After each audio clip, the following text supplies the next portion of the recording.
Hello. Hello, hello, hello. How goes it? Foodalux. Hello. Sure, it has been quite a long time. Quite a long time, quite a long time. How's it going, Gonzo? Bass, not exactly what does housemaking mean? It means making a house. I've been renovating. I literally made a house.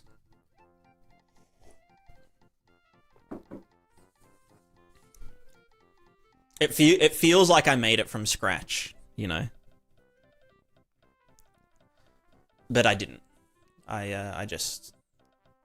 Well, me and Amethyst renovated. Although, to be fair,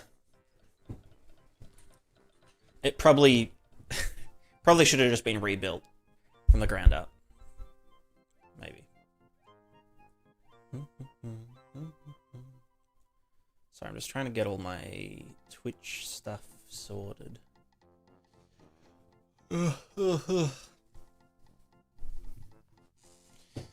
Nice studio. Thanks, Amethyst.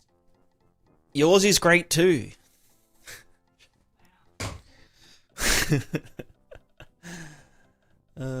Frederick, hello, hello, hello. Back, hope you're doing well. I'm doing great.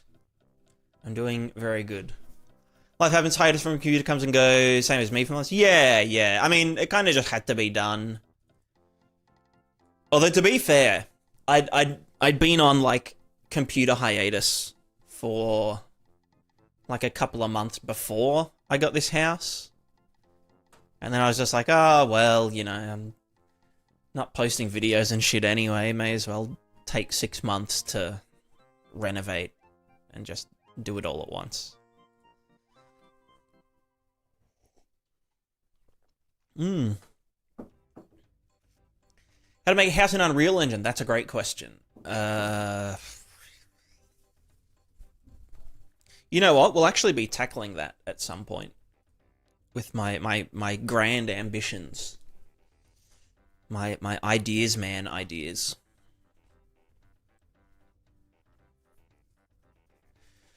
Ponius, hello, hello. So you chose the wood line of the wall, not green? Yes. Yeah.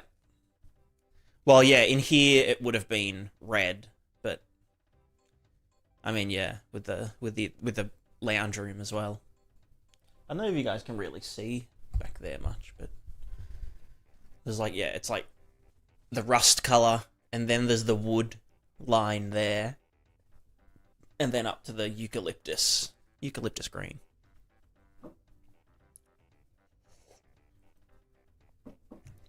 I was just watching your first video. You planning to finish your game? Yes. Kind of.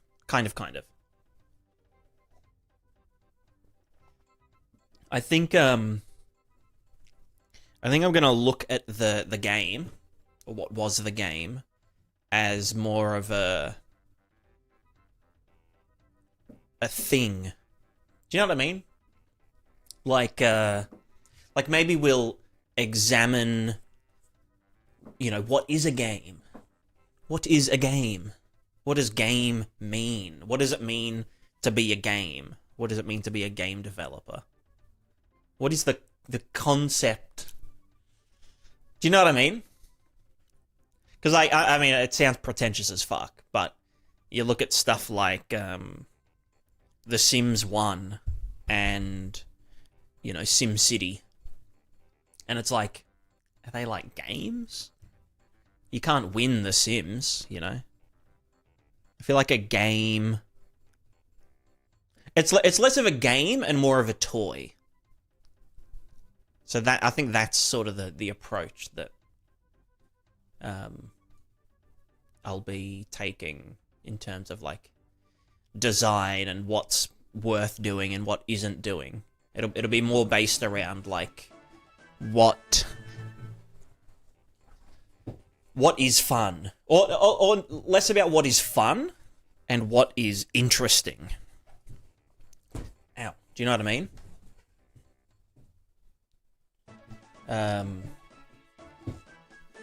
Amethyst, thanks for the sub, and also Police Wolf, thank you so much for the sub. Thanks for the warm welcome back. Most of the viewers are Hungarian, it seems. I mean, yeah, it seems like it. Everyone's from Hungary. I'm a bit Hungary myself, if you know what I'm saying.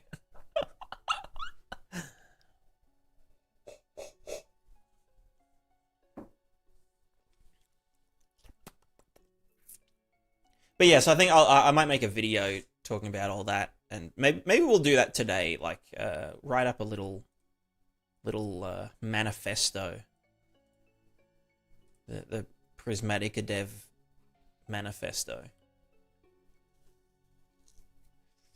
Had extra brewing for a long time. Did you modify LSV4 for your game a lot, or is it almost the same? I didn't actually use it in the first place. I just used the character model from the ALSV4 because it was better than the Unreal mannequin, and I just needed, like, you know, a simple character to stand in. I also used some of the animations from it, but not the animation system. So I like took all the the run animation, the walk animation, the run left, run right, and then recombined it into my own thingo.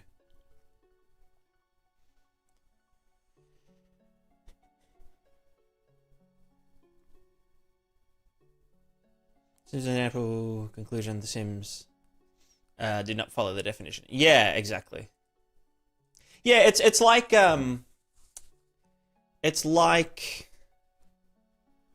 it's the difference between, like, chess, if we're talking physical things, or like football versus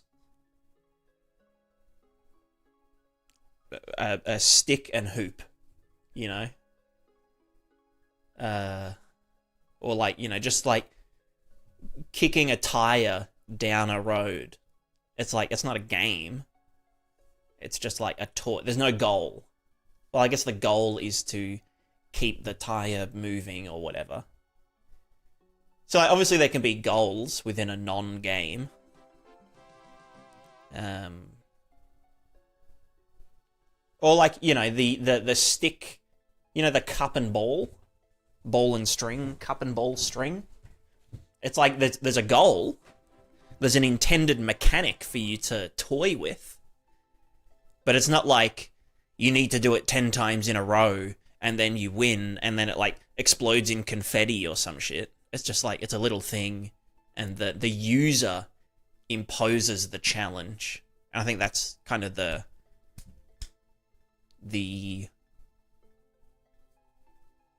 distinction.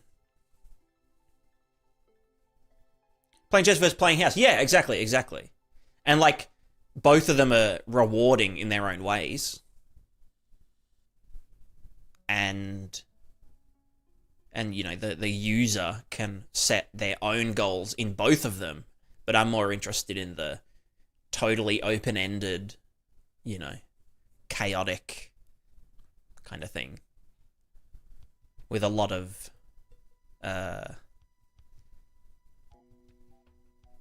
I don't even know how to describe it. Is it breadth or is it depth? Because it's kind of both. There's a lot of breadth, there's a lot of depth, but not much height, I guess.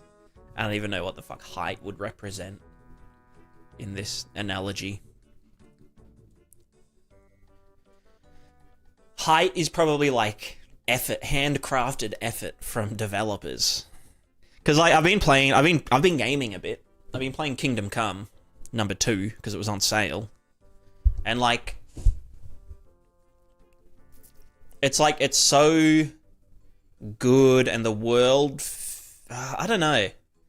I can see, like, if you're not like a complete autismo, that, like, the world would feel alive. Same with, like, The Witcher and stuff. Like, the world feels alive. People are, like, moving around, and they go to bed, and they get up, and they eat food, but it's all this, like, pre-scripted, scheduling by developers that have to, like, go in and be like, this guy has to follow this routine and blah blah. But it's like, if you kill, all of the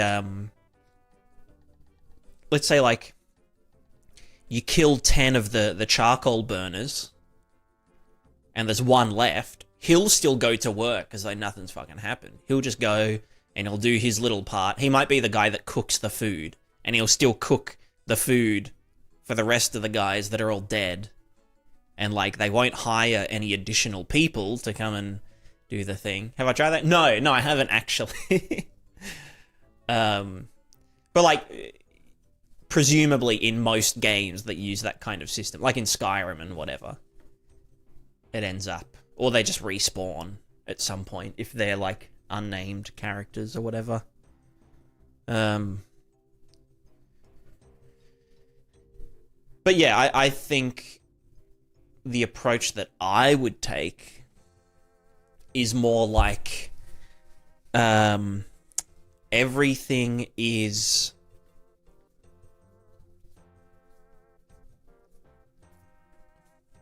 like, it goes like, I don't know, 1 or 2 steps deeper, so that, like, those characters are actually doing something. Because, like, in all these RPG games, you'll see them doing stuff, and they'll be, like, cutting wood, and they'll be making charcoal, and they'll take the charcoal somewhere. But it's not, like, real. There's no charcoal item or entity that they're actually transporting. And the blacksmith doesn't actually use a charcoal item to fuel the forge. And, you know, if someone accidentally replaced all of the charcoal with gunpowder, you know, nuggets of gunpowder, and then the blacksmith goes, he's like, oh yeah, fuck, chuck some charcoal on the forge, and he gets his sack and he does that, and then just massive explosion. Kill all the farmers, the baker still makes bread from the nun-milled flour. Yeah, exactly. So I think going to that extra step of, like, the things that the characters are making, even if they are just, like, incidental characters and whatever, make sure that that's all real and that they can adapt to changes. So that, like, you know, they're actually working a job for a business. And so if, you know, some employee goes missing or dies or gets sick, then they have to hire someone new. And maybe the player could be that person. Or you could intentionally murder someone so that you can, you know, fill in their spot, so that you can infiltrate a thing and steal a thing for some rival thing, you know? Like, super open-ended, but more... I think in order to make stuff that open-ended, it needs to actually, like, exist in a way. Like, it needs to be, you know, fleshed out as, like, a real kind of system. And it also just, like, it's more believable. It looks more real. It means it can scale, like, effortlessly. You could be like, oh, alright, this city has, you know, 500 buildings in it. This is where all the things are. You know, just set the people down and it would just figure it out and be like, yeah, there's a fully functioning city with, like, you know, garbage collectors making the rounds and importing and exporting, and, like, and you can sort of sit in the middle of it and do a bunch of stuff. So that's the philosophy. Emergent storytelling and gameplay. It's basically like a game generator. Also, DevRain, yes, it is me. I'm back. What are you going to do after come back with Unreal? Continue with simulation stuff or make new series? I do need to finish my water plugin update, because that's like 6 months overdue because I, bought a house and renovated a house. I can't really remember where I was at with that and or how fluid simulation works. But we can give it a crack. I'll open up Unreal for the first time in however long.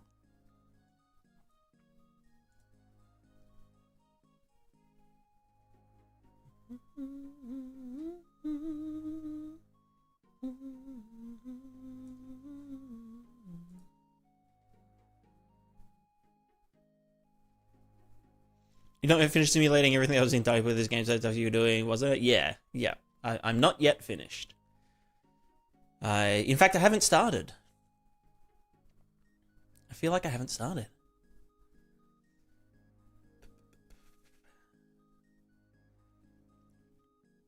How detailed we make it, and what will the performance impact be? We're going to make compromises, interest journey you're taking.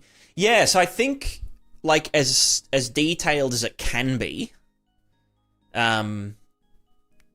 Performance-wise, it depends. So I was thinking of doing like a round-robin update. So, there's a list of, let's say, high-priority entities that need to tick. So, like, anything with agency would be a high-priority thing, and it would go through and do, like, 1 per frame or something.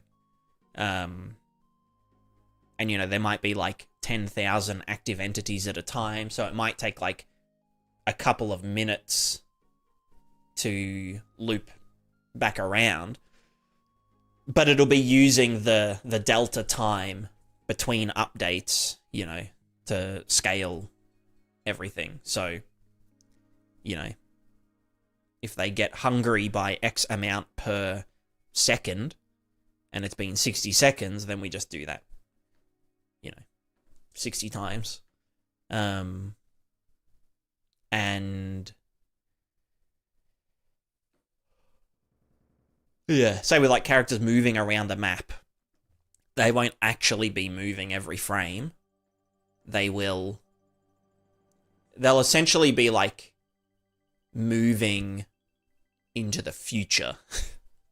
They'll always be like ahead, and then if something has to, let's say like a person is moving from here to this part of the road in 1 step, but then a bandit goes from here over to there in 1 step, it'll need to know that they crossed paths. Oop, and that'll just be all done with like a subscribe to a grid cell, this edge, that edge at these times. Would that come within radius of bandit who went here and there at those times?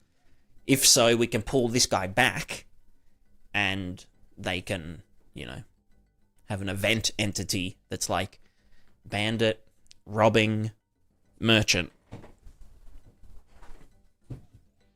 And then while that event's taking place, you could move in, and those virtual events and entities become real. And so you'd be able to witness that thing happening, before it happens. You might be on the merchant's cart, and a bandit comes in to steal stuff, and it comes from virtual to real, and blah, blah, blah. So, I don't know. We'll see how it goes. Right. Let's see. I haven't pressed this button in ages. There we go. Yeah, gosh. Right. What the fuck was I doing again? Honestly, I don't even know how to, like, control anything. This is all just, like, pure muscle memory.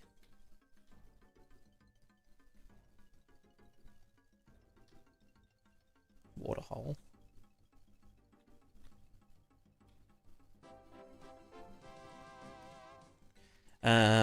Okay. Prismatic escape. Is there a test map? Pretty example map.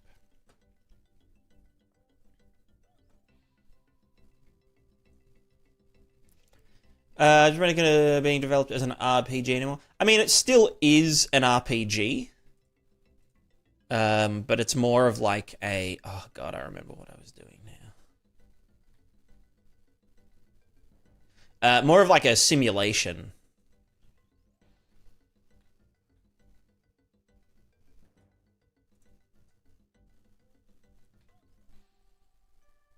If I just press play, what happens? Not much, seemingly. Just the old...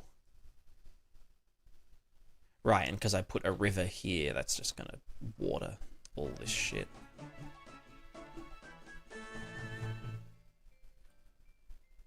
Yeah. Yep. Can I smush you all around? Yep. Cool. Alright, looks decent. Sorta. That's all fake water, though. That's not real. Yeah, no, that's fake water. Fake news, fake water. Someone's asking about... Need to pick. So talking about water, the water simulation you're making, it's using Navier Stokes, right? Yes. If so, I saw you click anywhere it spawns and falls onto the landscape. My question is it mesh free? So it can be both, the way I've got it rigged up. This water here is just a shader.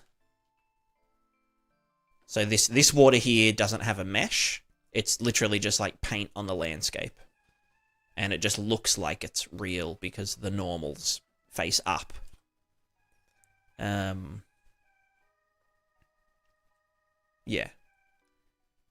But where's my wind? Oh yeah, I was doing the wind shit as well. Yeah. But the water on a water source is, well, it kind of like, there's a mesh there, and it just sets the mesh's height to be, you know, to concur with the render target.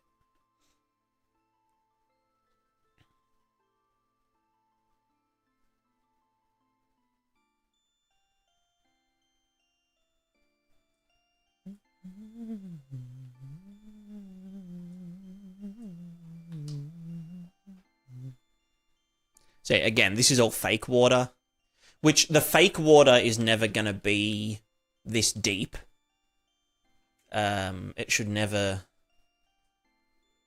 you know, be that deep. It should look more like this, which is an actual mesh that's doing mesh stuff. Here. You know.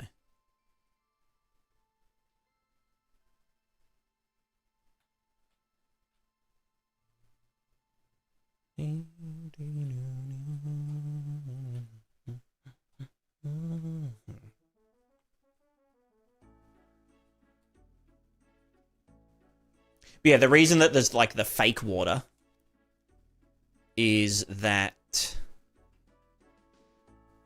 for when it rains.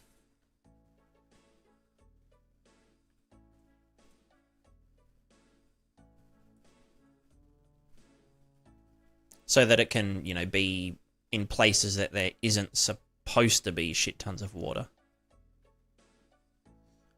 Grid 3D, never Grid 3D. No, it's a 2D top down. So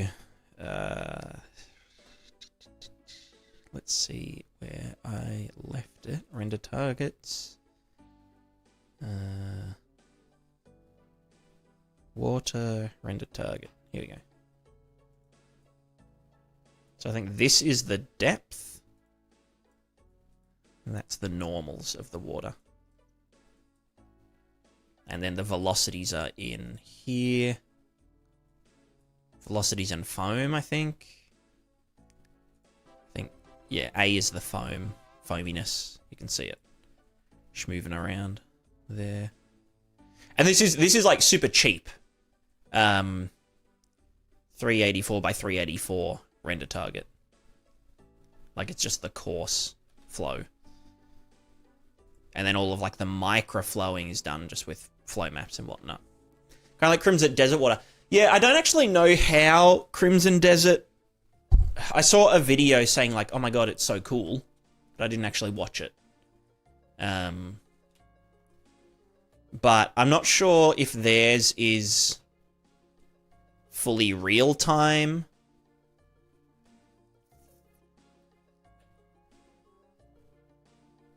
More complex.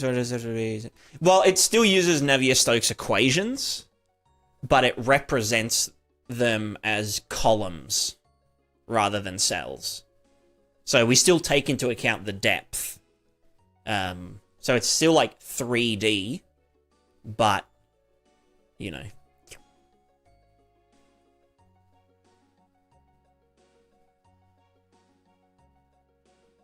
I think it's pre-baked water with a simulation similar to yours on top of that just distorts not. Yeah, right. So like a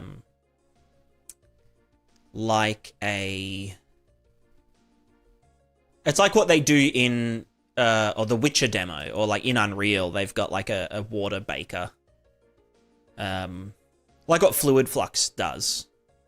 But then yeah, just a water ripple on top of that, like you would in any other game. So it's not really that real-time SOV simulation using up to 250k particles. Maybe they mean cells instead of particles? Because you wouldn't... I mean, I wouldn't. I mean, you'd use particles on top of it.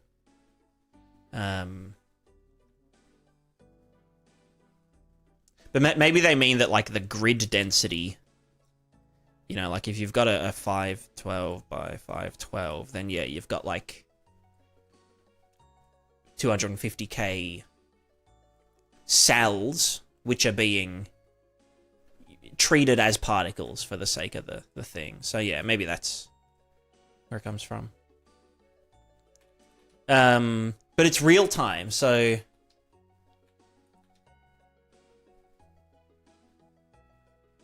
Yeah, right, okay. Yeah. And I'm guessing it falls back to an offline simulation further from the camera, which is exactly what I was gonna... Maybe they just saw what I was doing and they were like, we can do it faster. And then I like took a break for a year, and now I've just missed my chance to like be anything.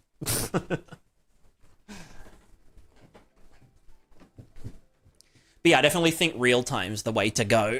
Oh.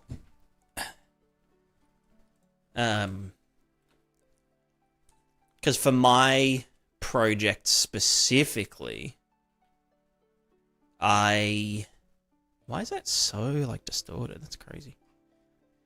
Need rivers to fill and drain and, you know, dry up or overflow, you know, dynamically.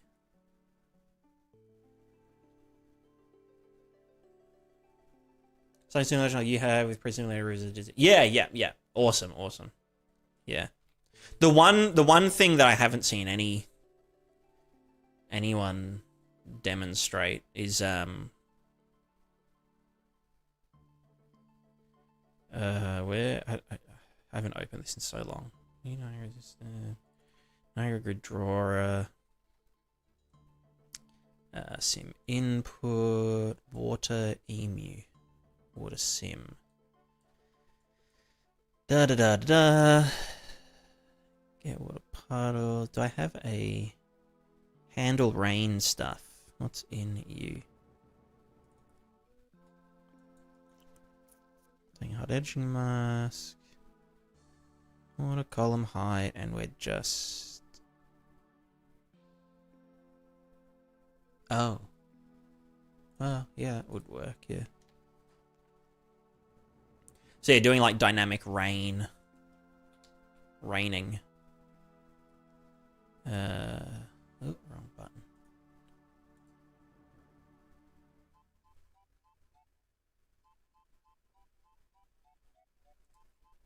I guess that's pretty...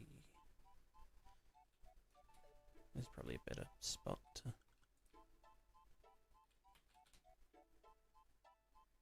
So yeah, just being able to have water on the landscape dynamically. And that's all just fake, like shader shit. Not like real geometry.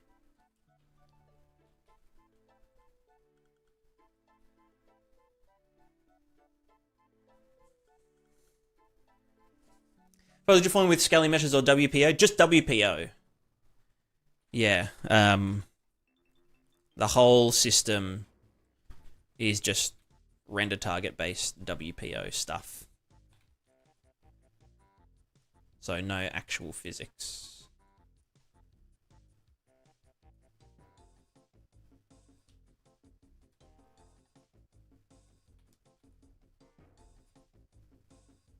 Which, I mean, it looks pretty convincing, if you ask me. But it just means that, yeah, you can do it, like, on a mass scale. Like, every blade of grass can be interacted with, you know, at 100 FPS.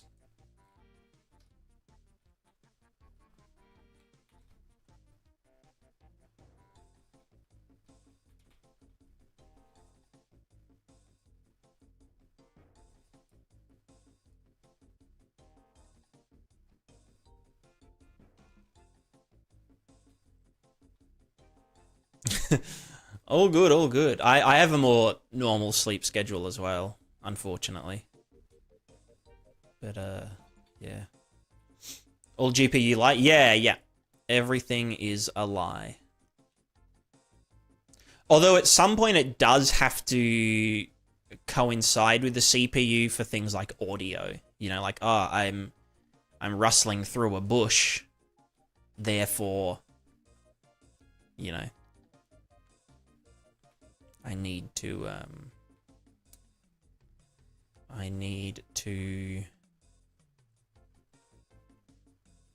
do a thing.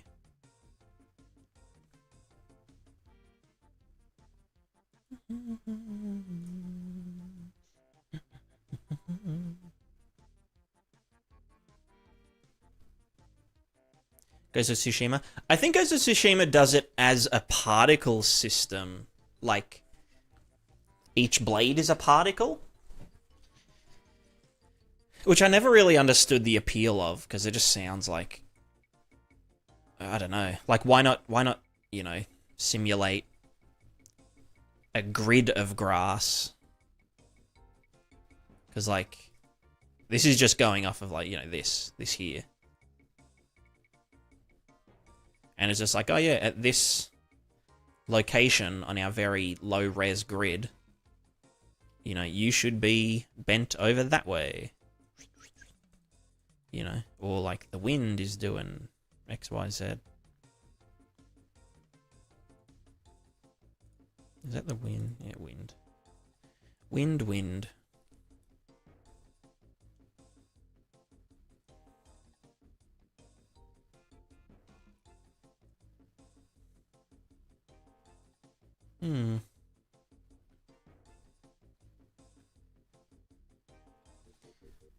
Just sounds... Yeah. Yeah, I mean, a lot of stuff can get misinterpreted pretty easy. Like, yeah, like when someone says particle system, but they're really talking about a cell. Or like, you know, I'm using Niagara particle system, but using it to iterate over a grid of values that don't technically exist. You know.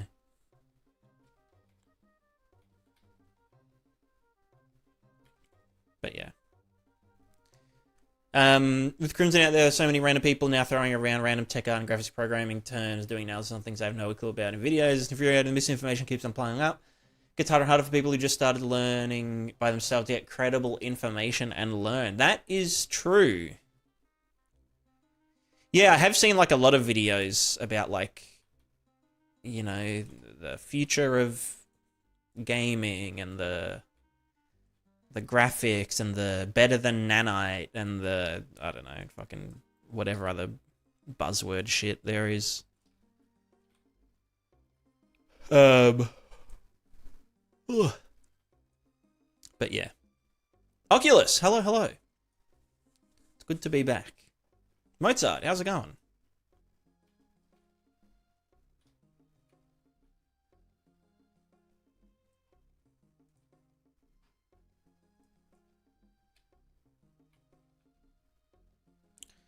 I'm just trying to remember where the hell I was before. I know it was something to do with the ocean. Something about ocean. Ocean. Oh wait, there's a big fucking thing. This thing here. Ocean bounds. What are you? Is it Control B to find? Oh. Need to click on my RuneScape. There we go. Right. The water actor, which is just a... Yeah, okay. The wave mask is like this thing here. Yep. Got a river spline. Yep. Okay, so then what was this ocean bounds? What were you? Or did I just rename that? Escape ocean bounds. Right, it's called an air mesh manager.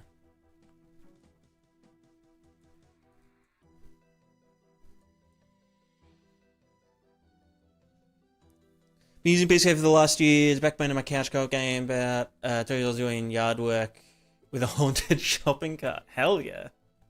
Collect all the leaves and all the grass. Nice, nice. Yeah.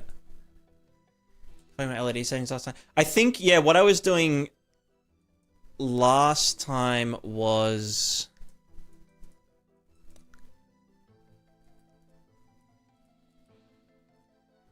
Generate ocean... Right, I wanted to do a hierarchical ocean mesh swapper.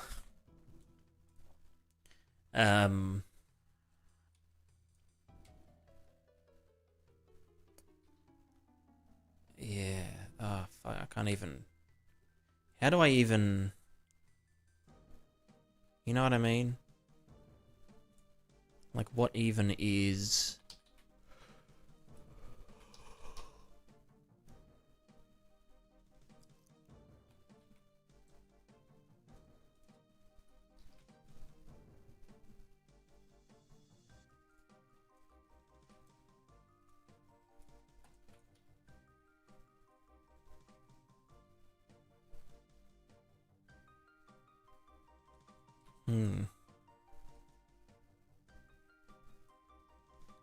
Where's all the foam and shit, though? Get bigger. Get bigger. I feel like maybe that's the wrong...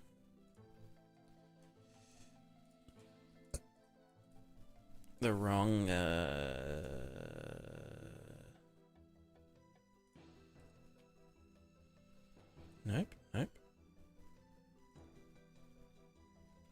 Is it under P-scape? Ocean?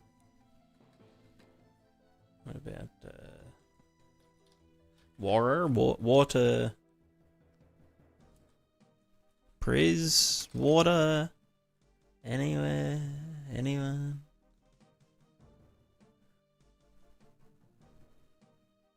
No. Nice get rid of water stuff. Peace. Okay.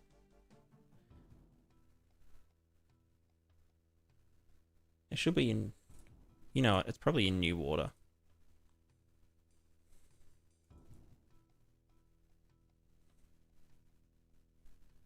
Giga water. That's the one. Duh.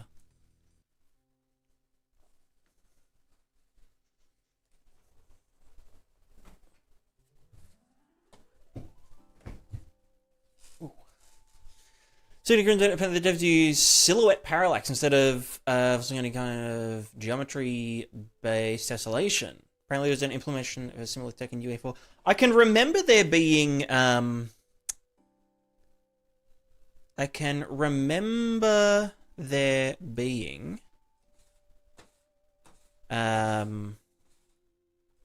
yeah, something like that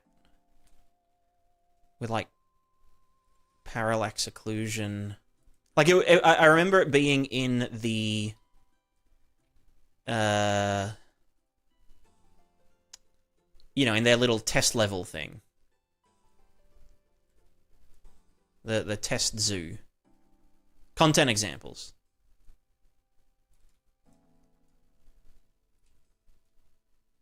Like showing the difference between, oh yeah, it's parallax versus tessellation versus the other one versus the other one.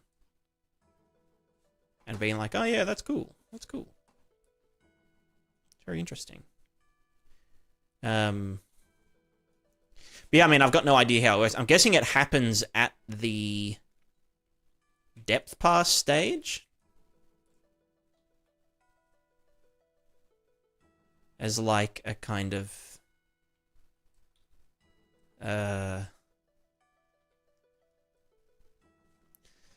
on a cursor. Yeah. I mean, it would be interesting to figure out how it works.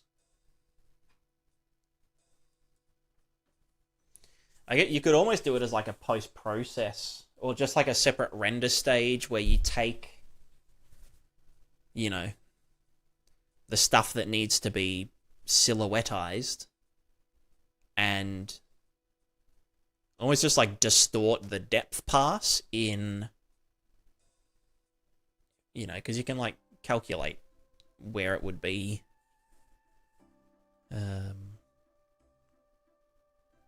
You know, at the depth stage.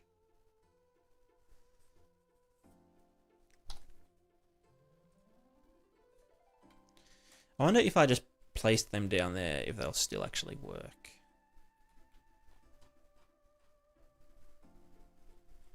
No, but I know why. Because I'm dumb. Because they are not drawing to runtime virtual texture. Oh. Draw to the water data and the water height.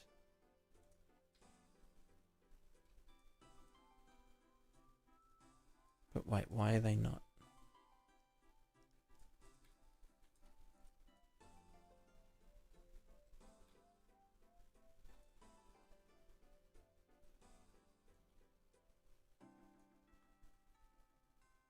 Did I not, like, make one that was... I guess I didn't. What's the default being drawn to there? Well, I guess it makes sense that it should be. Oh, is it because it's the order? The, fucking order. What's it called? Translucency sort order. Sort priority. You get drawn first, or just not 0th, or oh, fuck me dead, I don't know. Last? First. Yeah, fuck, it looks good enough. Let's see if it works.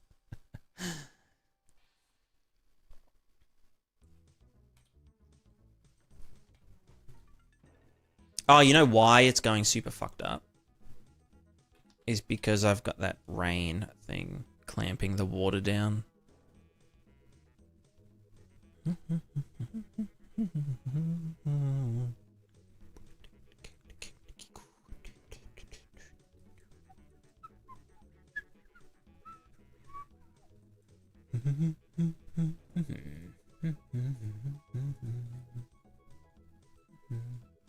it going to come to Prismatiscape? Yes! It'll come in free of charge for existing purchasers, and anyone else that wants to buy it pays a bit more.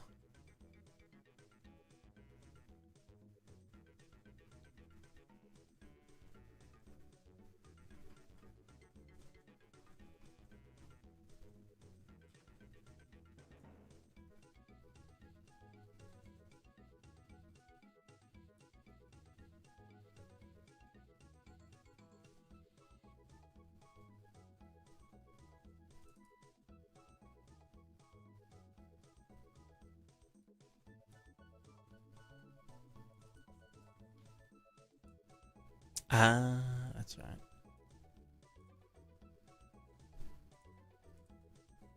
Maybe that's always following us around anyway. Yeah, it is.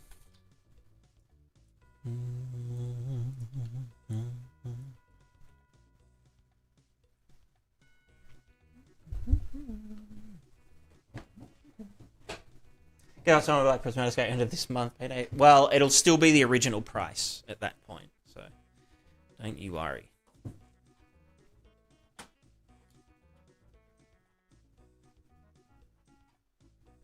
But yeah, so this is how I was going to do like waves breaking and stuff is what is it to eject? F8. Okay, I'm figuring out the controls again.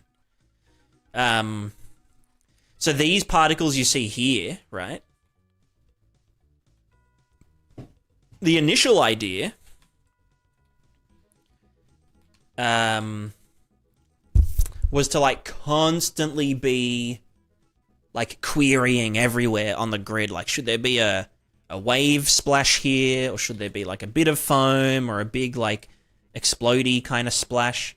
But then I was like, what if we just fucking spawn particles everywhere? Obviously, this is like a shit ton of them. They'll be a lot bigger.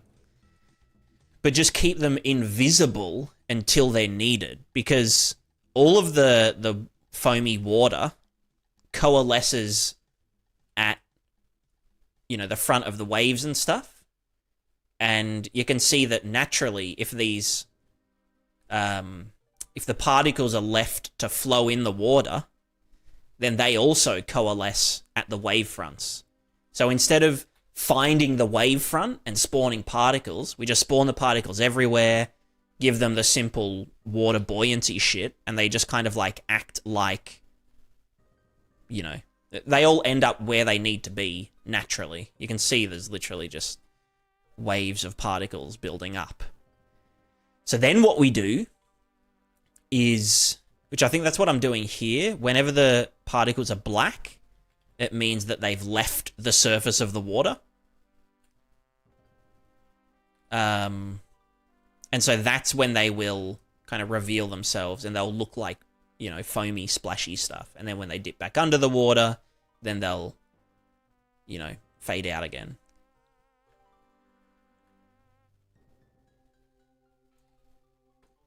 And it also means, yeah, like, see how they bounce off here? Bouncy boys.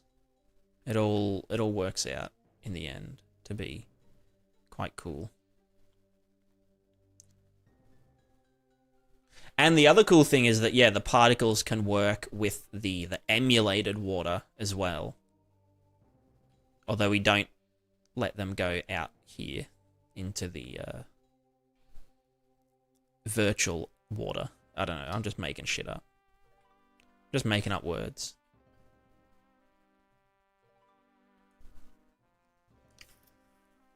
You feeling more settled in now that you renovated? Yeah. Yes. I feel like I can sit down and play video games.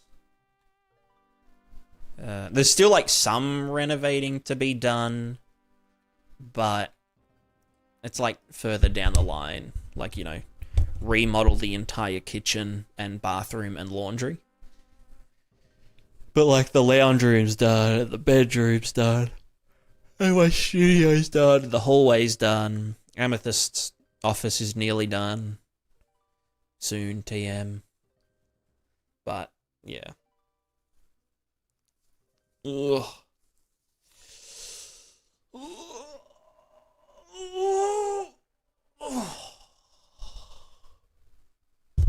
Nearly. Soon. We just have to... It's just that window frame, isn't it? Well, you got to move to another house? I mean, that's just what you do, you know? I mean, to be fair, we were both living with our parents, our individual parents, not our combined parents. We're not related, even though people say we look related for some reason, which is weird, because I don't think we look anything alike. I don't know. But yeah, we moved into the middle of nowhere, even more to the middle of nowhere than I was previously, kind of.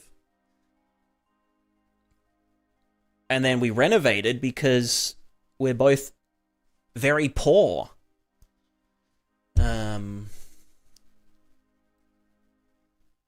So, you know, that's when you renovate instead of you got to buy a shit house and put hours in until it is better.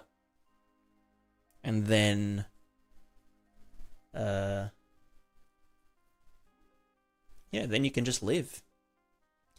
Look, you're plugging on Fab. Looks like your British prison is bad / lacking documentation. So I guess you can apply for a position at Epic now. Yeah, see, I thought I should, like, keep it, like, you know, like, in the spirit of Epic Games. Like, it's in Unreal Engine, so it should just have, like... A lot of people just completely miss the documentation as well. Like, they don't know that there's a playlist, even though it's linked in the thing, that, like, goes through everything you'd need to know. But it is like, I think some people expect like drag and drop plugins a lot. And like my plugin's not really designed for, you know, like people that are brand new to you know, it's not just going to make the game look better. It requires like a month of setup to like really integrate. Epic Ways no docs at all. Yeah, just like computer generated docs. That'll be fine. Wow, that's why are they doing that?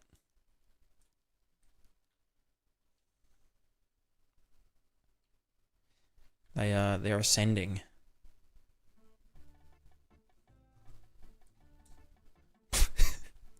Interesting. They're getting raptured. That's right.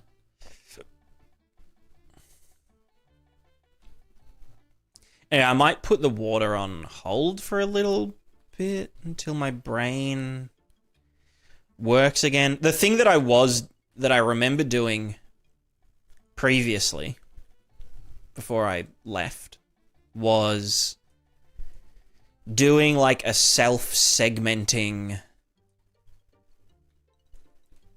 you know, like it would be like a thing with 4 it'll be a thing with a grid, like a quad tree essentially, but for water, ocean water bits.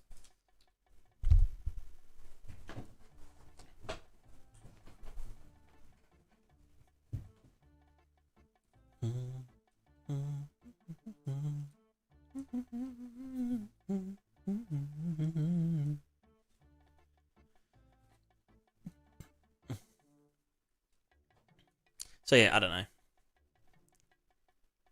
I just can't brain. Reverse rain. Exactly. This story got better after a while. The only link that is in a specific place on the Discord.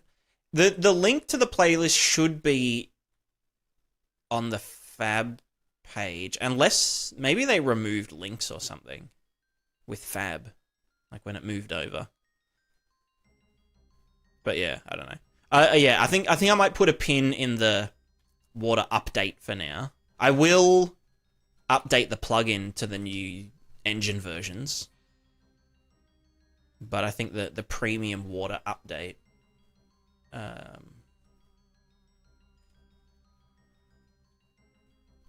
maybe I like shelf that for a tiny little bit and do something fun instead.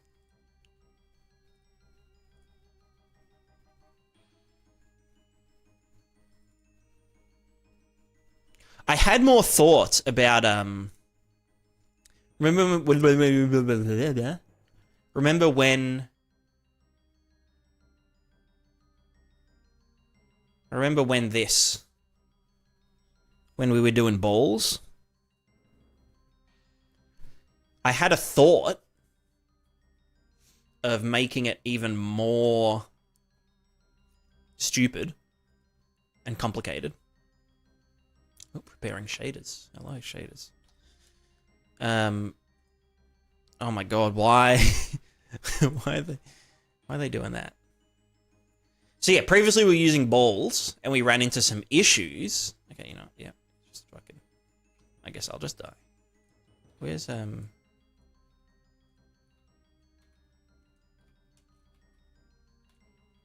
Why is that thing? I guess it just. Okay, you know, hold on. Water. Right, new water.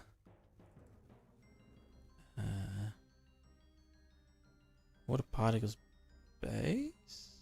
Yeah, just get rid of you for a sec. Cool.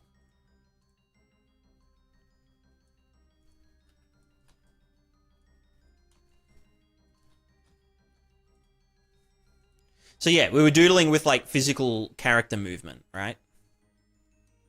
So that like characters could be like super duper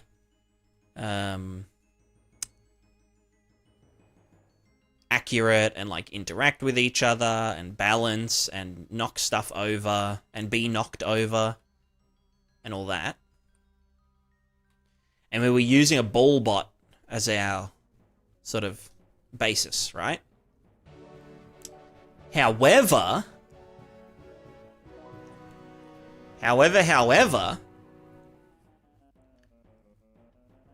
yo, I have funny boys. Hello, double platform raid. Holy. Oh no, it's not. No, it was hyper. Wait. Oh, and all right, and on the wait, let me. Have they fixed YouTube rating? Because it used to be so convoluted last time I streamed. I thought it might have been you. I just recognized your name.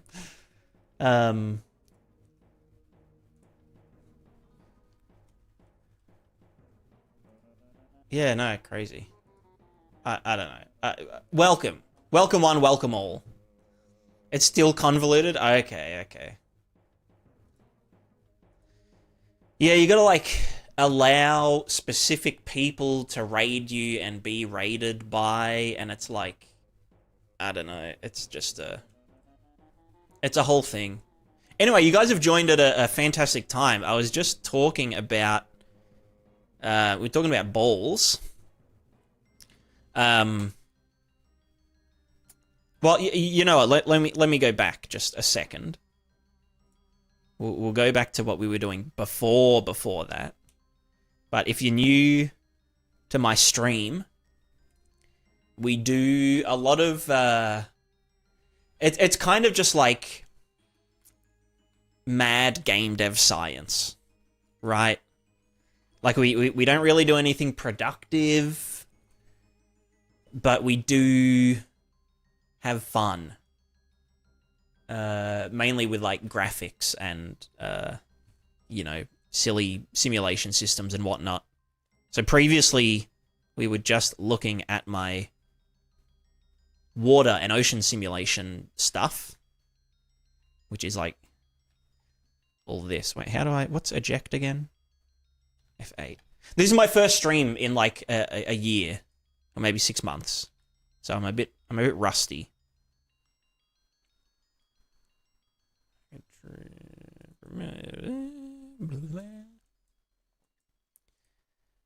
Doing science in here.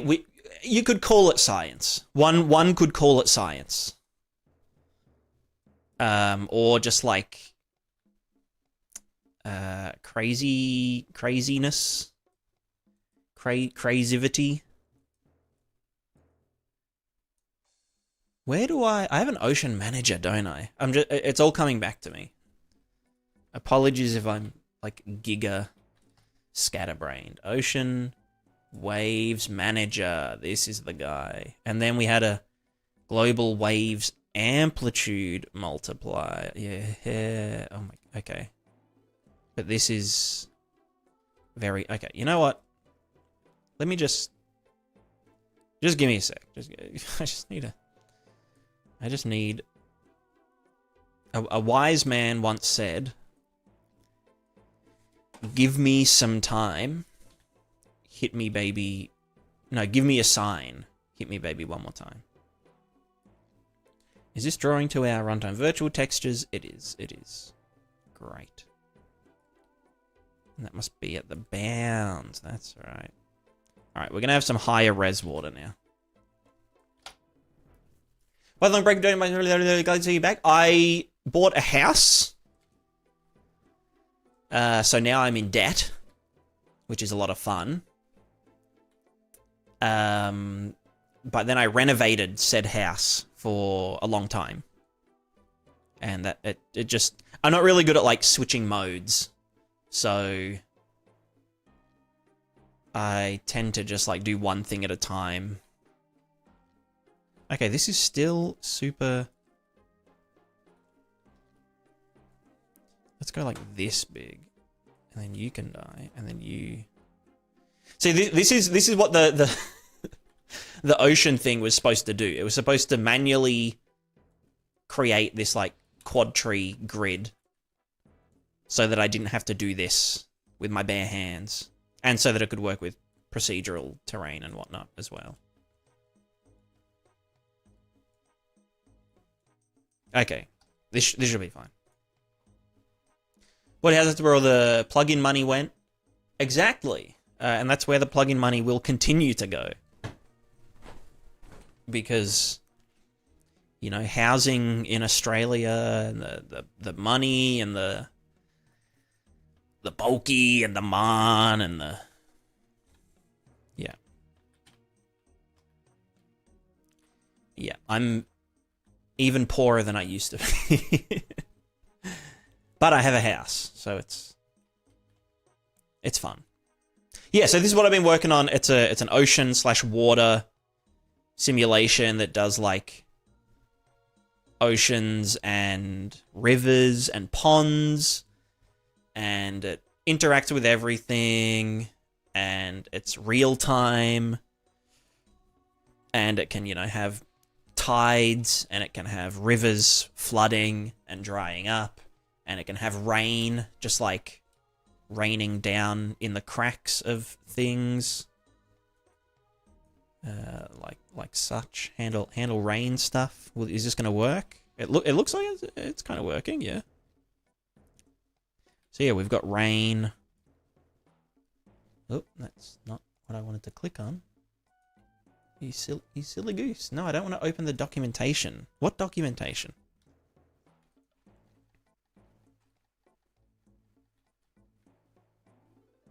So yeah, we can have rain, like, flowing down into crevices without any, like, pre-placed volumes or whatever. It'll just use, you know, the height map of the landscape and the textures. So, like, this creek, I didn't put it here. Well, I put the terrain there, but the water is just, you know, a natural occurrence from it raining and flowing in and whatnot. Same with all these funky little rocks, I guess. Yeah. So that's one part of it, which that all interlinks with the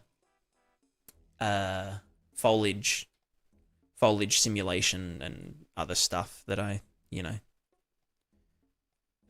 have done previously.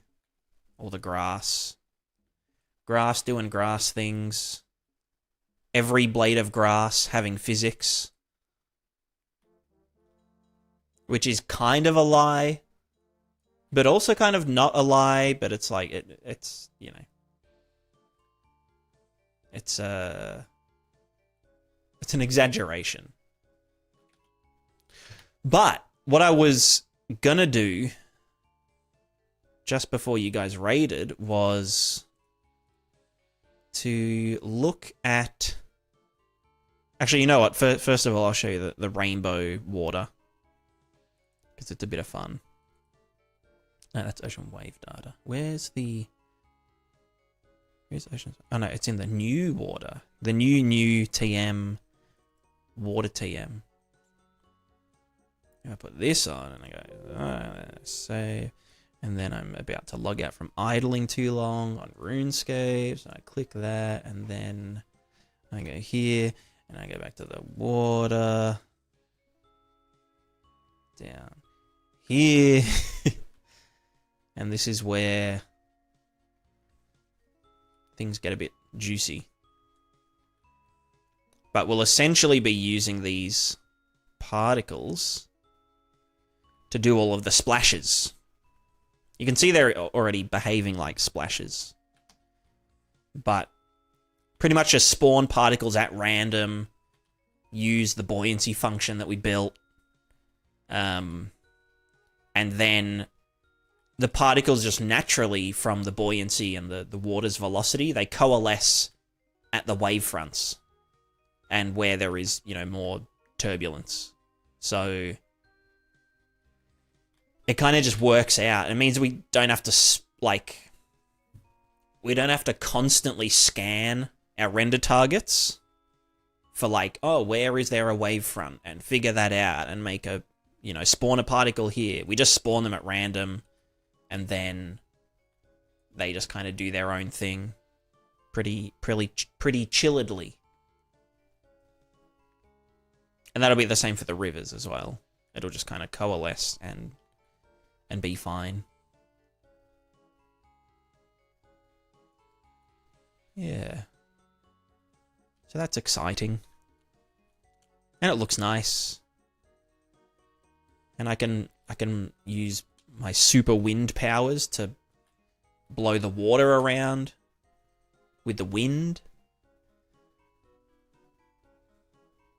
Like that. Ooh, it's getting all funky. And yeah. Yeah, microplastic simulator. Exactly. That's what this is all about. It's all about, you know, saving the environment. About showing everyone what happens if you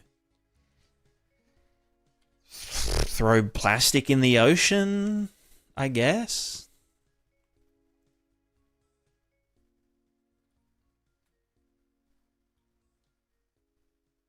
Oh my gosh. Anyway, back to the other complete, like, crackpot system I was cooking. So my bloodstream looks like right now? Yeah, it's just all fairy dust. Not that kind of, like actual fairy dust, not like cocaine. I don't even think it's probably not a good idea to like put cocaine in your veins. I would not recommend it. But what I was doing on another stream, however many years ago, was, or months ago, a completely physical character movement system, which, look, it did work, but I've thought up more concepts about this. So currently it's a self-balancing, like, ball bot in Unreal Engine. So there's no linear forces acting on it. It's all angular forces that then translate into linear forces. Which means that, like, if I'm in the air, I can't adjust my trajectory without a jetpack. But it also means, like, if I was balancing on something,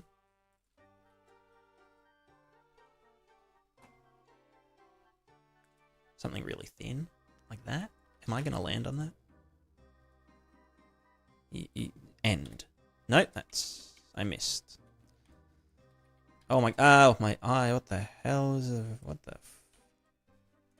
So if I'm balancing on something, quite poorly it seems, it will get kicked out from under me, you know, as I like go like this or that, you know. Basically we'll just eat shit.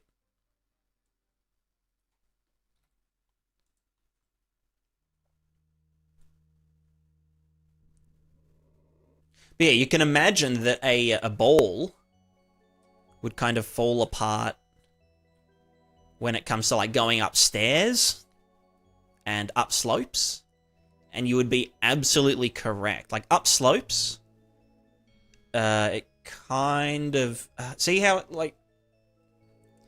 Because like the fulcrum point of a sphere is infinitesimally small.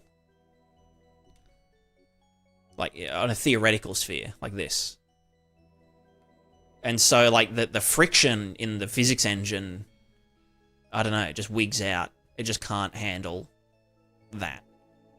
So it'll always just be slipping or sliding.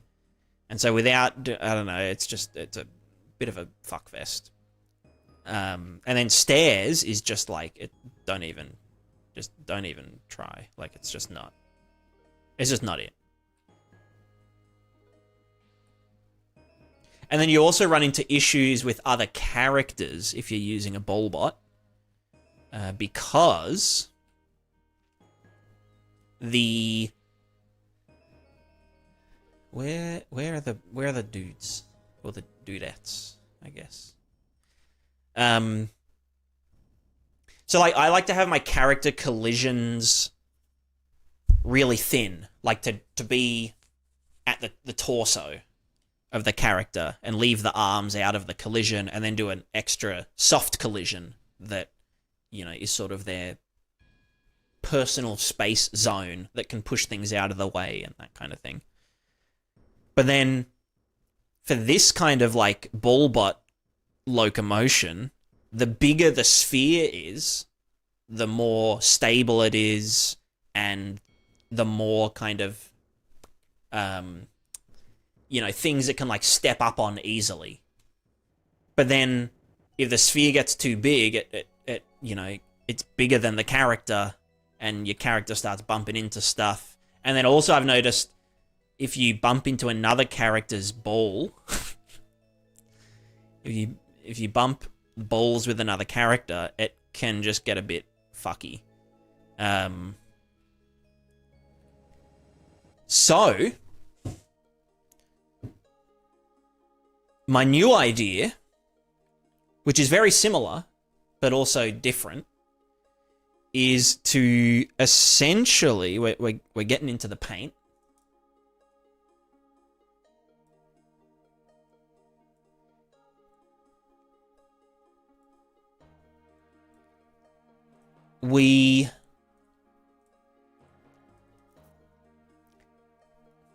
It's like bicycle pedals, right? Like bicycle pedals. We've all ridden bikes, probably. And it like goes around like this, except we make... And like this only occurred to me, like, it's a game engine. It's not a physical robot that we're building. So like we can have shit clipping into each other, or like the foot has disabled collision with the other foot, or the foot has disabled collision with the player capsule, right? And it also doesn't have to move around in a perfect circle. We can kind of program that using physics constraints and whatnot. Or, you know, using motors. So the general idea that I want to doodle with is we have character. The character normally has, you know, knees and a foot. But we can simplify that into a cube. Or, sorry, a rectangle. Rectangular prism. Rectangular prismatica. Like this. that is hinged to, is a hinge, hinged to a straight thing like this, because like fuck knees, who fucking needs knees, you know? And that'll be a prismatic joint, so like a piston almost that can contract and expand, because essentially like you can simplify a two-jointed thing into a single-jointed thing, you know, with a piston. Do you know what I'm saying?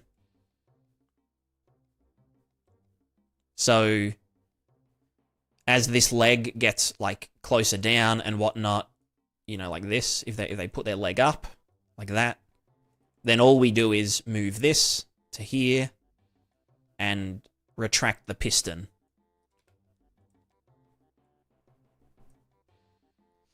Okay, so the animation will be using IK to match the physical representation.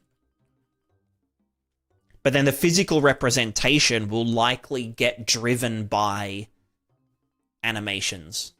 Like we'll take the foot location data in like a run cycle and use that as the stride for the character. And then pretty much it's just the exact same as this. It's a PID controller that's like, okay, well, we're moving this way. Or sorry, we're leaning this way. Because like if you boil it down to like the most basic description, walking and running is literally just not falling over. Like that's all it is. It's just you're leaning forward, you put a foot out to stop yourself from falling over. And you just essentially continuously catch yourself by moving forward. So there isn't really any you're not really like pushing yourself through space. You're just falling over.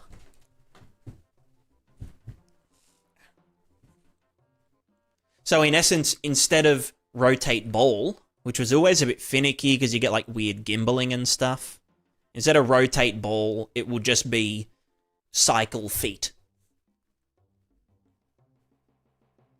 Now I'm afraid to stand up. Yeah, I mean, it's kind of terrifying to think about it. But anyway, so the benefit of doing it this way, right, is that, well, one, we don't have the ball being bigger than the collision. So we just have no collision except for the feet. And maybe I could do like some, you know, rectangular collisions, although I don't want to change the scale of the colliders very much. So I don't know. Think a little bit of the whole setup. What are you trying to do? You know what? That's a great question. That's a very valid question. That is very #valid. So one problem that a lot of games have.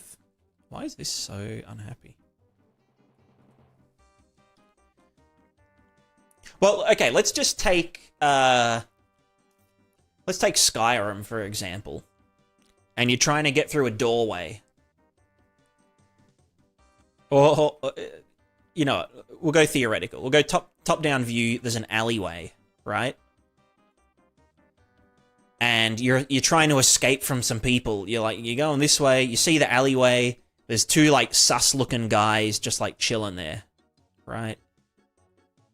And this is their collision boxes. And you're like, oh yeah, I can easily like fucking get past them. I just whatever. You get there and it's like, your collision box is literally like 1 millimeter too large. You can't get through. It's like, well, fuck. My whole immersion is broken. Everything's ruined. I'm turning off the game. I'm gonna get a refund. You know, I'm gonna sue the company.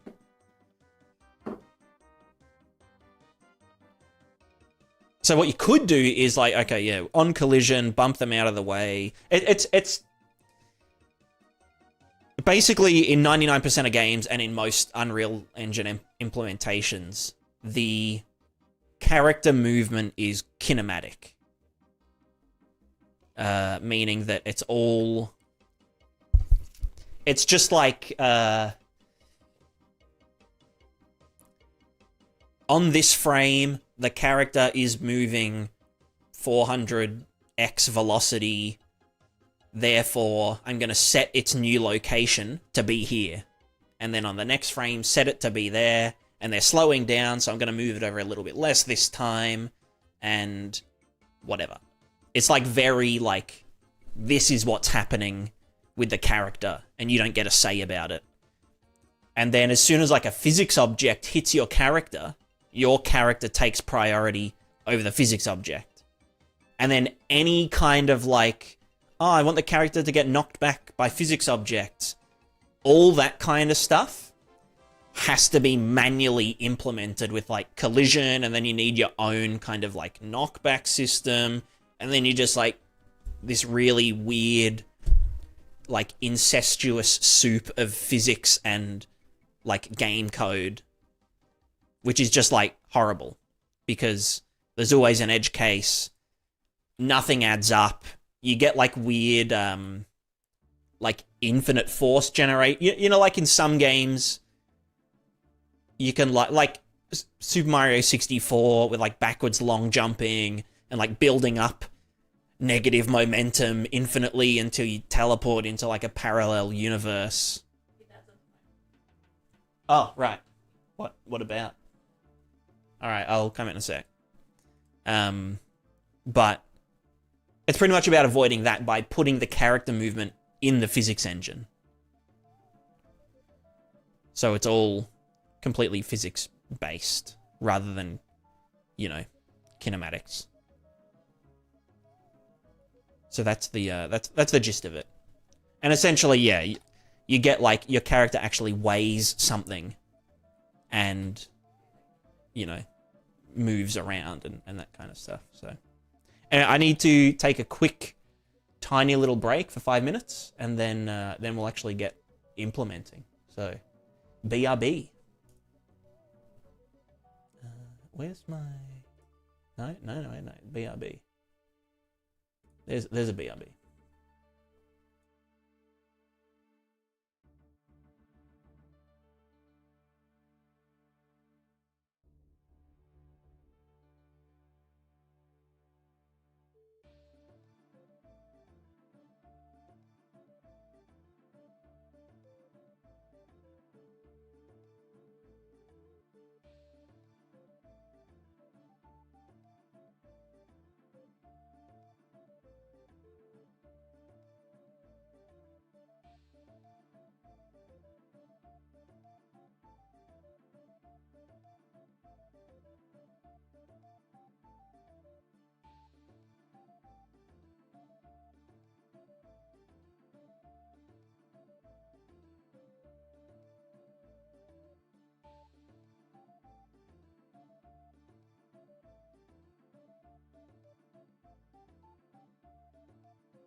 Hello, I'm back. Oh, you're in the frame. I was going to get your mark. Oh, thank you so much. Oh, I'm back. Curious whether this works when you move a system and then you motion matching. The ball stuff would. Like if you were into the ball stuff, that would work with motion matching. Because mover is... I don't really know how they do their physical mover stuff. The one thing that, like... I could just do like a hover ball or a hover character where, like, you know, you do a line trace, see how far they are from the ground, and then, you know, and then if they're touching the ground, they can move this way and whatnot. But that doesn't really capture, you know, like if I move this way and my ball rotates around this way, it will push this cube back that way, which you can't really capture any other way than using angular forces as opposed to linear forces. And then it just, I don't know. I think I just want to dick around, you know? I just want to see what the hell is going on. But yeah, the one thing about... Because, like, with the ball, the animation doesn't have to be perfect, right? Like, the animation can... It's just a typical, like, blend space. Oh, I'm under a thing. Just a regular blend space based on the rotation rate of the ball currently. And, you know, that works perfectly. And it can, like, be a bit fudged and everything. Whereas if I'm gonna do this sort of reverse bike pedal idea,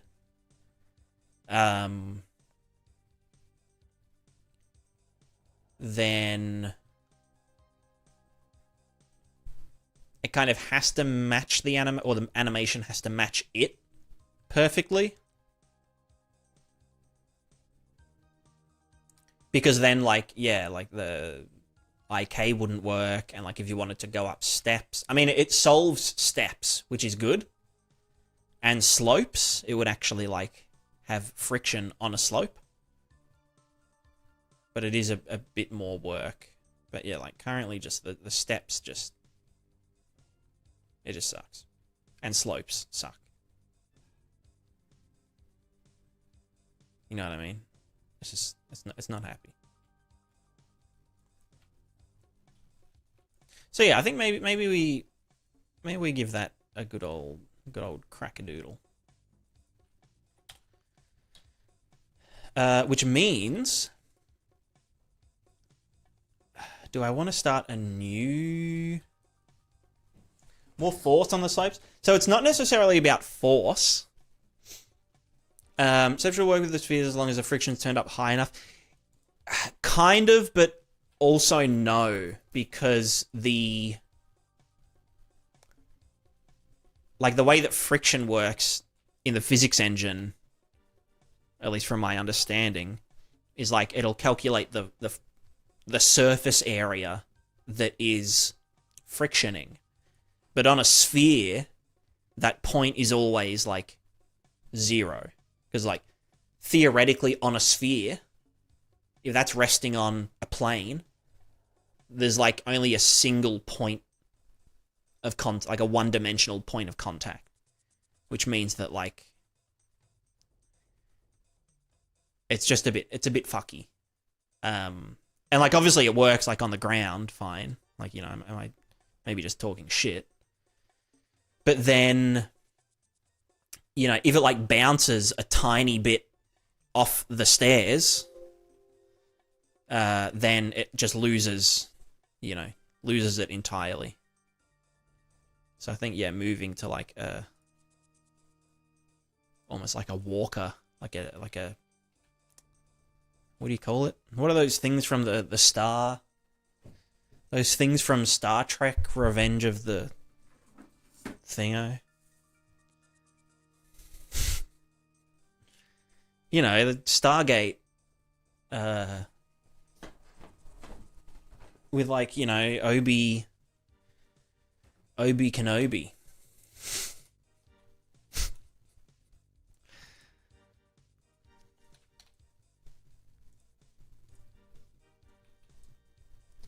Alright, let's do plugins, and we're going to go add plugin.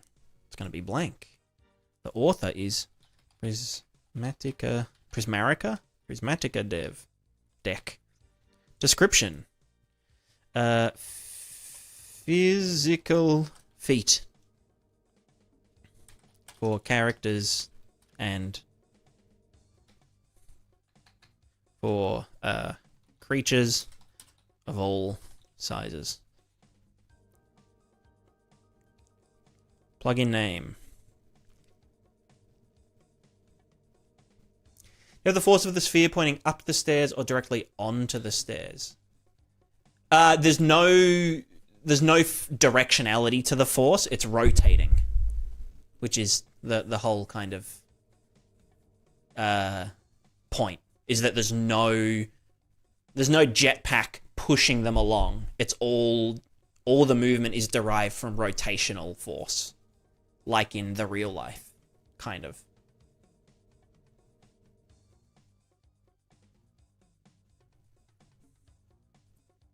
We are one with the force. The force is zero with we.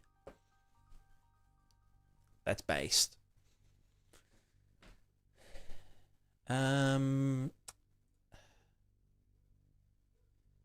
What are we going to call this? We'll call it the Prismatica physical feat. Prismatica feat stuff?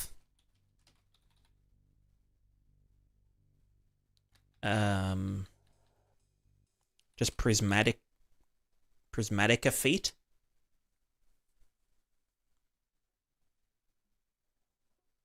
Prisma feat. Or there's always a force with a direction to move anything. Not necessarily. If you are like a person,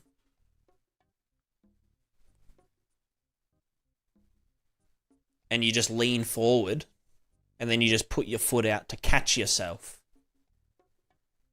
a lot of that is just torque when you simplify it.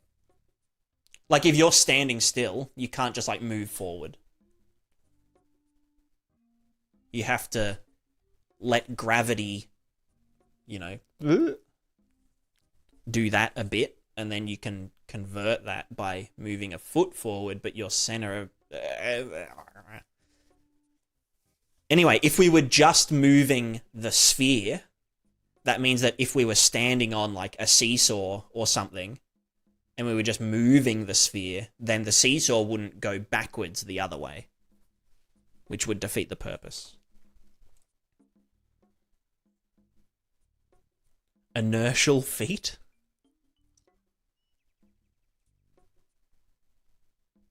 Can't go uphill with only the force of gravity. Well, yes. Exactly. Which is what doing the feet is going to solve, because there'll be feet on pistons. On the piston cup. Priz fizz feet.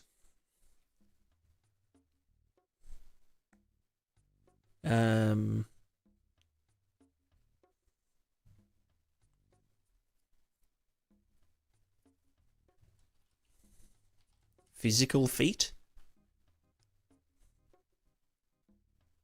This is always the hardest part of, like, creating a new folder. I'll just chuck it here. Thank you so much. No, I meant the folder. Oh. Wait, what? You were just saying the hardest part of creating a new folder. Oh, is naming it. Oh, no, I was asking. No, it's because it's a plugin, so it'll go in the plugins folder. But I can't name it. What do I name it? It has to be kind of funny. Like something to do with feet. Because it's about feet. It's a foot plugin.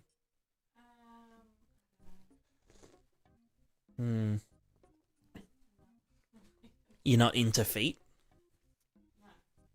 Yeah, fair.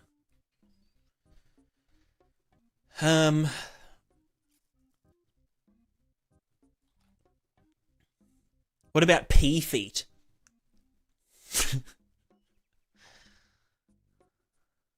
Feetish. Well, I guess they aren't truly feet. They are like kind of feetish. Hmm.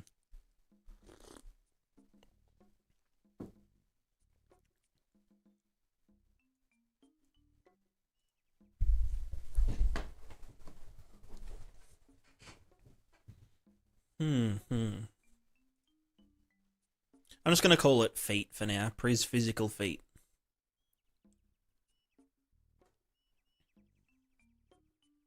Fetus. Wow. Well, I mean, technically, we could make it so that feti can walk using the, this system.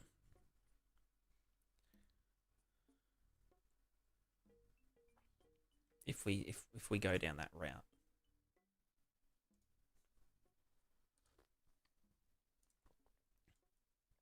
I'm just gonna make sure this doesn't freeze. Also, Exmuno. Yes, finally settled in. We moved in like 4 months ago, but we weren't settled in until we had rooms to like live in without, without feeling gross. Need a squidgy ball for grip. I did try that actually. Kind of. Right, yeah, Visual Studio. I don't need Visual Studio.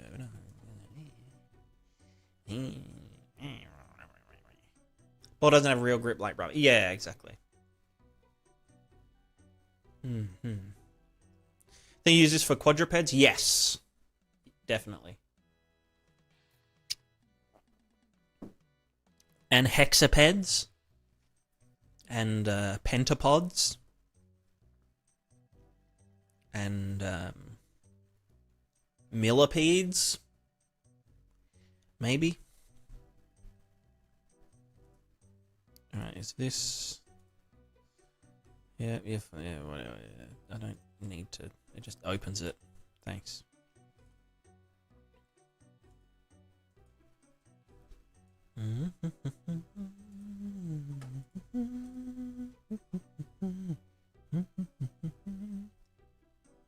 Praise physical feet. Alright, let's make a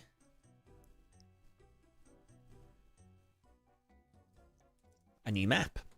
New level. This is called PPF or P feet. Or it's called PP feet. Praise physical feet. PP feet. Test level. We go in here. Cool. Do we have a cube?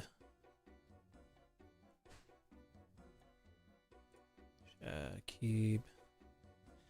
Make him beige. 1000 by 1000. Grab a directional light. Bam. Grab a skylight. Bam.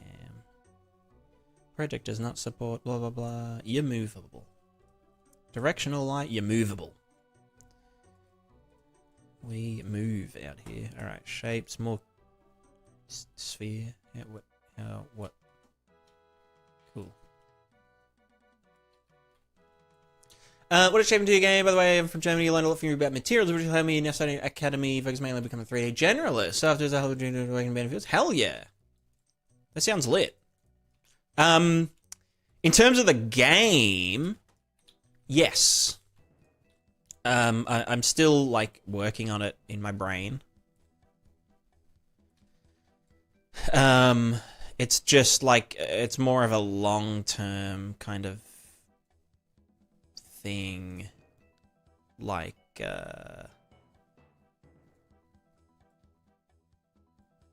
you know. Sorry, my brain's not thinking. What is this skylight doing? Ah, specified cube map. Cloud cube map. Intensity. Cool. Here you go. 1. There we go. You know, I'll go 2. Yeah, so basically, game is yes, but I just need to do it, you know? I just need to...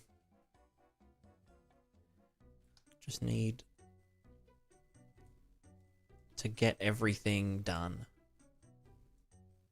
Words of wisdom. Sometimes you just need to get everything done. But no, I was kind of talking about at the start of the stream that, like, it's less... It's not that the scope of the game became too big. It's just that, like, it requires a different approach. Because it's less of a game and more of a toy. In my mind.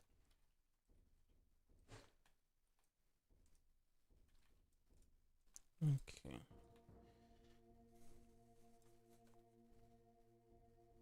Hyper, have a great sleep, and thank you very much for raiding. It's very, very kind.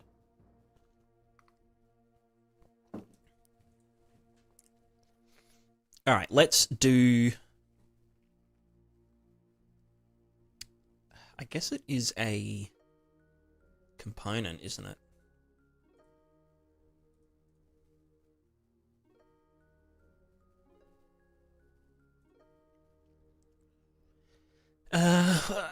Yeah, no, it is it's an actor component. Oh, no, is it a scene? No, it's an actor component.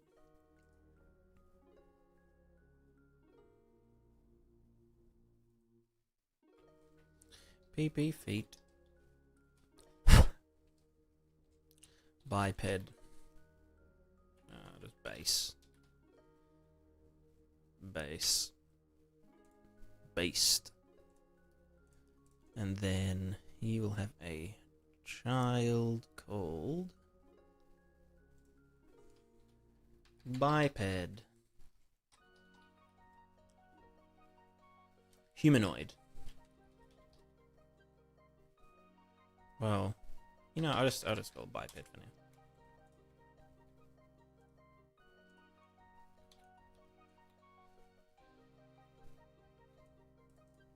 And then we're going to need a fella, actor, PPF, PP feet, sorry.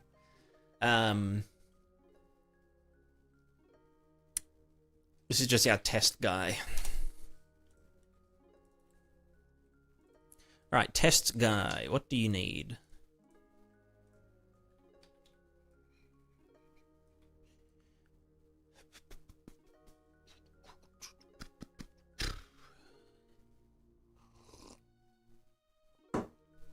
Yeah, sorry, XOR. Essentially, I think the more that I've worked on, like, a game, you know, the less I've realized that I don't want to work on a game. I want to work on parts of a thing. Not necessarily, like, you know, a game that is looking to be released and sold for money.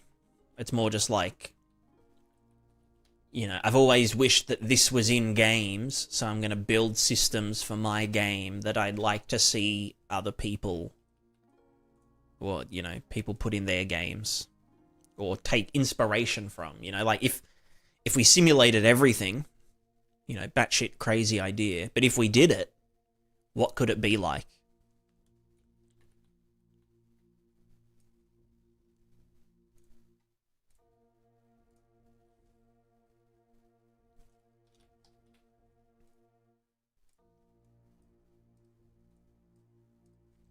Alright, Mr. Capsule, you are going to be not hidden in-game.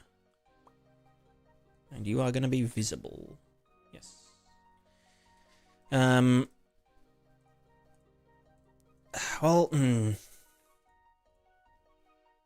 yeah, I'll just do that.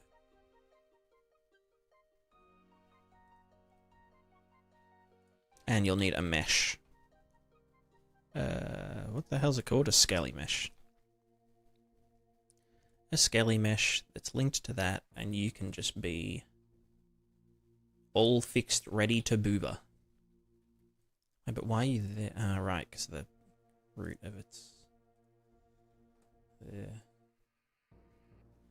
Can I just do like a more base character?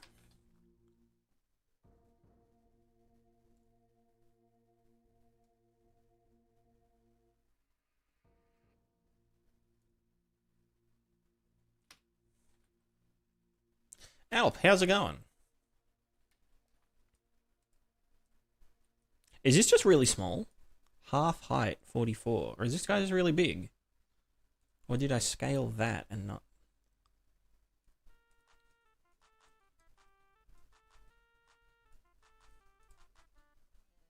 No, this is just, yeah, it'd be... What's 172 divided by 2? 86. That's the character height. And then... Where's the knees? Well, 172 divided by 3 times 2.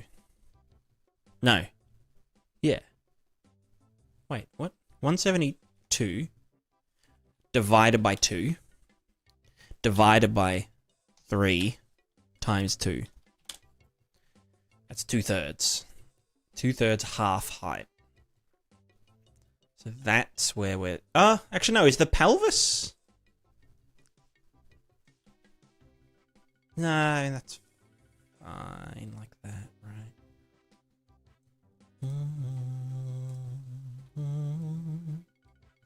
Pretty sure they have to be like facing that way or some shit for some reason. Who knows? Who cares? And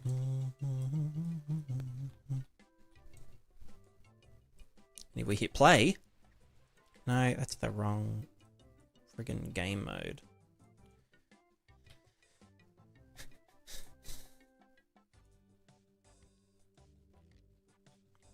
Fantastic.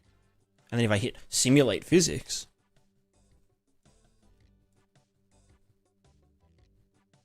Then we get... Excuse me. Collision. Right.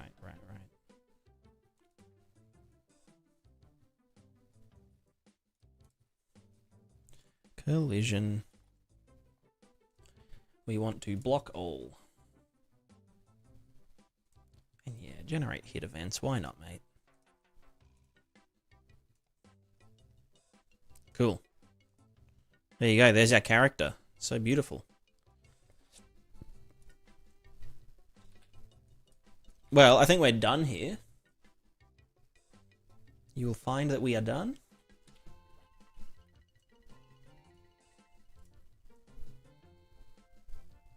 Nice. Cool. All right. Well, thanks everyone.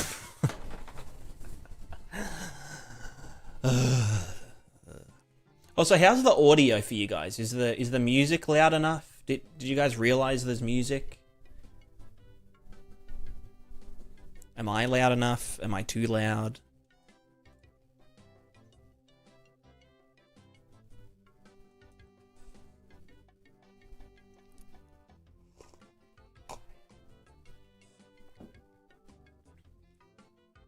No music. You hear it now?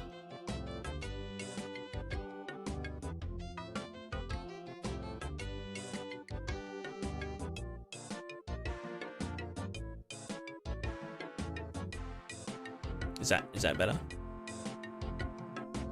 It should be ducking when I talk anyway, but yeah. Alright, cool. So I'll keep that at full. There's music 25% down? Okay, I can go down 6 dB. Cool.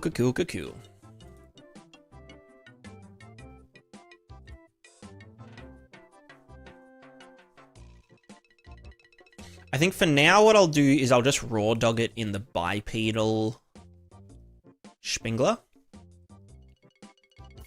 And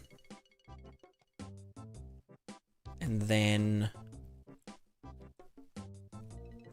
yeah...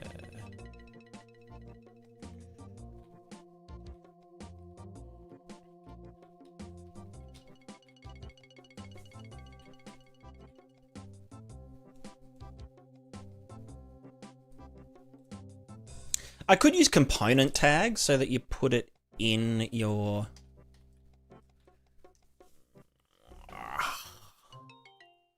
Just trying to think.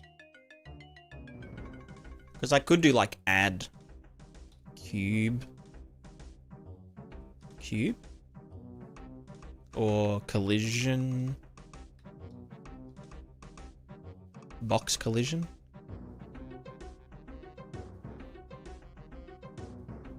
As the feet, rather than using a mesh that has a box collision.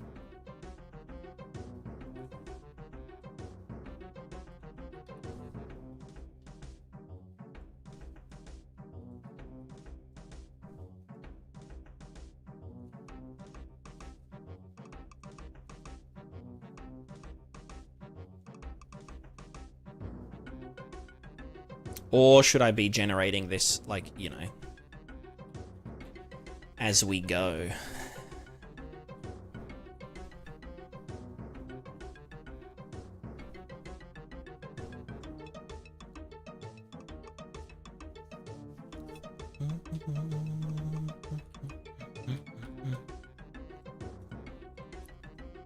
Because, you know, if we presume that this is, you know, the radius is the torso width, which obviously changes with different characters, but then we know that, okay, well, from the center out this way, that's where this part of the foot would be, and we kind of just dick with it from there.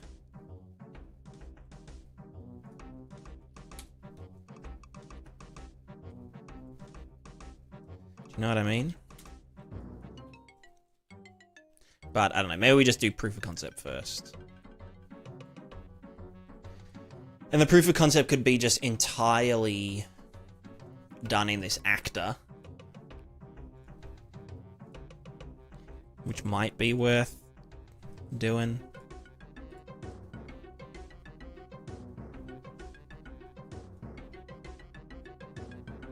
I'll need to put in a scene route that none of these are attached to. Well, no, they're all attached to the scene. Well, no. How the fuck do I use... No, it should be the capsule.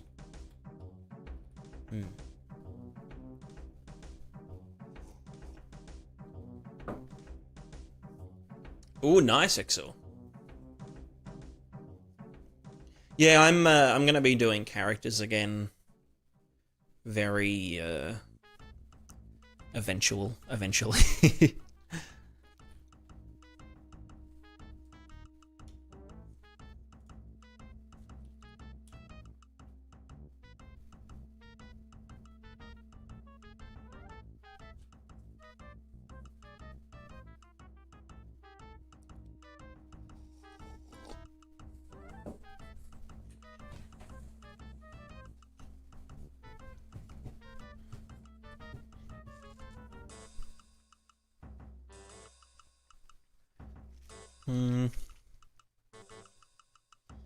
Effectively, joint everybody's here at different types of joints, see the various parameters on this component. I think I would just use physics constraints, which will be between capsule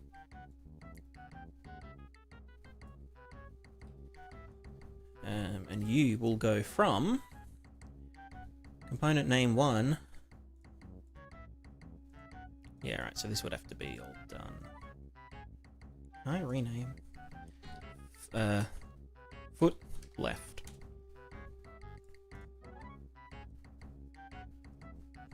Foot yeah. Foot left, foot So this is going from foot. Well, no, component name 1 would be capsule. Component name 2, foot L.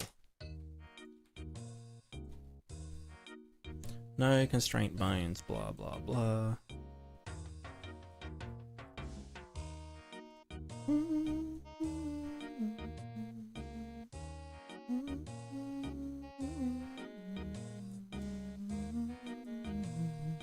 No, go back.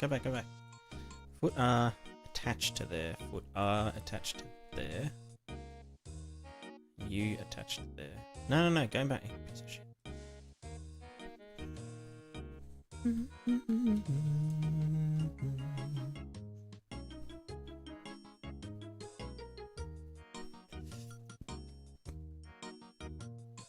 First component property to constrain.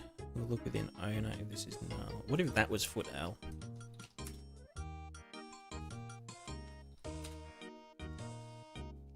That looks better. Maybe.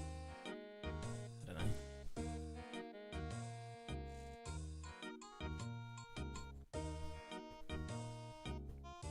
I think art view that isn't on your character really interesting. The problem is that blenders change a lot over time, so I honestly don't know which nodes I need to do something like that anymore. Yeah, well, for characters getting fatter and stuff, I just do a blend shape. And then, so there's a sculpt, high poly sculpt of the character normally, and then a high poly sculpt of the character when they're fat, and then create a blend shape from the thin character to the fat character, and then lerp between the baked normals in the shader as that happens.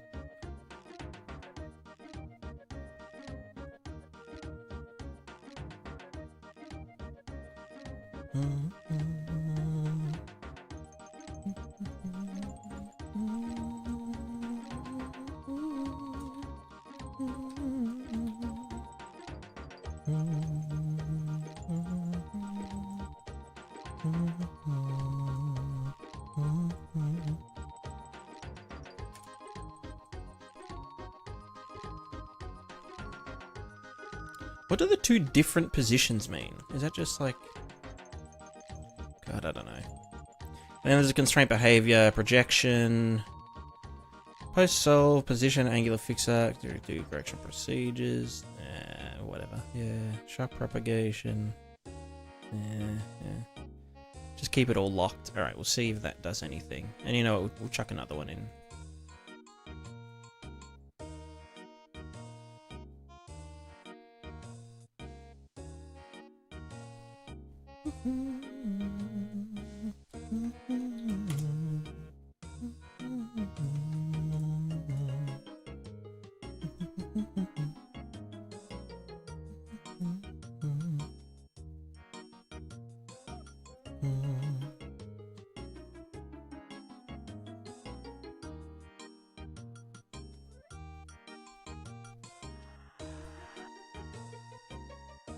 Whatever.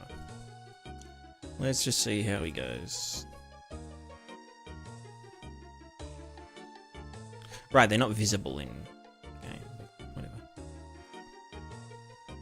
He's not simulating physics. Fantastic. Simulate physics, yes. That also means that these need to simulate physics as well. And they don't, they're just constraints of the physics. And then the mesh is here. Well, nothing's attached to the... Wait, why the fuck are they attached to the mesh? Attached there, you dick. Okay.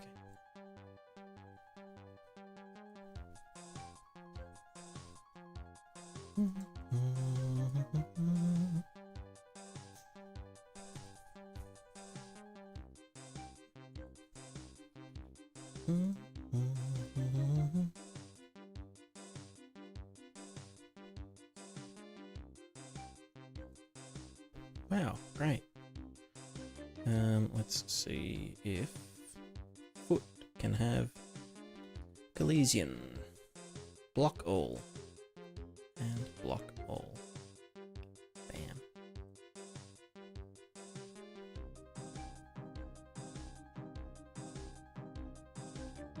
Great. That is actually good. I know that looks stupid, but like, it's just because the character's attached funnily. But no, it does mean that yes, we do have invisible lines. Which I wonder if there is like a hidden. You can't see like the. Oh, maybe you can see. No, you can't. I'd have to manually do them.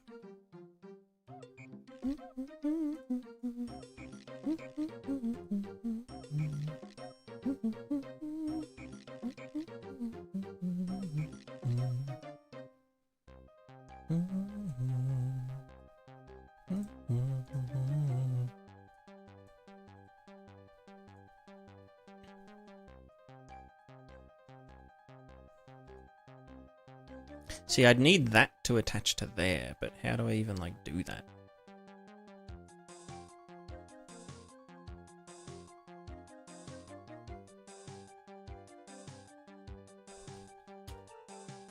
Because I can't change them.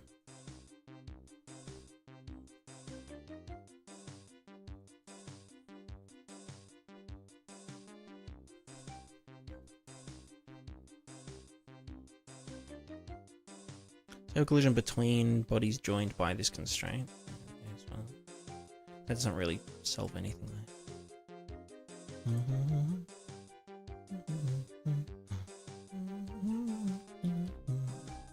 Right, let me just change his visibility to none.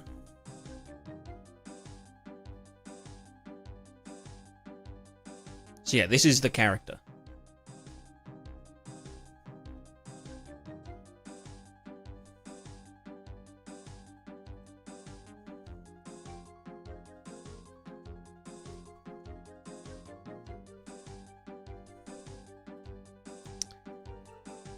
I really hate physics constraints. Why do I do this to mine shelf? Like, I can't even set them to be null. Oh, it's you hold control. No? No, that's just... No, is it alt? I know there's like some just... I just can't be fucked. Like, what does it mean if it's out here, you know? Knees? Not quite.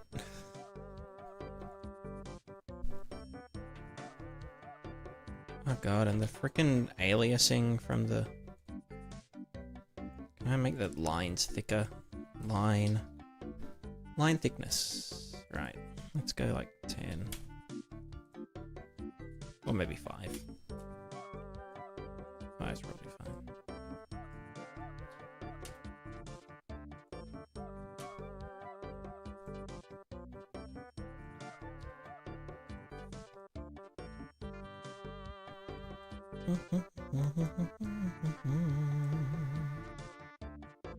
So this just means that this is hinging from there.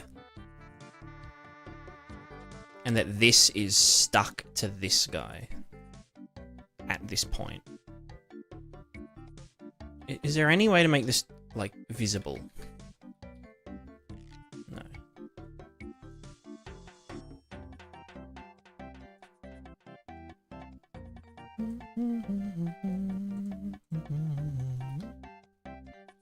We're gonna pray we want physics constraint to work anyway? Yeah. Yeah.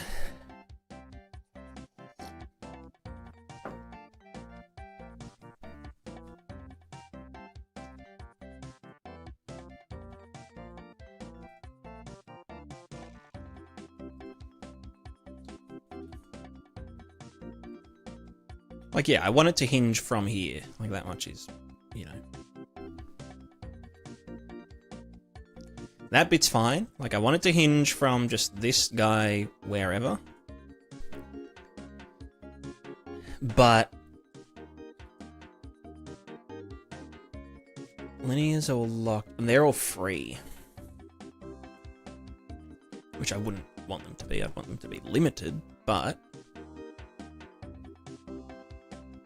What in the Rayman is that? It's the basis for character movement. Physical character movement.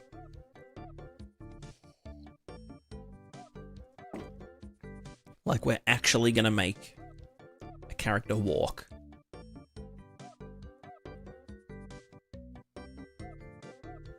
Yeah, right. So then we've got angular drive, we've got target orientation with strength and a slurp. And then the linear motor, I don't... Position target. Let's position in local space.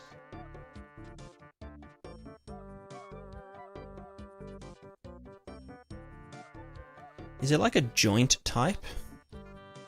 No. It should be able to, because I did that previously.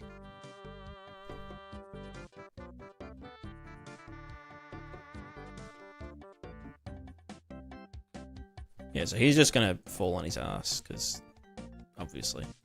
If I did linear limits limited, limit, no, locked in XY, limited in Z, limit, I don't know. Right, that's the limit. So that should like slurp it up as soon as it starts now. No? No. Is it just not long enough? Should it be?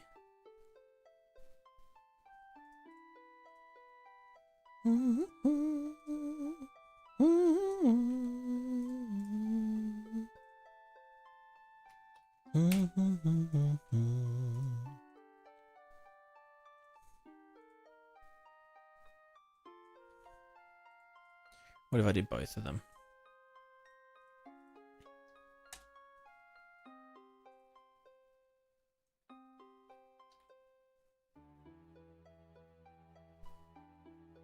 Ah, smart crafted.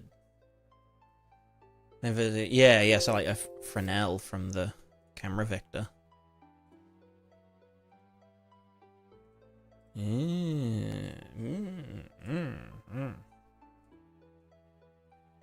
Okay, so now it has free thingos.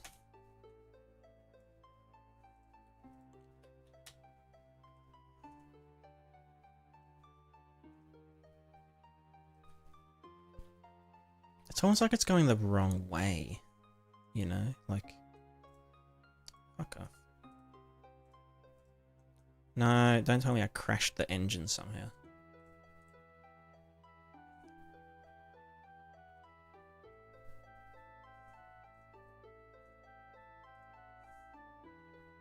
Bruh. Come on. What are you doing, Unreal? You suck. Oop. Goodbye. Yeah, send and restart, whatever.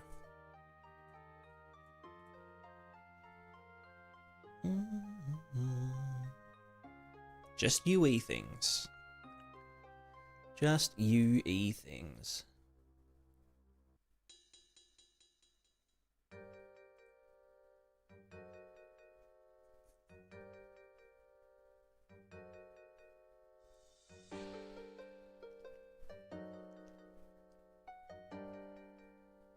The issue with the camera vector WS is it's like an inverted cone.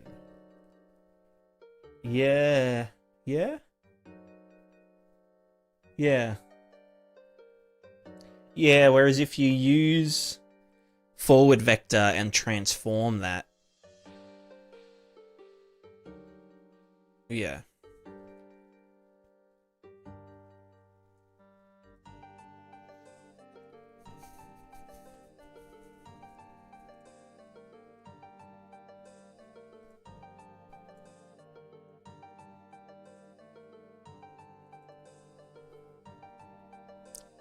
Alright, so we have... I don't know why these positions can't change. Does it want like a...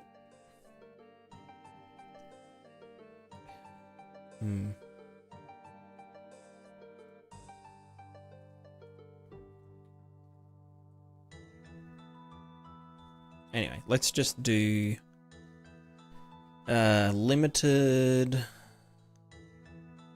soft constraint.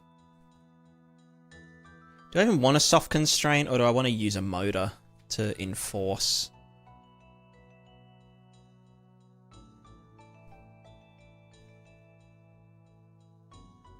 Let's just say free.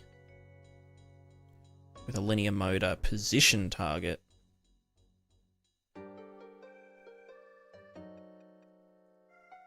$100. Strength, yeah, 50, whatever. No velocity target. And then I guess I'll do the same here. That should be from the thing. And I need to unlock that dude here.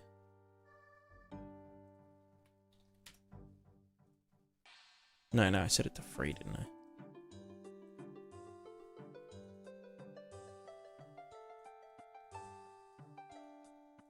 It should be set to -100 as the target.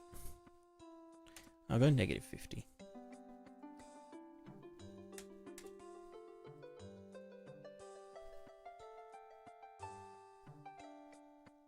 Okay. If the strength was higher, 500.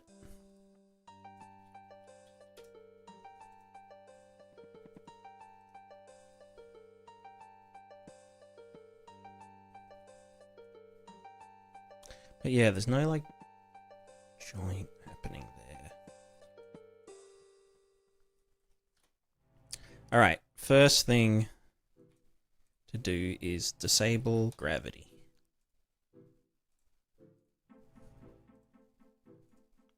Gravity's banned.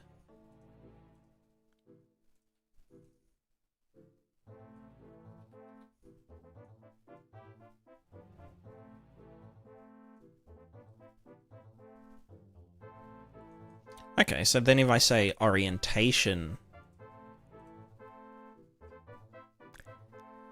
swing motion, let's just, let's keep it limited so it's like this whole fucking thing, like, you know what I mean? I mean, that's how it should be. But...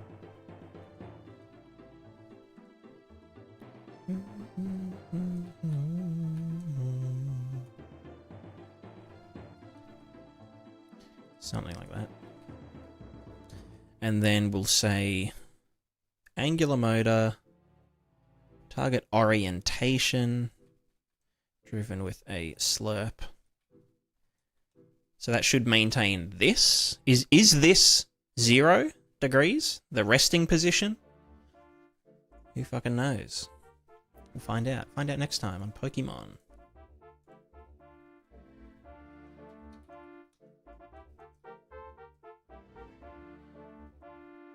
Okay, it looks like it's...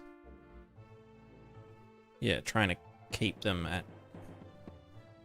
whatever 0, 0 is relative to the character. And then this is trying to keep them at some distance from the character. Alright, you guys calm down. No, go this way. No, you little shit. Go here, and then I want to squish you into the ground. Just to see if... yeah, okay. Looks funny? I mean, yeah. Yeah. The only other thing would be, I think technically if we want the feet to be angled, we'd need another joint. Which would just purely be a rotational. Because yeah, this is like a rotation from the body.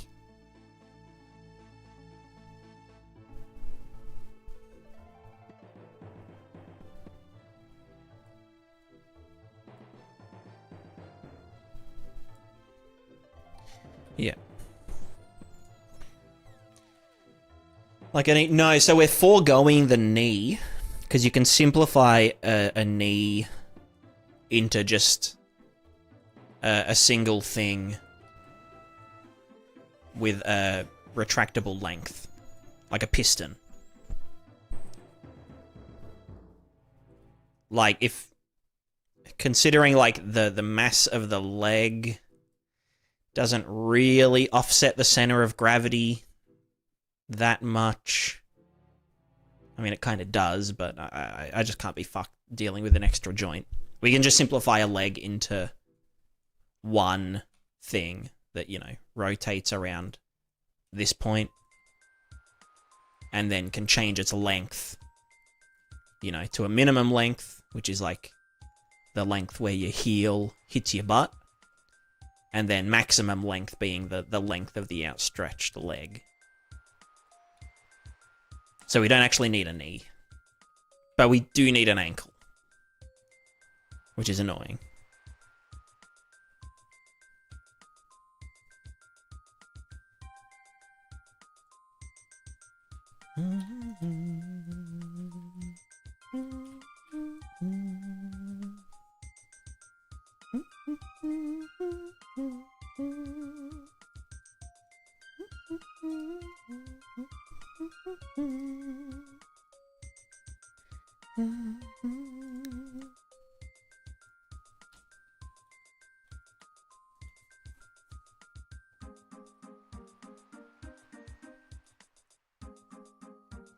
Right, so this doesn't need a... Doesn't really... Well, no, it does matter where that joins to, doesn't it? Or no, maybe it doesn't, actually.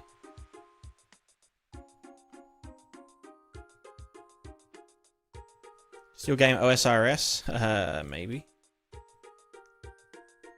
Maybe. I've been playing the leagues. OSRS League. It's a lot of fun. But aside from that, I made an Iron Man. Me and Amethyst made group Iron Man. And I went giga hard on it while I was, you know, not streaming.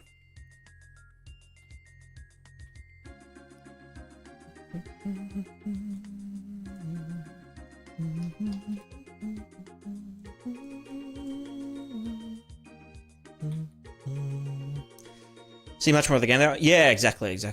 Yeah, I've got like an almost maxed main account, but it just wasn't like hitting the spot anymore.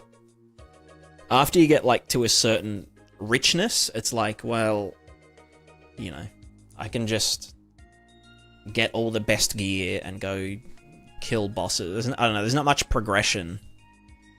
And you can sort of circumvent playing most of the game by just like killing one boss over and over again. Whereas with an Iron Man, it's like, well, I want the weapon that this boss drops, so I need to, you know, go and kill this thing or do this piece of content first to get some gear that makes killing that boss easier to then go get that boss, and you gotta, like, you know, level your fishing up to get better food to be able to kill the boss for longer. It just feels a lot more meaningful. Which I think it's kind of how the game was, like, designed. It was designed around, you know, groups of friends or groups of people, you know, diversifying their skills and, like, pooling together resources and doing content and whatnot. But I think as we all got older, it just became efficiency-scape, you know? It's Jid. Gwendolyn, hello. Yo, Jid, how's it going? It's so weird. It's so weird to be back. Look what I did. Hold on, let me...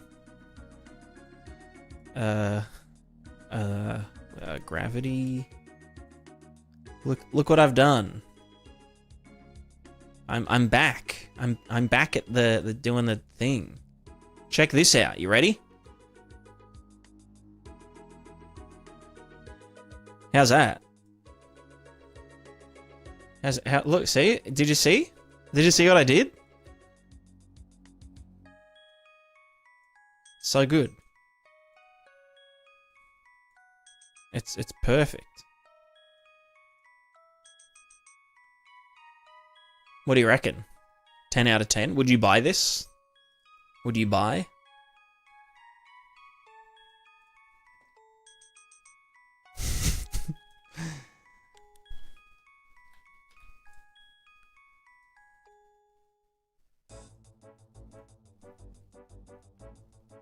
Oh, it actually has... What are those red lines from? Does it actually show them now? Why the fuck are they out there?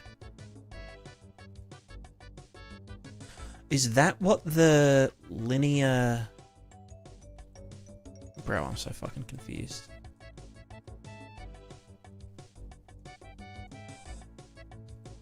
Also, I do think that the constraint's supposed to be capsule and then foot.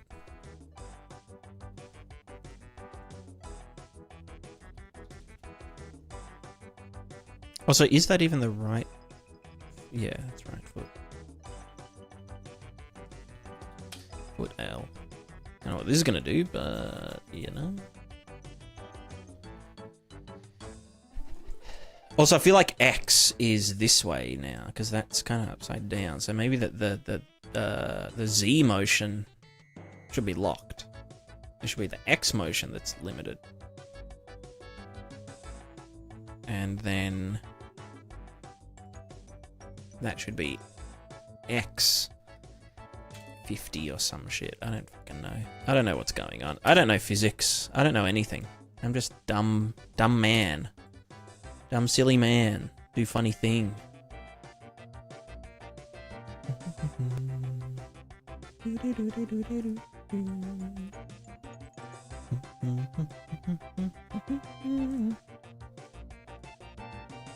Anyway, I'll explain what's happening. Wow.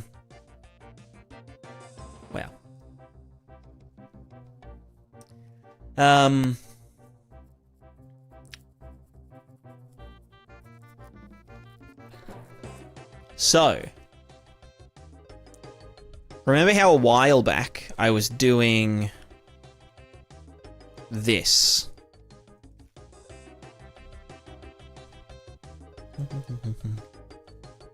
Where I was doing like balls. We were playing with balls. Balls and character. Representing a character with a ball and a cylinder. Right? Imagine that the ball was replaced with like bike pedals, but the thing joining the pedals together was invisible. Kind of. That's what we're gonna do to solve the slope issue and the slope issue, the friction issues, the stairs issues. So essentially, it's just going to be like the exact same theory behind this. But why? Because the ball is insufficient. We have insufficient balls.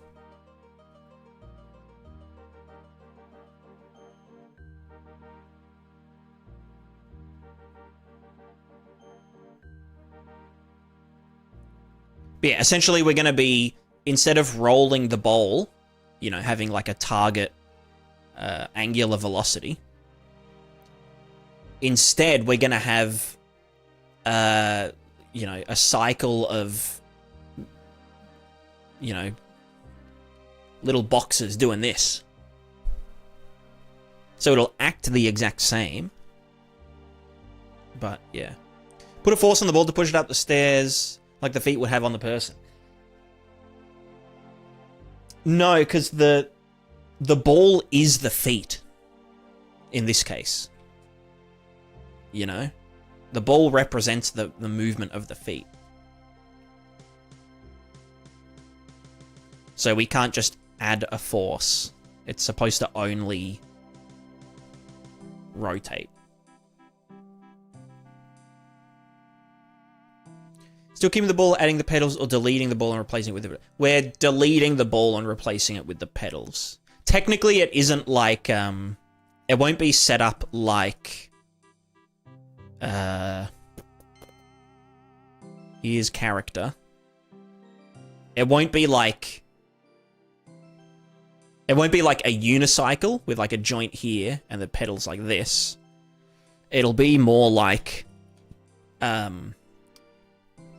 you know, there'll be 2 feet hinged from the pelvis like this. But they'll just be on pistons, so they can be like here and here. Which, in the animation, will look more like, you know, this.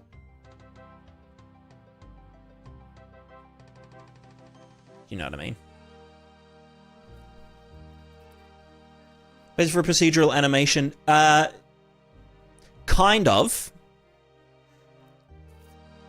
It's less about the animation, more about the actual movement. But I guess technically you could call it procedural animation, but it's real. If that makes sense.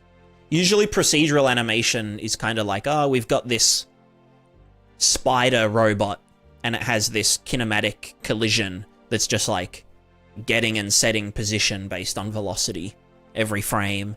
But then we procedurally animate the legs so that the legs, you know, do spider looking shit. Whereas this is like the other way around. It's like we physically simulate the position of the feet for physics and, like, you know, character physics consistency sake. And then the animation matches that. But I was thinking of... so, like, essentially they will have there'll be like a stride, is probably what I'd call it. A stride profile. Where, like, you know, the feet move like this or some shit. Who knows? But I'll probably take the stride from animations. So, like, for example, the run animation. I don't know, walk forward deep. What the fuck is that? What's a level sequence?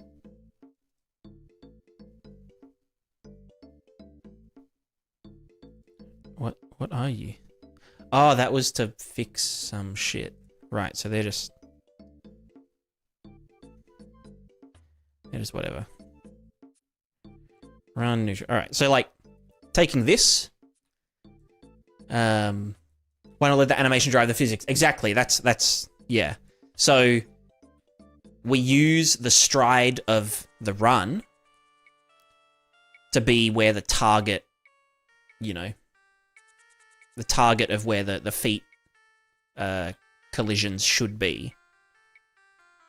But we can't do animation first, then physics, because it'll just get fucky. Because, you know, if you look at, like, when you are kind of like moving around and, like, the feet kind of... There's, like, some points where, like, the animation will have foot slipping and crossing over in weird ways and, you know, where it, like, doesn't line up perfectly. The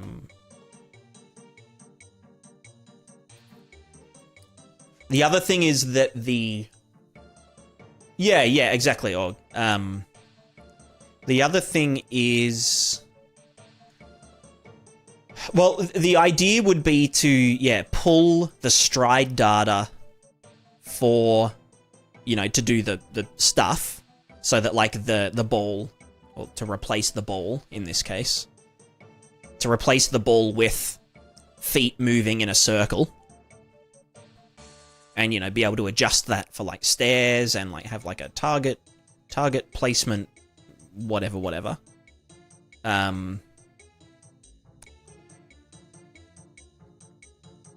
I forgot. I've lost my train of thought now. But yeah, it has to be like in... I'll essentially have to do... like a full blend space kind of dealio in... Do you know what I mean? Control room with physics simulation as the input. Yeah, kind of.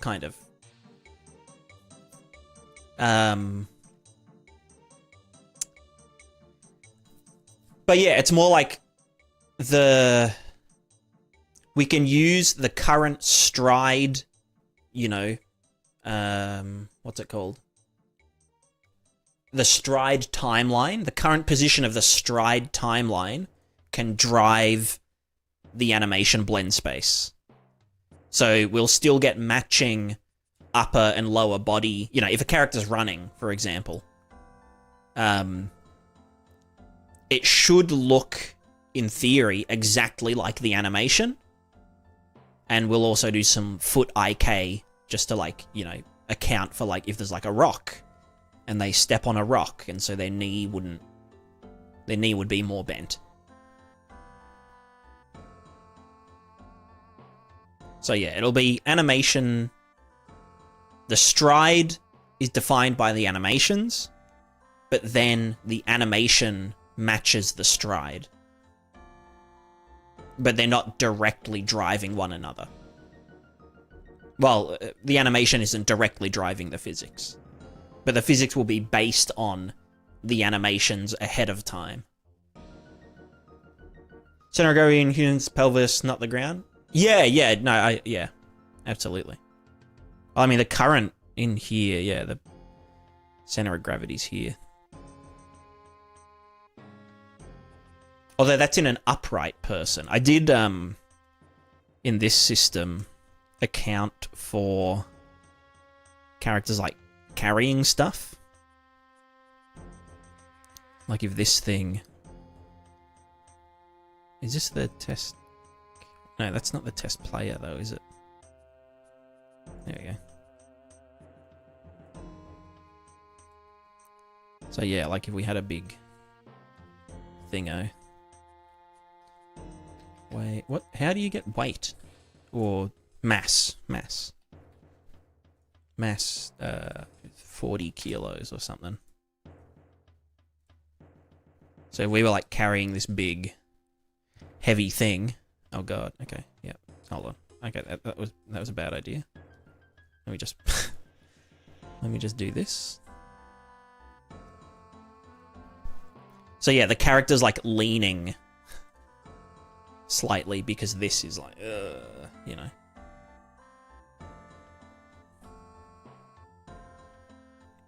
So the center of mass of the whole entity gets updated each frame.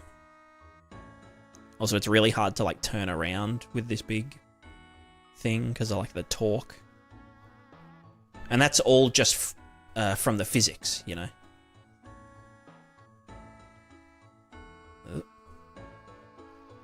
And yeah, we get really dumb stuff, like trying to fit this giant plank through a doorway. Reinvented motion matching. It's kind of like motion matching in reverse.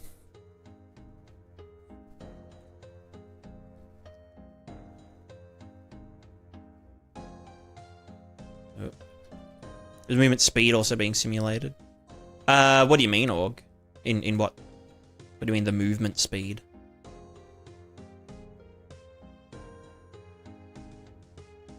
The movement speed is just determined by physics. But there will be, like, a target movement speed, if that's what you're asking. Because, like, currently this... You can see here...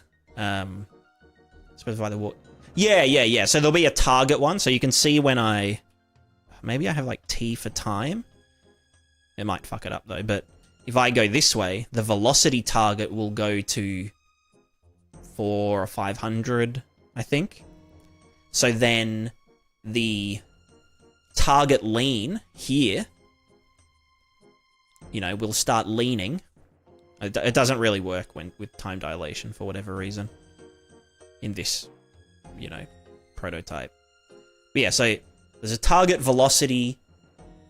So then we have, like, kind of a target acceleration, which is when the character leans forward, because we can only really, you know, lean. We can only really accelerate by leaning. So we replace, like, acceleration in the CMC with a target lean for the character to be. And then, you know, the wheel spinning or the feet moving is just a means of correcting the character back to the upright position. Like in real life, you know.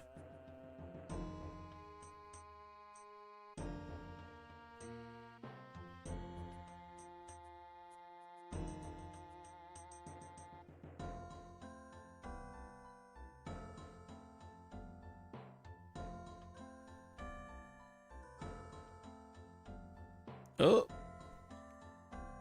Yeah, I have trust in the lack of balls. So let's go back to PP feet. Priz fizz feet.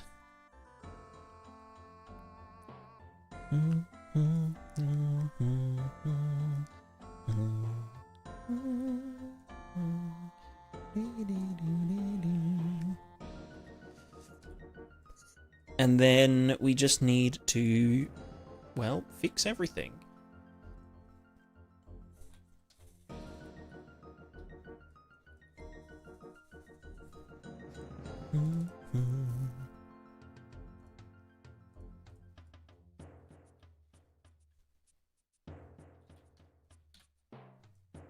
Said PP. Yeah.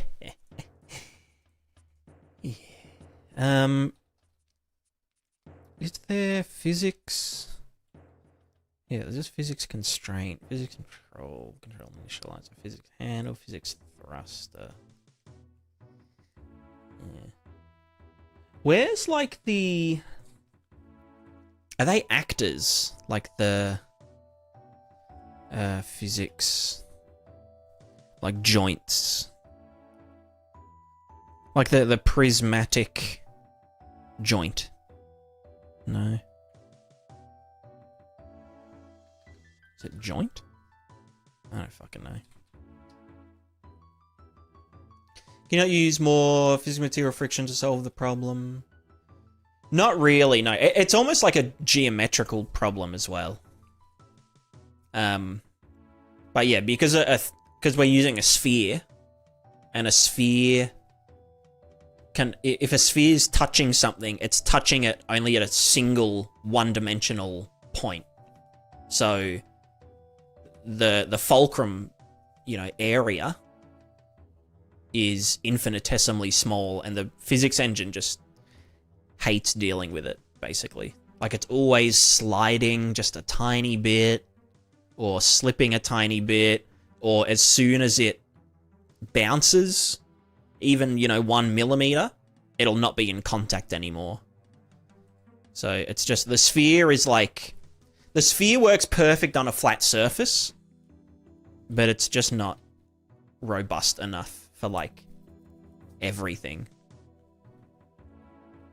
Toda ad got released? Hell yeah! Making those fat stacks. Yo, Kravia! Hello, welcome. Welcome, welcome, welcome.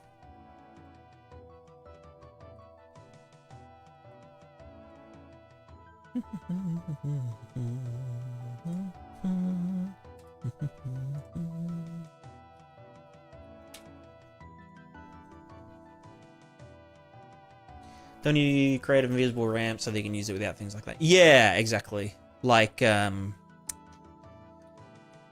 if you start doing ramps on stairs, what if it's like a really low, you know, like this kind of thing? It's like, okay, well, we could just turn it into, like, make the collision a ramp. Like that. But then it's like, if we drop an apple on the step, that means that this apple's just going to roll down as though it is a ramp. And it's like a bit funky.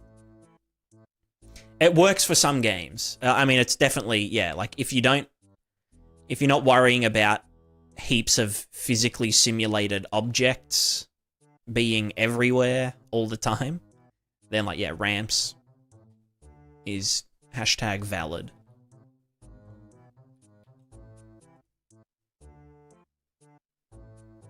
Right, that's better. So it was -50. Soda. Only got paid for the day of the shoot. Well, you know. I got emotions is a good idea. Yeah, I think, yeah. Special collision only for the ball and more accurate collision for other physics objects could work, but that gets complex. Yeah, I had thought about, like, a lot of workarounds, but I don't know. I didn't want to mess with... Well, for one, I didn't want to, like, mess with the physics engine. I didn't want to have to, like, fuck around with it a bunch. I wanted this to just sit on top of the physics system, physics engine. Yeah.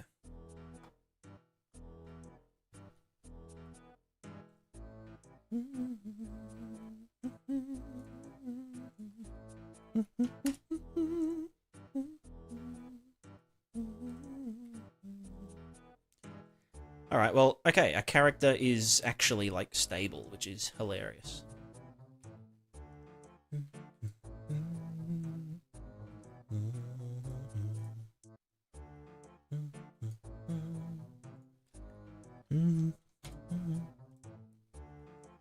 But yeah, I think in the future, we definitely want this to be...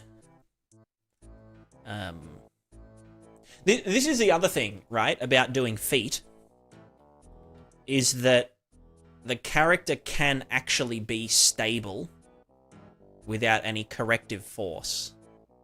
Like, the character can just sit here and be happy, whereas with the sphere is constantly trying to, you know, fall over. Because, again, it's at a single collision point, like that.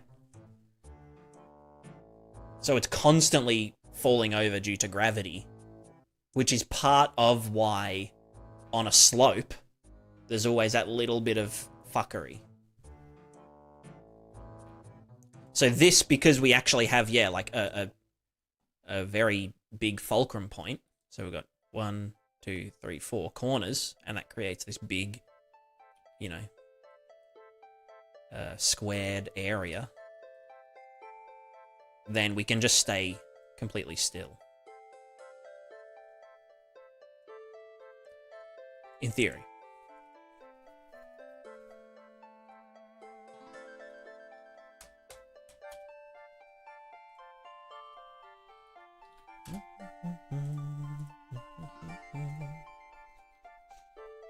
Any videos planned for YouTube soon? Yeah, maybe. I do want to do YouTube again at some point. I think it would be cool.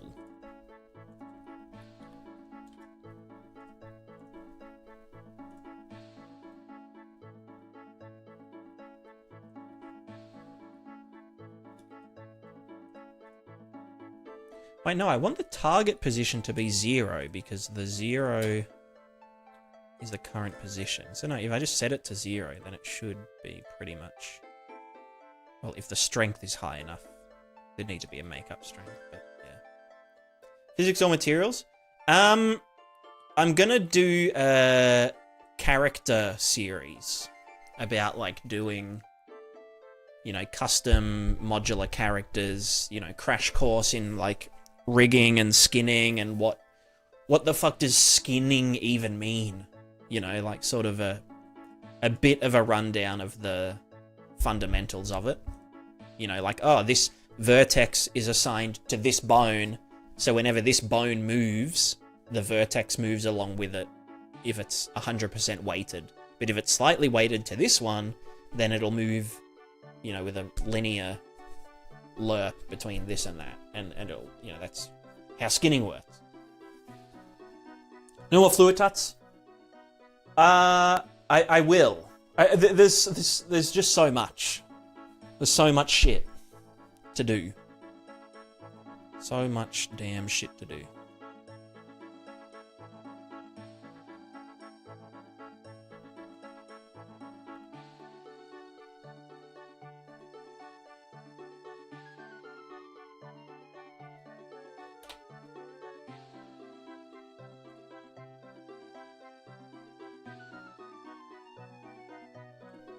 So X is twist.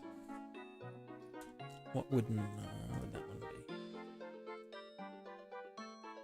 That should be right backwards. Oh god, can I like do that there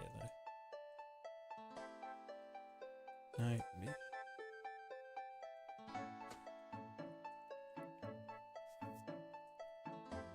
Yeah, exactly. I just need to. So that should be going back there. Is it because the strength isn't very high? Let's do 500 on them. And it would probably help to turn gravity off again.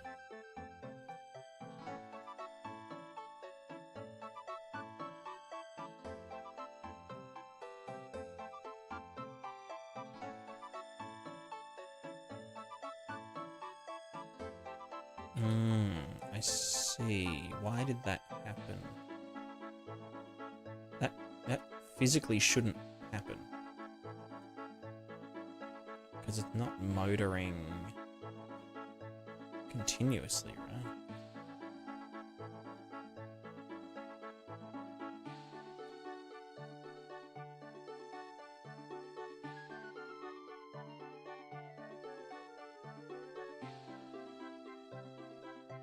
Linear limits X free.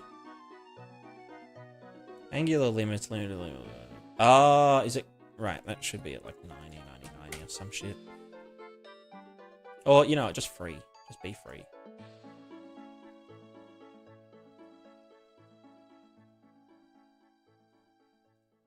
Which would also mean that the slurp... Okay, so that's trying to stay at 0, 0, 0, 0, 0. This is going to go to 0, 90, 0.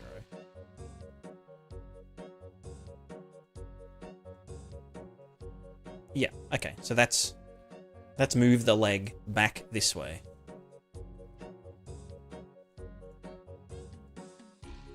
So then this would be move it forward, like up this way. Yep.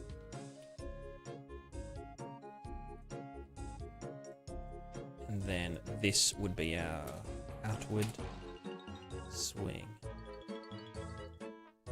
Yeah. No, that's inward swing. And that can fuck off. Yeah, okay. So that's, yeah, moving the leg out that way. So then we would just need...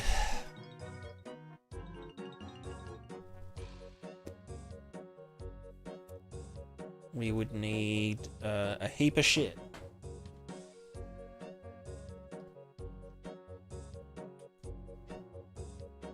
So relative to capsule...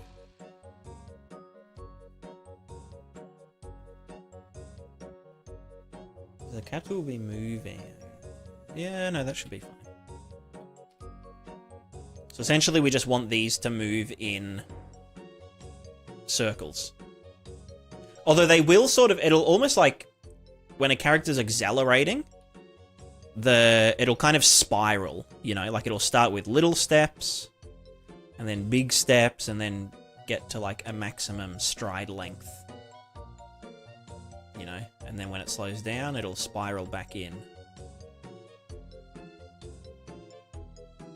Because obviously you don't start walking by like taking a giant step as though you were running. You start with like some little ones and then... Yeah. Basically how the animations are set up. Which means I'm gonna need to... It's fucky, but...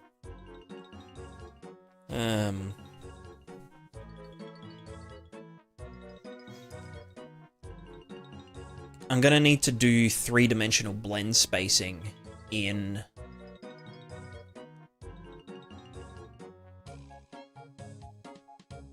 Oh, should I just do it fully procedural? No, because we want the animation...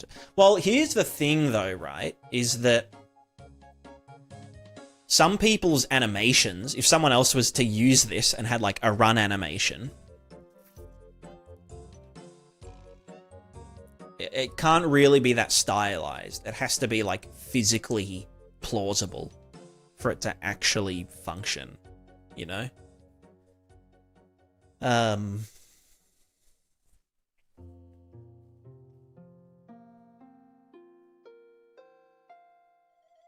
So should I just...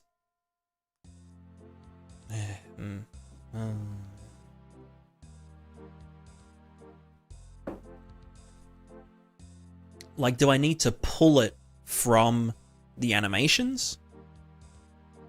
Or can I just use some of my animations to get, like, a good enough stride profile?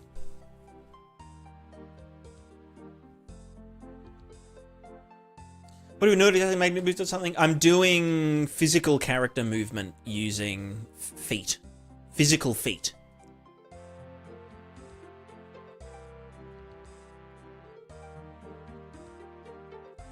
And if you're wondering why, so am I. Mocap. Well, I've already got mocap animations that I can use as a basis. But I'm just thinking, do I need to do that or not?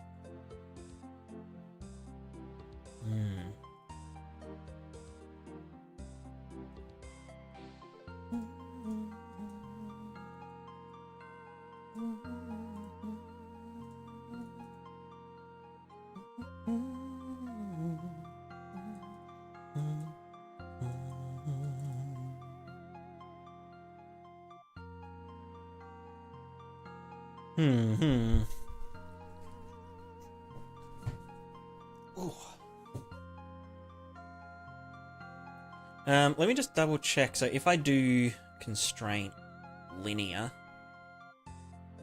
position -50, that should pull the leg up. Or the foot up. Oh, no, that went down. So +50. Right, because it's now foot to pelvis. Yeah. Yep. Cool. Does you see me character move? I hope it's not MP. It'll work. It'll work in MP. If it's difficult, why not skip to be done in future? Because if I did that, then I'd never do anything, because everything is difficult. You know? Everything's difficult in its own way. But it's also because something like character movement is like a fundamental to a lot of other stuff in, you know, in game stuff. So it's sort of like, it depends. Like in my game or software project, my virtual toy,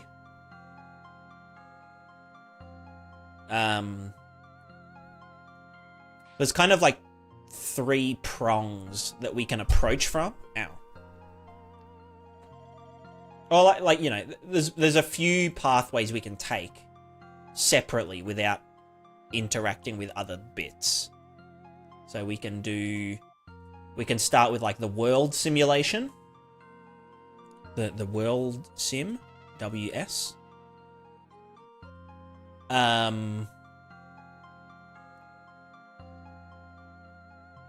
And so, you know, yeah, we can do like, entities existing and being virtual and becoming physical and, you know, blah, blah, blah. Or we can do like the asset side of things. You know, like we don't need to have systems in place to create characters and assets and the look of things. Or we can do the character side of things, as in like the the character logic, the CL. As in, like, the movement and the combat and the whatever. And, you know, we don't need the world simulation to do that. And we don't need assets to do that. And we also don't need assets to do the world simulation stuff. So we kind of always have three... You know, if I want to work on something else, there's two other things at any given point that I can work on.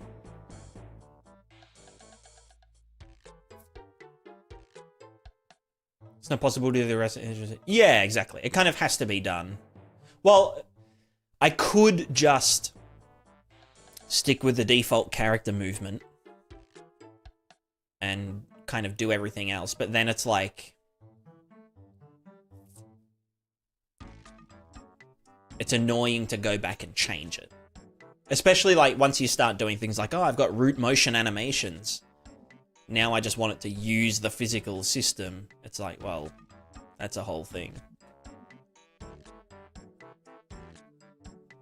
So, yeah. Plus, I just think it will be fun. I like exercising my brain. I'm more interested in exercising my brain than I am finishing a game and making money.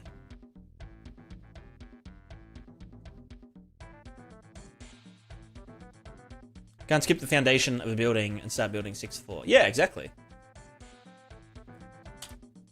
You need a solid foundation. And I feel like in my case, I'm like building... It's like 3 buildings that are all joined together at the top. You know? Like... There's 3 foundations that I can work on at any given time. But eventually they'll all converge. Like a pyramid. It's a pyramid scheme. You know? Or something.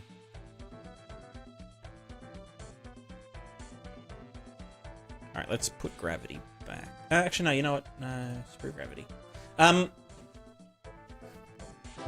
Okay, so... I should probably use, like, curves for the thing, right?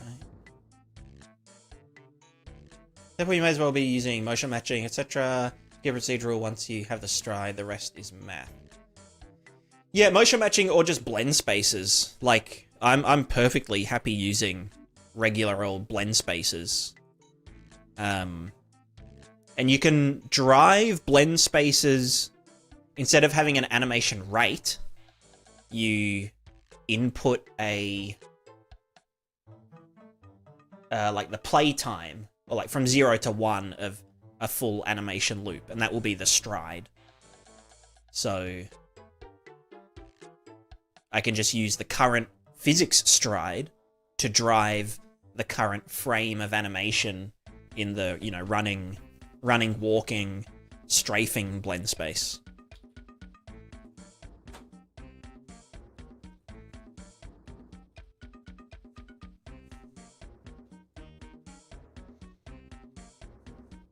When I think about it, if you're moving at, let's say I'm moving at 400 units a second, you know, this way. If I do that sideways, it's pretty much the exact same stride pattern. Like, you're not moving your feet any faster. You either slow down or you... Like, if I'm running sideways at the same speed that I'm jogging forwards, it's pretty much the exact same thing. So maybe I will just...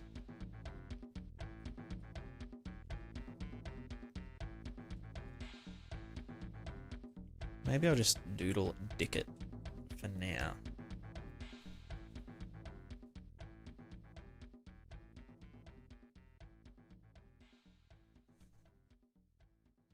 I mean, I could literally just use sine and just do, yeah, like literal circles.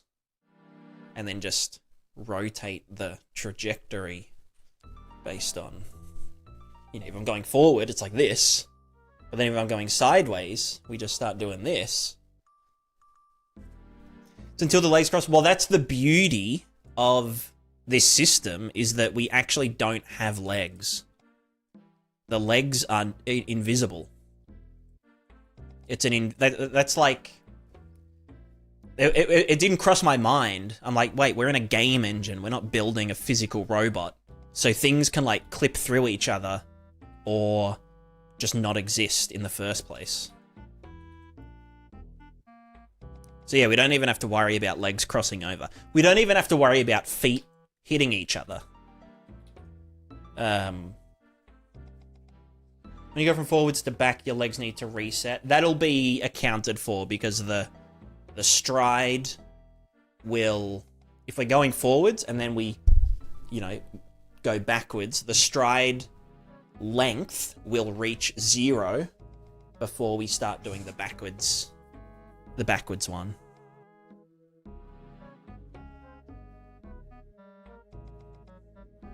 Yeah.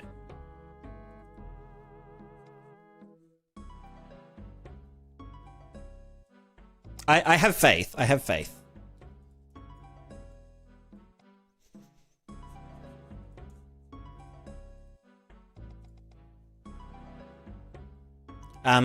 However, I need to pee, so be right back.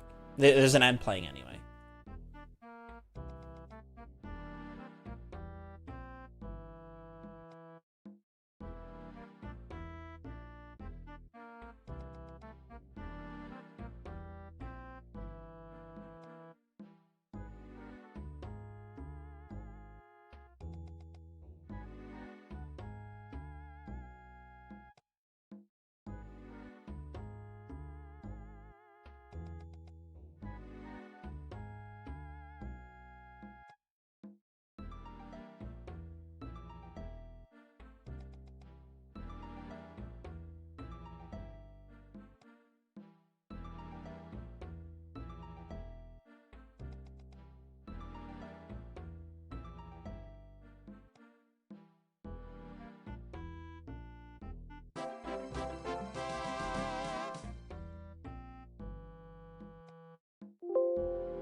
I'm back.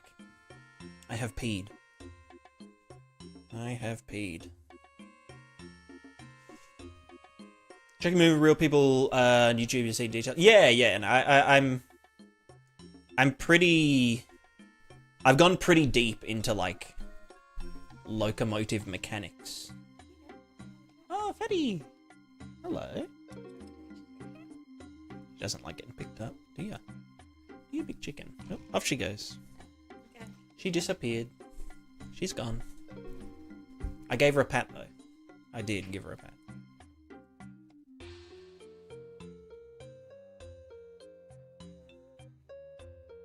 Yeah, probably. Probably. Okay, so let's do...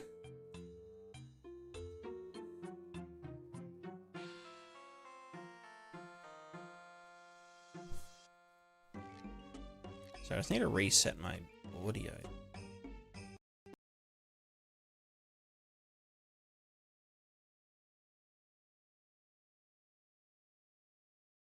Wow. Am I... Yeah, I'm back. Okay. Hold on, let me just get my freaking music sorted again.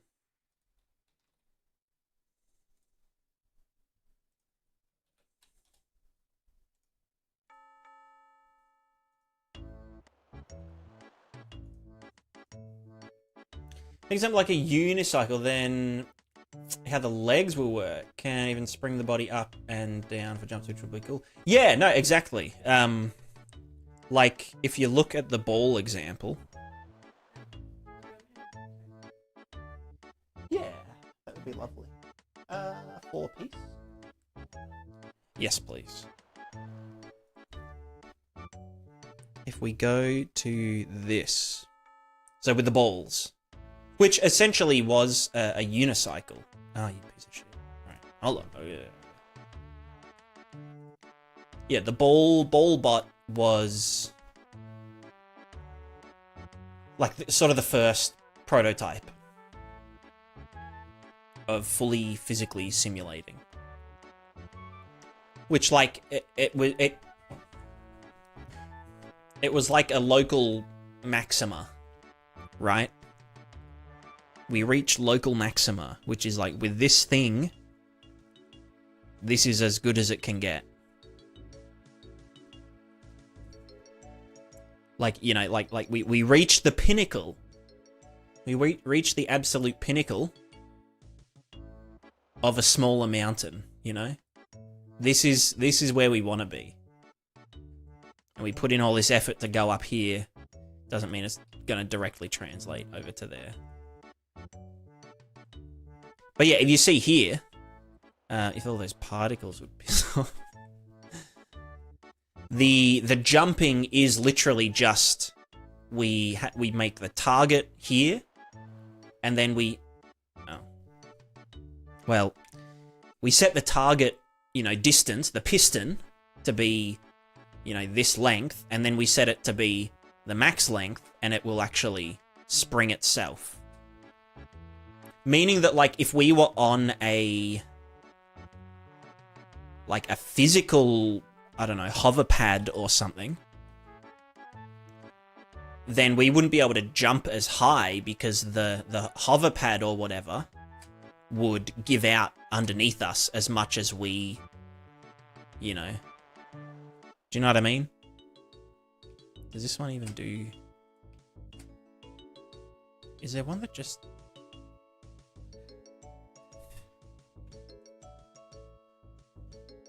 Oh god, that's terrifying. Alright, I'm gonna get, like, centrifuged off this one. I think maybe this was... this was one...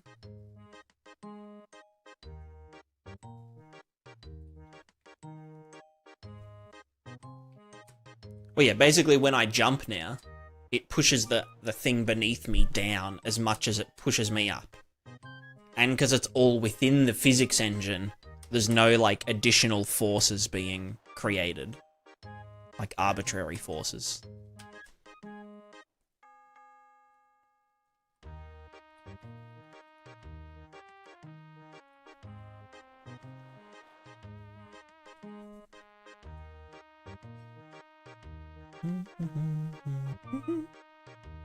Yeah, true, I have better internet here. I have, like, yeah, gigabit internet. So I can actually stream at, like, real bitrate. Isn't that funny?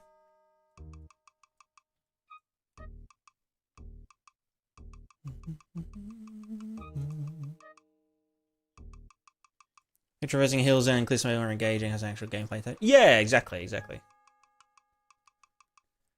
And also, like, you can make really convincing drunk characters when, you know, like, you just, instead of making them act drunk, you literally just, like, tweak the compensation of, like, the balance compensation to be a bit laggy.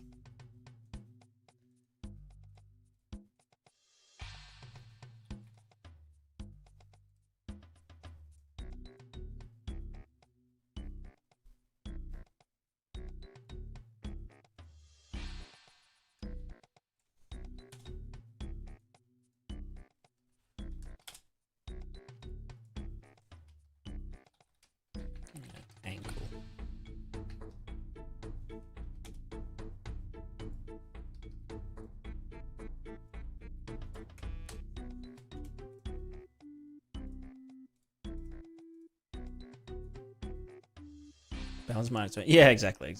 We could also do, like, if there's, like, a really thin thingo, take the stride width and put that in so that they, like, you know, actually balance and whatnot. Please make more videos. Yes, I will. I just arrived back. Give me some time, please. I only just got here and people want more videos.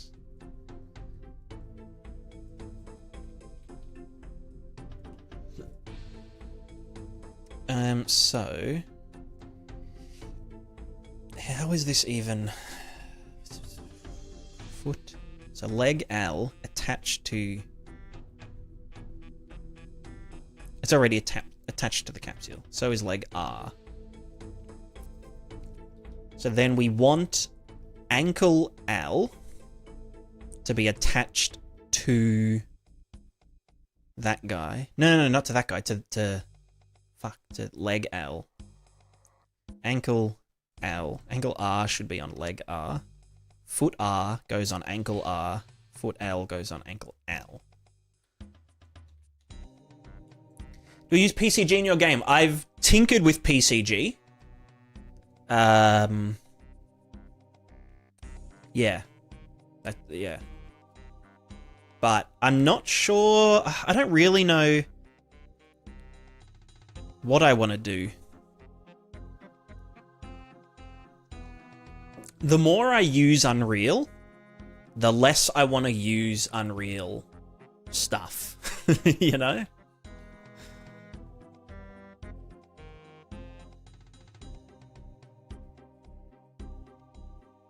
Not because it's, like, bad or anything, but just because, like, thinking of how, like, the architecture of my game, you know,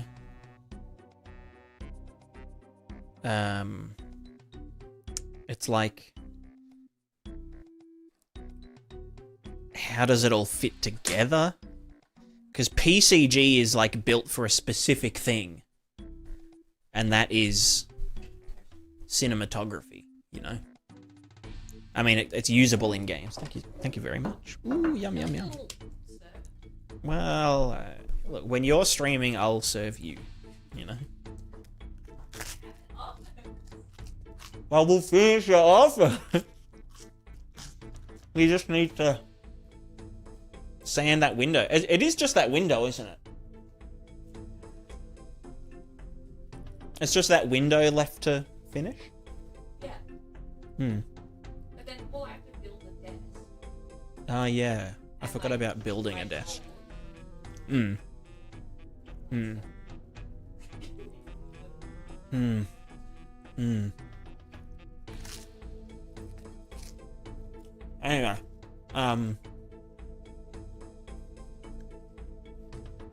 PCG.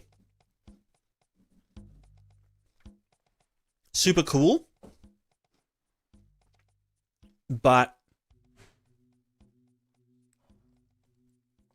PCG is kind of under the assumption that everything is just aesthetic. Like, it kind of seems hard to mass spawn actors. Or, I mean, I don't know, I might use PCG and then have a tool that converts that into, you know, entity data.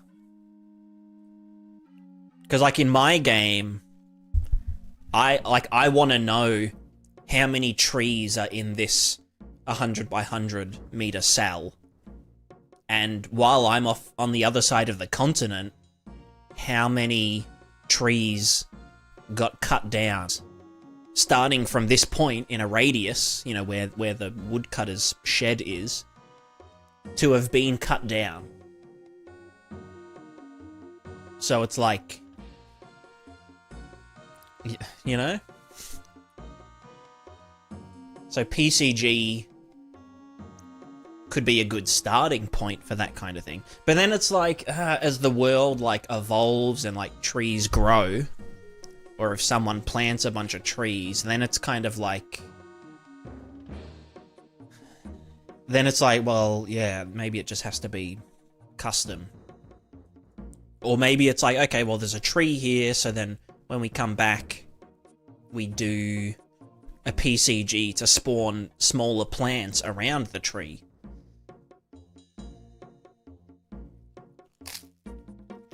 I don't know.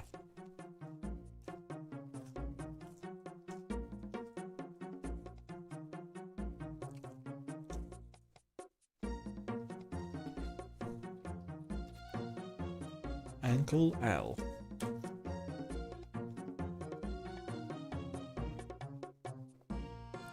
Oh.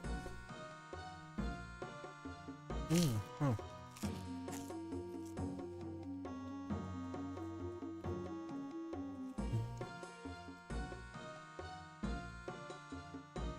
Yeah, that's true, Frederick.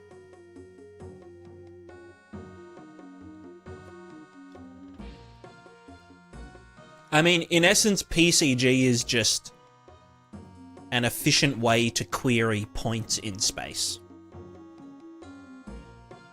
And then cull or have a strength value to a bunch of random points.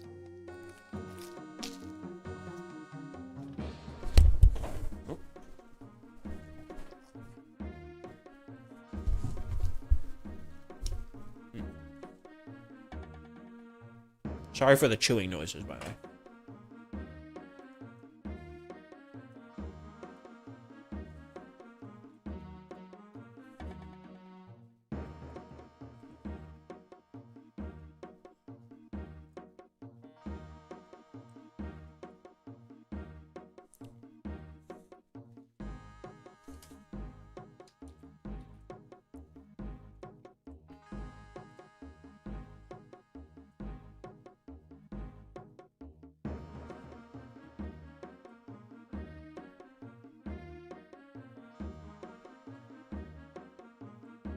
I'm so confused. Why are these all... Ah, there we go.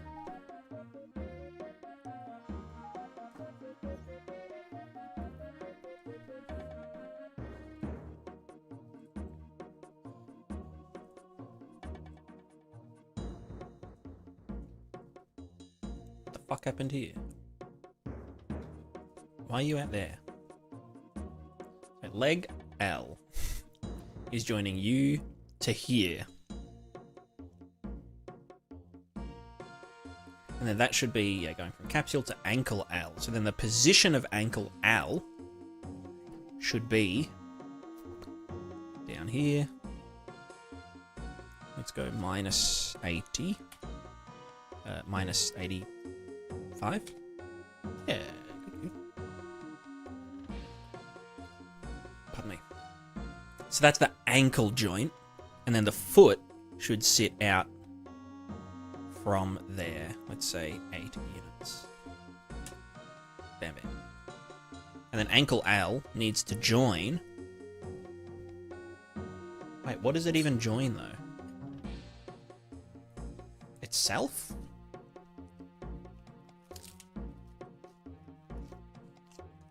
The real question, as anything made by Epic, is how much benefit will you get out of the system versus having to learn and potentially fight it? Exactly. Yeah. It's like, hold on.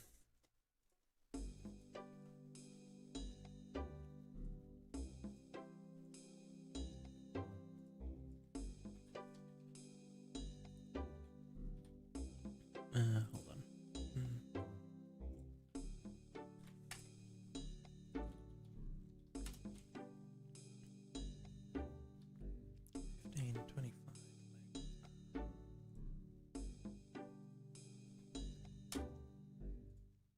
That's 25 down, minus 25. Yeah, okay. So then ankle from there is more like 90.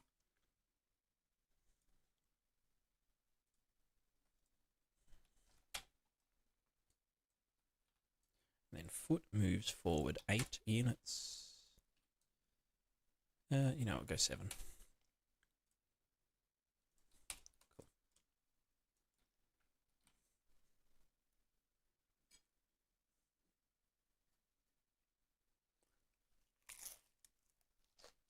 I'm not sure how to use a plugin in film. It does work with sequencer, I believe, is the name of the system.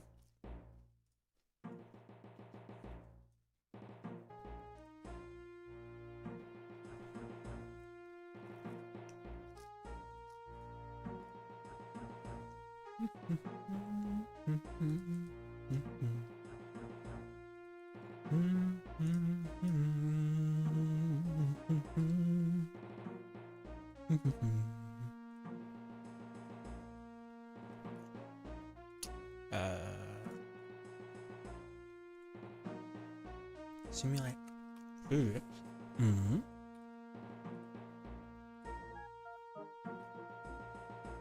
These can't simulate physics. These guys are. Okay. Right, I haven't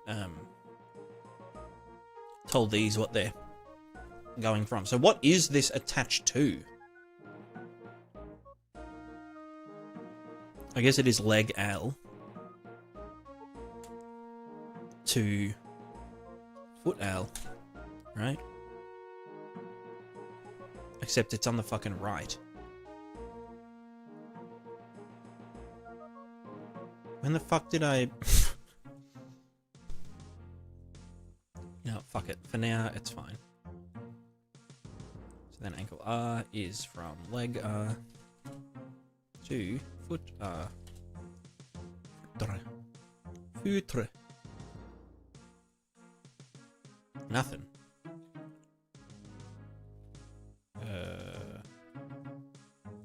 Why are you not...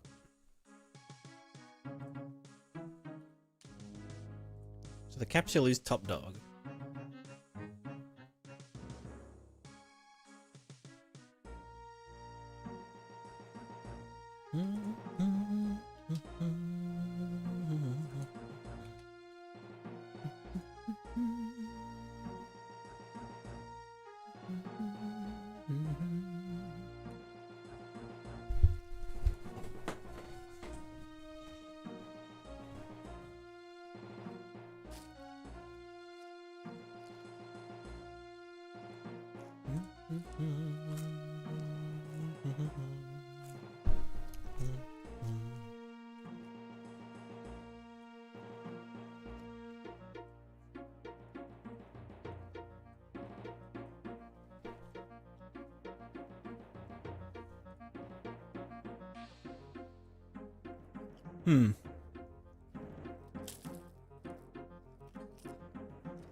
Capsule to ankle L.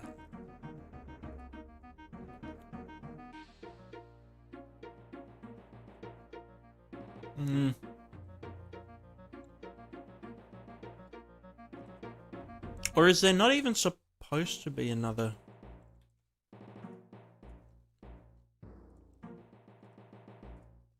Something's like locking it in place.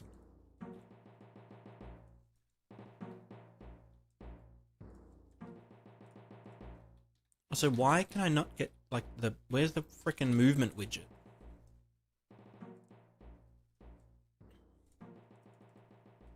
Like, it's just... I don't want these. Get them out of my sight. I want to move the guy.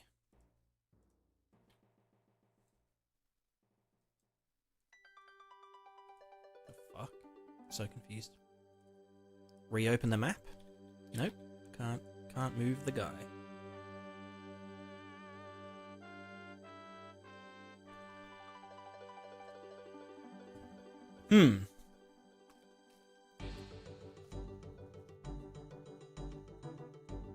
Well, I mean, previously we just didn't have an ankle, right?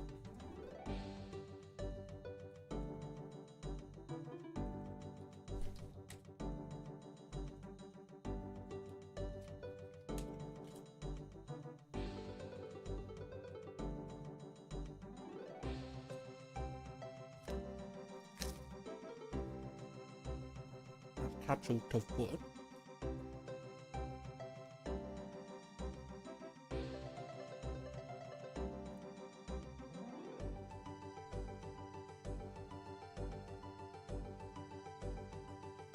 which, yeah, is doing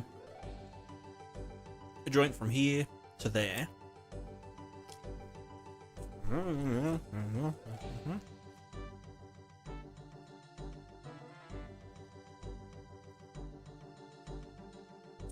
So then that's fine.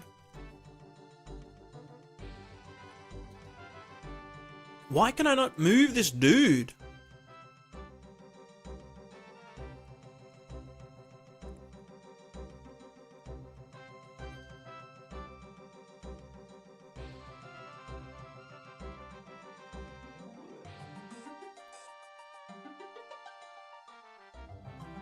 Alright, I'm gonna delete. Put him back in. And I still cannot. I'm gonna close the engine.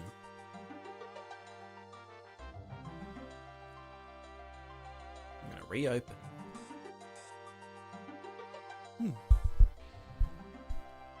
Huffin, how's it going? Do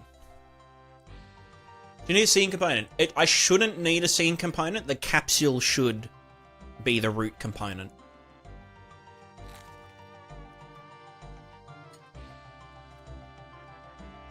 Did your plugin react with any water, grass, tree character, or any specific water and grass? It can interact with any, as long as you've set it up in a specific way.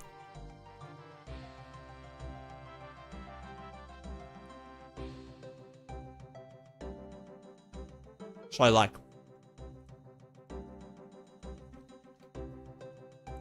you know, you can use any foliage, but you have to run it through the process of, like, setting it up to be used with the plugin. It can't really just work like magic. In some cases, it's really simple. It's just like, there's some material functions, you put that in your material, and it'll pretty much just work if they're pivot painted correctly. But yeah, there is like a fair bit of setup in the plugin, so it isn't for... It's not for complete beginners. If you're like new to the engine, I wouldn't recommend, you know, trying to use it straight away.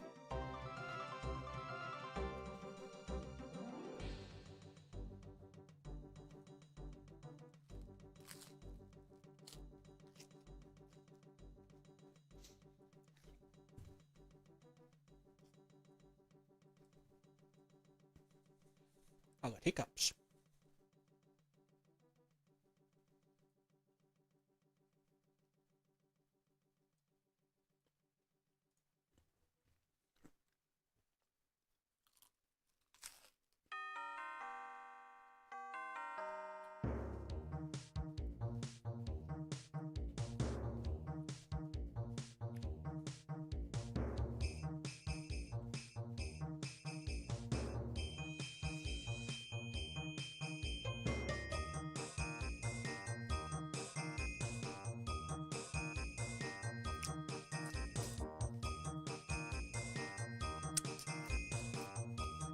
This is a Prismaticscape water update. It isn't ready yet.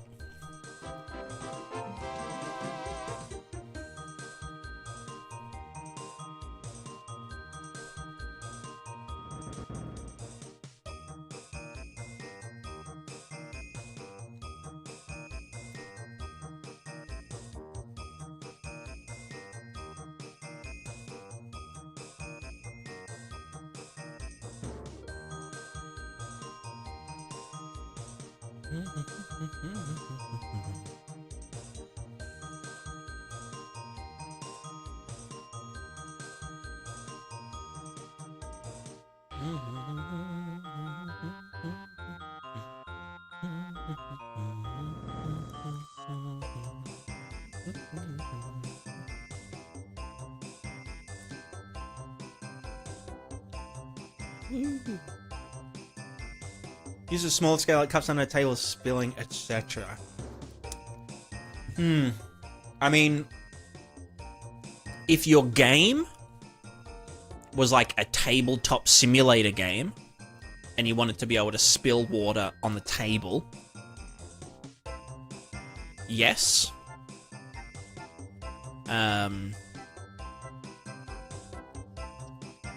But like, if it's this kind of game, it's like it's not really meant to work with multiple individual simulations. It's supposed to be one global simulation. Wrong one. What is this? Order, render target. It's supposed to be like global level simulation that moves around with your character in like a big area.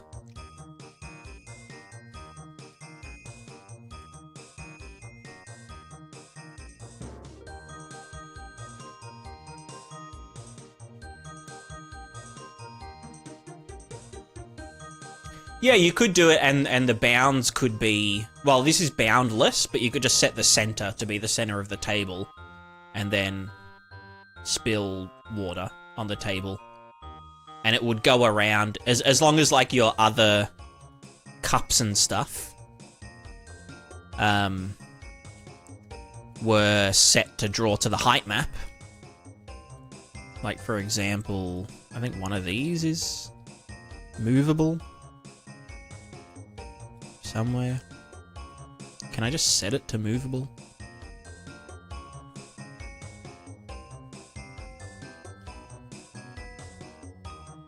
Like, if I just, like, take this and I chuck him here, then, like, you know.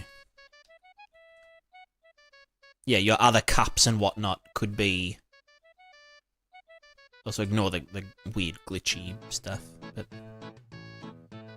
Yeah, they could be, like barriers.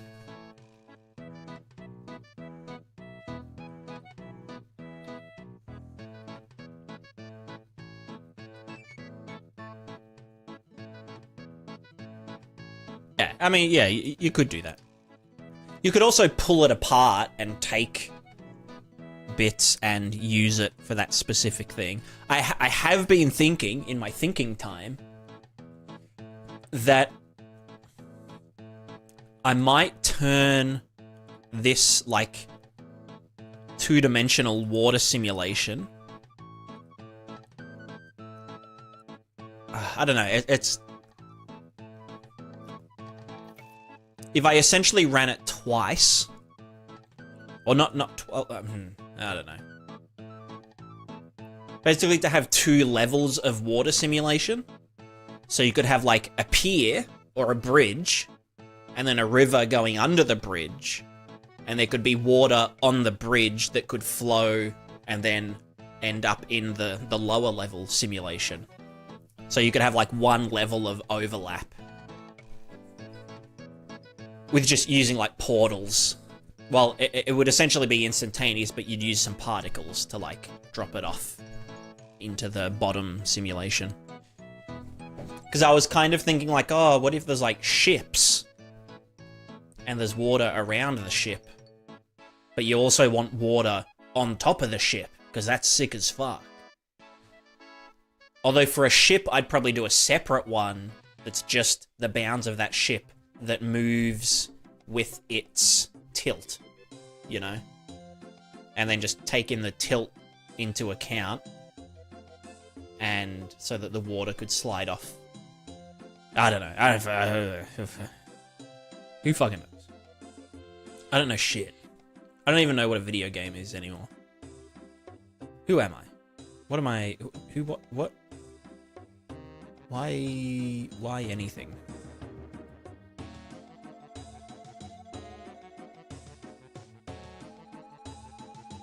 Where's my feet?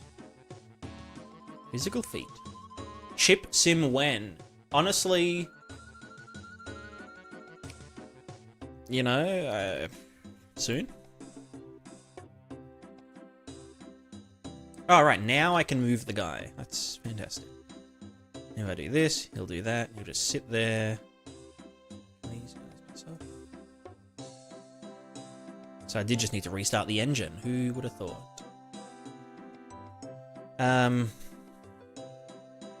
So yeah, what's the... It should be that this joint attaches to a joint.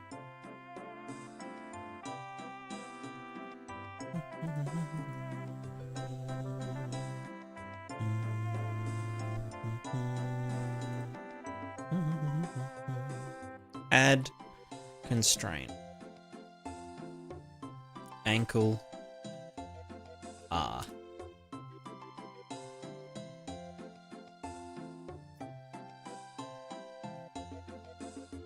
Okay, so wait, so yeah.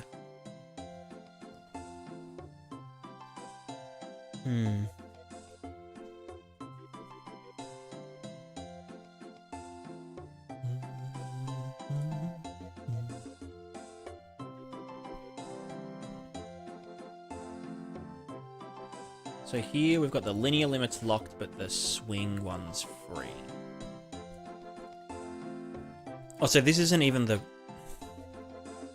Let me just move leg to be positive 25. Oh, no, fuck. Negative 25. Fuck you. Negative 25. Negative 15. And then this guy is positive 15. The right leg. Yeah. With the right foot. Cool. And why is that different?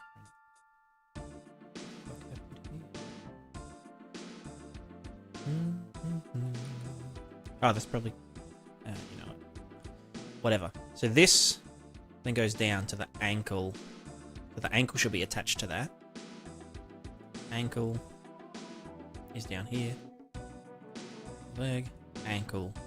Leg R should be attaching capsule to ankle R.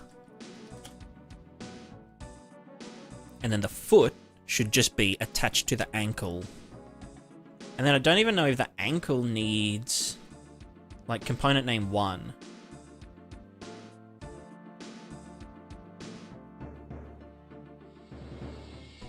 Like, what am I attaching to what? I guess it's itself, ankle R, to foot R. Right? So let's just see if the ankle can freely rotate. Yes. But the leg is the ankle attached to the leg? No, it wasn't. Okay, so that should be fine now. Well, I don't know. Something's stopping something.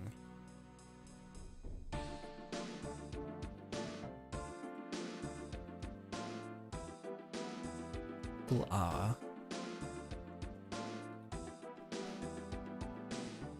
Should it be leg R? To foot R? Like what's binding it in place? Something is...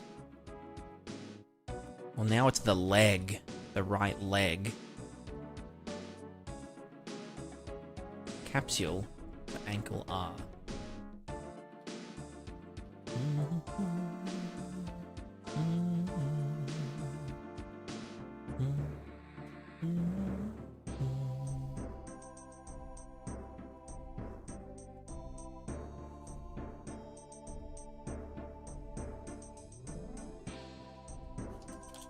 Can you attach it to itself?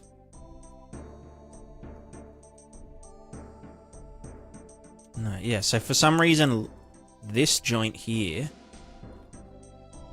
is...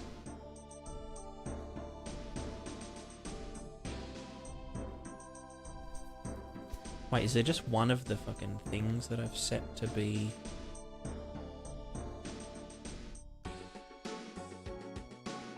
No, the linear limits should be able to be locked. And they're all free. Here's the right leg.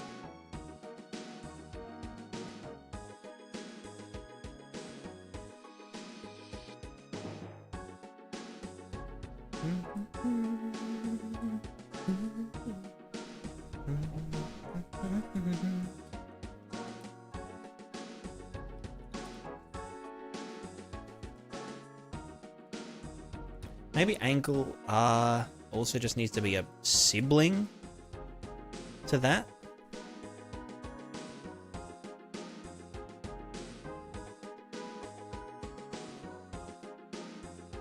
It's like the foot shouldn't even be like attached to anything, right?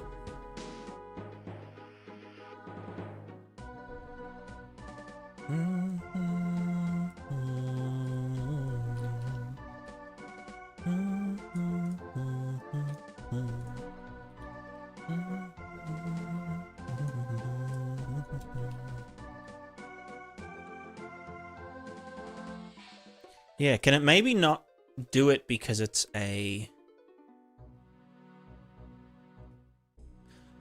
What if I use a scene as a... like an intermediary? So leg... So wait, leg R attaches to scene. Scene attached to leg R. Constraint. You're going to go to scene. Capsule to scene, and then the scene is down here. Wherever that fucking ankle's supposed to be. Negative something, fucking whatever. And then the ankle is connected to the scene, and then the foot is connected to the ankle. So then ankle is joining scene to foot R. And then leg is joining capsule to scene.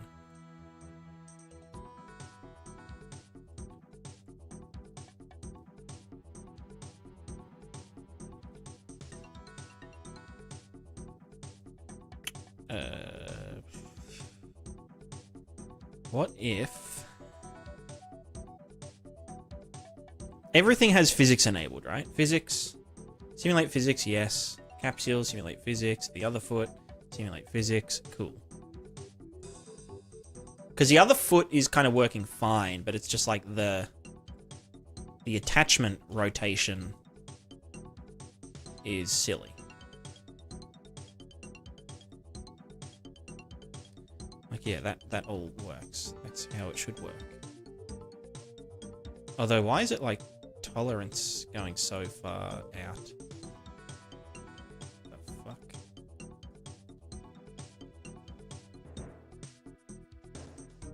Anyway. So then how can I get this double joint to work? So this one's going leg, component 1, capsule, component 2, foot L. And that's a physics body.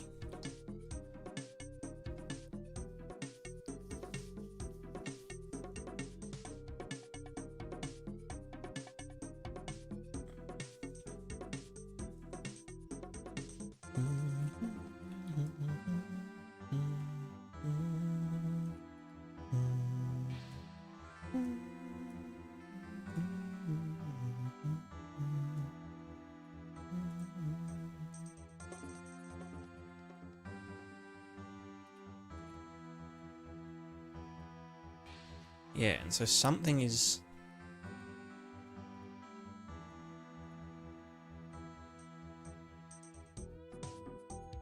Capsule to scene. The scene can't have physics, can it? Maybe that's why. What if I just used another cube? Or like another box or some shit, I don't know.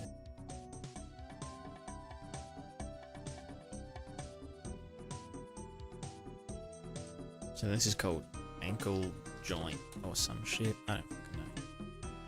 So then we go leg right, which is attached to capsule. Then ankle joint is under leg. Then from ankle joint is the ankle, this guy, and then the foot R there. So then ankle R is component name, ankle joint to foot R, and then leg is capsule to ankle joint. Let's see if that works. And this needs to have simulated physics. It just feels like annoying because it's like, yeah, now it's working. Well, it doesn't look like it, but yes, it's working.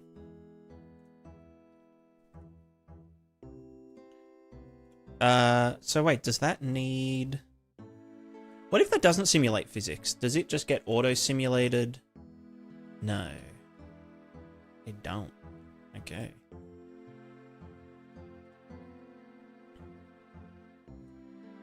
Also, it needs to be...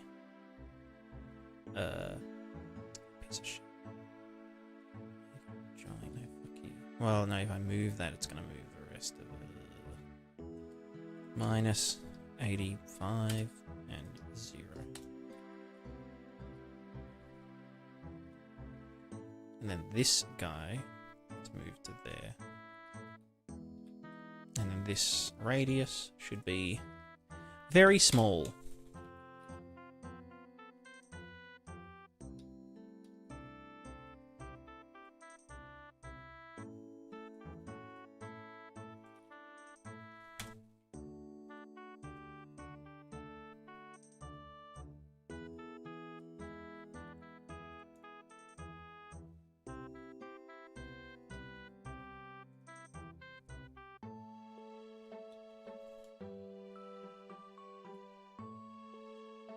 I can simulate it but have no collision, right? Maybe not.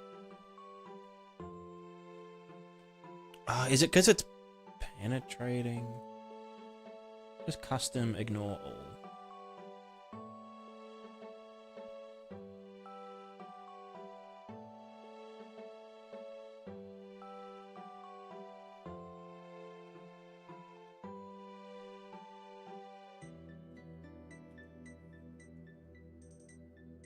Right, there we go. So they're swinging. They're swinging. And it can freely rotate. If we have this really stupid... Well, I guess it is set to collision enabled, no collision. Can it... if I have it set to none, then... No, so it does, fuck. So as long as I have it set to collision type, physics only, and then... it ignores everything, then it's fine? Question mark? Why do you go quiet saying penetrating? It's just not something that I should say too much on stream, you know. If anything, we talk about depenetration when we're doing physics. The exact opposite. Yo, Adam, how's it going? Long time no stream. No stream, no meme.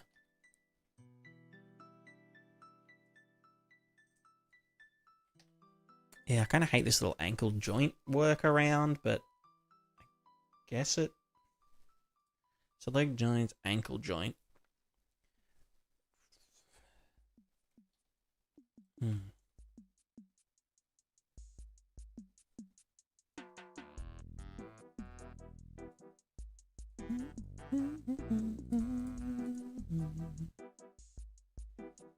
So I'll call this ankle ball. Ankle joint R.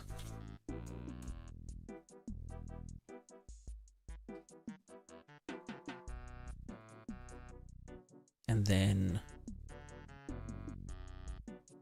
ankle joint R, leg R, ankle joint R. Then we copy, and then we past, and then we put that on the leg, and then that's ankle joint L.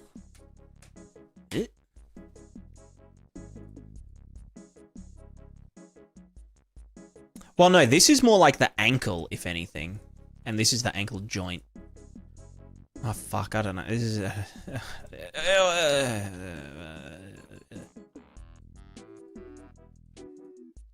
proof of concept. So capsule to ankle joint L. And then ankle joint L should be here-ish. Then the ankle L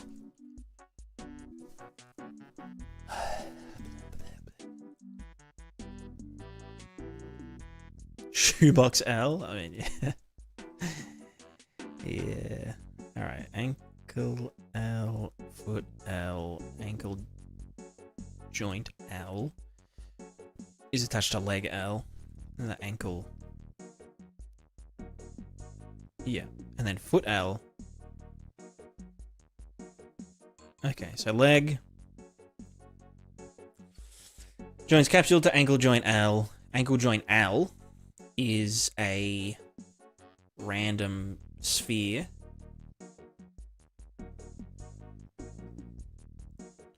And then ankle L is joining ankle joint L to foot L. And then foot L is, it's just chilling. So then this guy is at -90. Let's reset, -90. Cool. Why are they at different heights? Is it because the leg is at a different height? No. What the fuck? -90. -90. -90. -90. Is there a position 2 or something? Like L. Ah. That should be at... Oh yeah, that's like minus... What the fuck is it supposed to be again?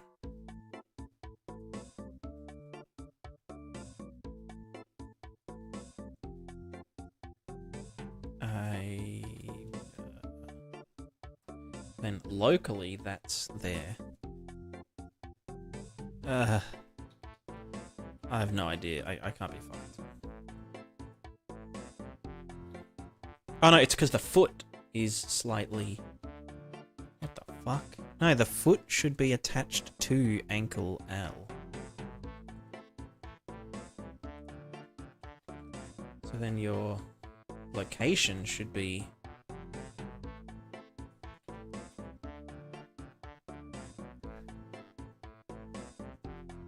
Yeah, 0, 0. And what? Why is your 0, 0 up there? Is that because it's not... No, it's in relative. So then where the hell is ankle L? Well, that should be... ankle joint L. Right, ankle L needs to be at 0. Then foot L can be at 0. Ankle joint is at -90. That's better. First time seeing new background on stream? Yeah, it's... I mean, it's funny because this room that I'm in is at the exact same cardinal rotation. Like, the sun rises in the exact same location. And it also has windows on the same side. So it's like pretty much the exact same room. But also not. But like my computer's at the same end of the room. I have the same desk. It's, yeah, I'm comfortable.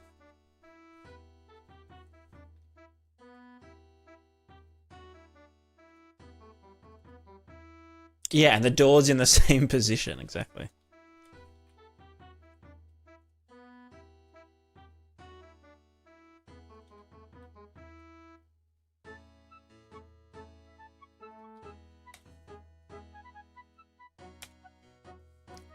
Did you come to Unity, brother? Honestly, if I knew code, if I knew any kind of written code, then maybe I would. But I don't. I'm too dumb. Okay, this is working. This is, believe it or not, this works. This is actually intended. See the feet? And the feet swing.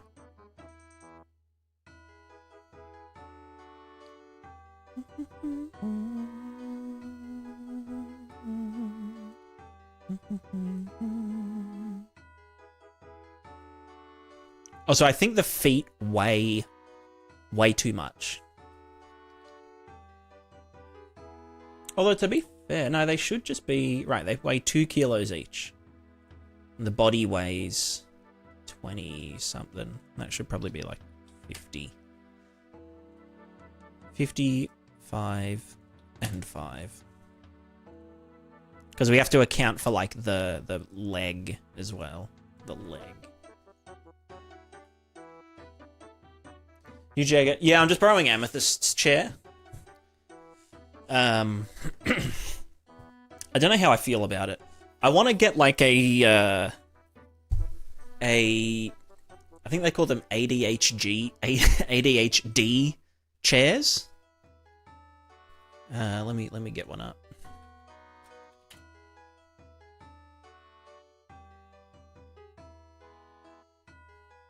It's like it's more like a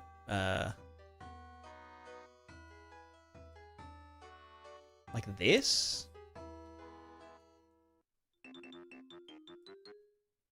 It's basically like a drum stool with a backrest, but then it's got like a platform. So you can like sit cross-legged or like with your legs to the side, or sit on your legs if it has like you know, like I'm trying to look for one that has the right shape.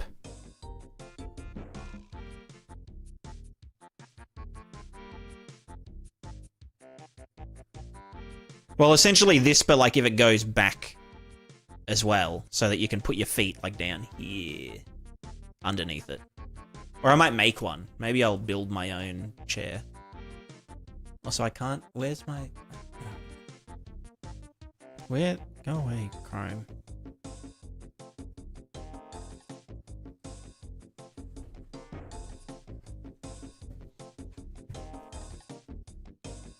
So I was sitting on the floor. I really just be challenging for AI-heavy workflows at the moment, but it can be worked around with effort, and Epic is working on stuff as well. Yeah, that's true, that's true. Do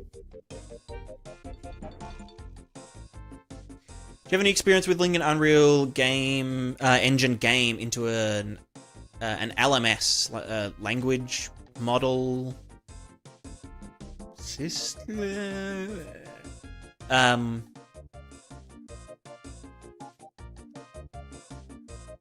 I don't, but Mydrong. If you look at Mydrong, who streams on YouTube and Twitch, he's done a bit of like, yeah,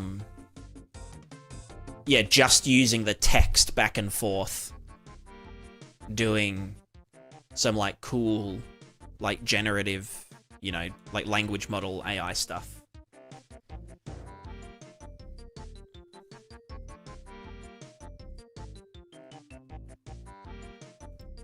But yeah, I mean, everyone's so like anti-AI and whatever, but like at some point you gotta realize that it is useful. Like it's gonna stay. It's around to stay. And like I'm not an AI bro. But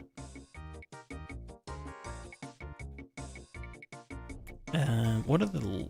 I'll just stay at, yeah. 45, 45, 45.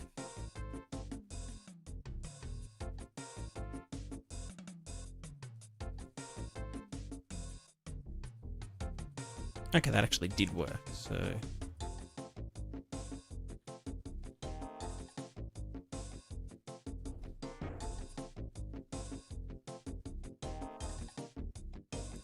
Is it get cheaper and less chain? Yeah, exactly.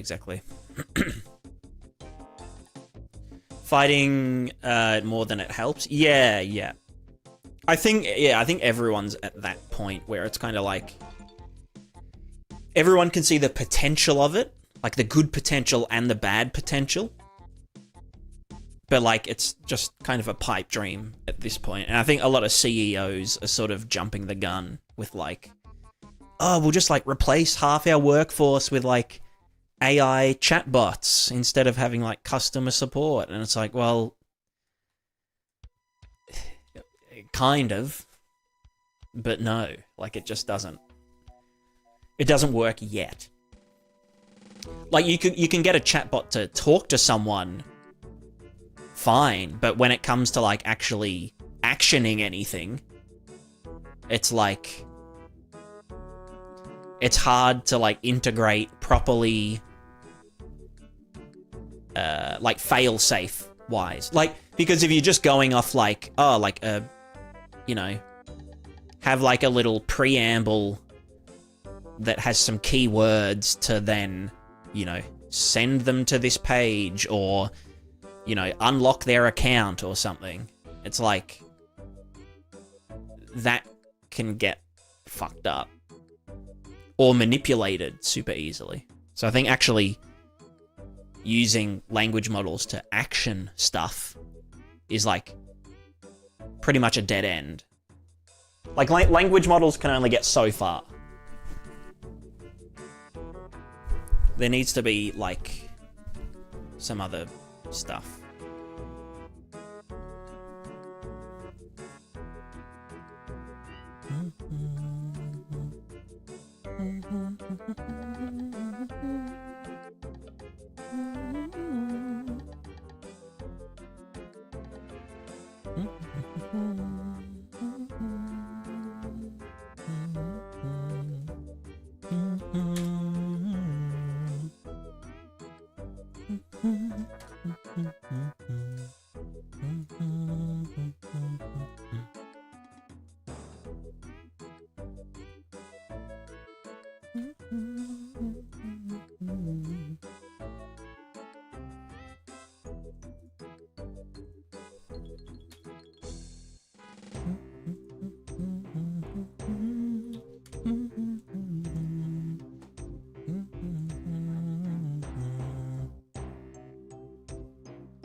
There we go, that's our ankles working.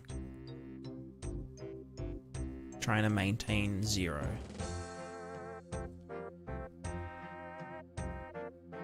Don't fall.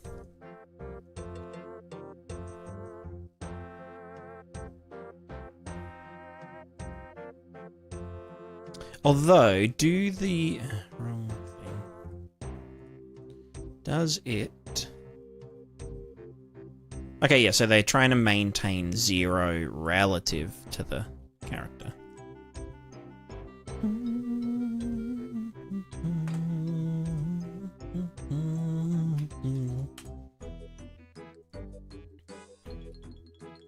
Alright, so we're almost at a point where we can do things. Oh, cool.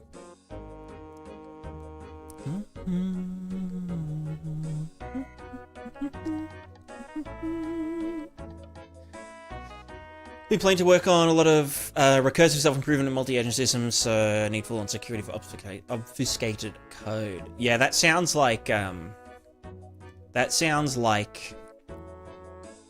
the prelude to the Terminator series. Like, yeah. Infinitely self-improving AI agents. It's pretty lit.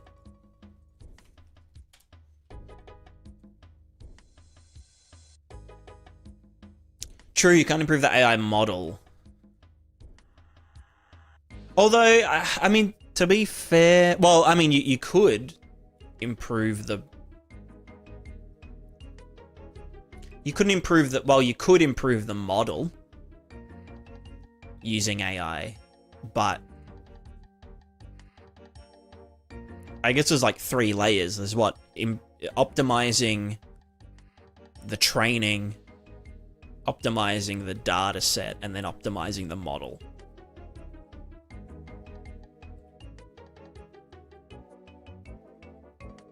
Or I guess post-training. But that would just be like prompt engineering.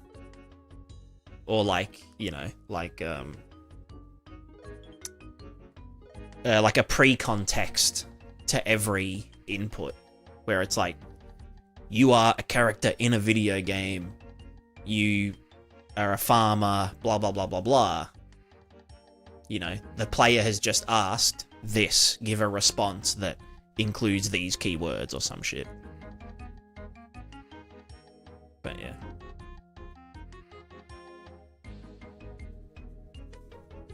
So filters of behavior allow self-healing securely. Yeah, behavior refinement. Yeah.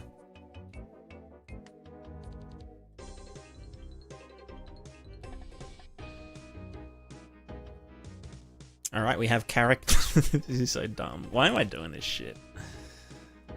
Oh, God.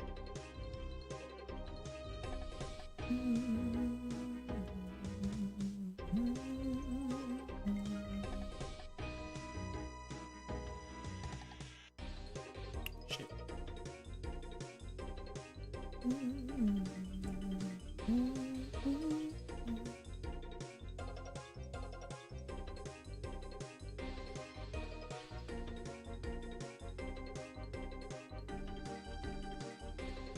Cool. Okay, so we can have a character stand upright without intervention.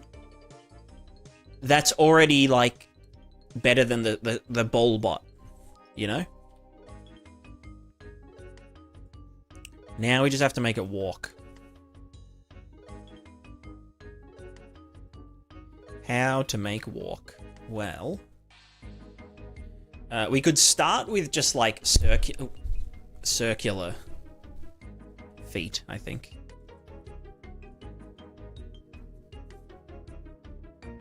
How the fuck does Pivot Painter work? Do you mean like the real like Pivot Painter TM? Or do you mean the Prismatiscape Pivot Painter? Because I've got no fucking idea if it's the first one. And I don't even know what it... the one thing about Pivot Painter that, I mean, I haven't used it, but every time I've seen it implemented, it uses textures to store the pivot data, which is kind of like, why? Like, why not just put it in the vertex data so that you don't have to have, for every single variation of a tree, you know, like, oh, I've got like a fern bush and I have 20 variations of it. Well, now every variation of it needs a texture, like a tiny little unique texture atlas that stores, you know, the positional data and shit. And it's like, oh, fuck that. Like, it's silly. Just encode it into a UV channel. Like, 8 bits is enough for local coordinates, you know? Because, like, you've got a tree, and it's like, okay, well, from the origin point, you know, this branch is 100 units, 300 units, whatever. Like, 8 bits is more than enough. You got, what, like 32,000 units of precision?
You know, I'll call it current stride.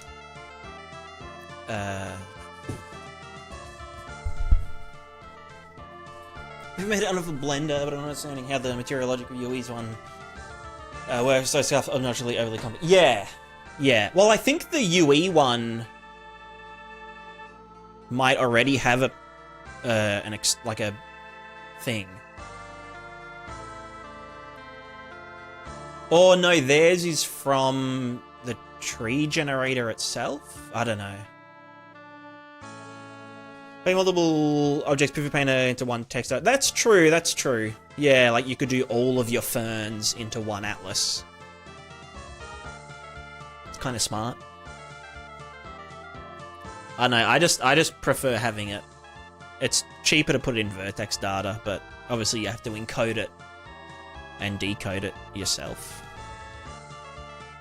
Current stride, not position, stride.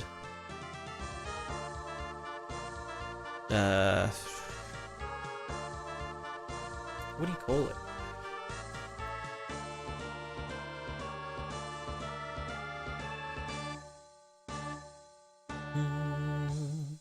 The one thing about textures is that you can do like recursive lookups for like trees and stuff.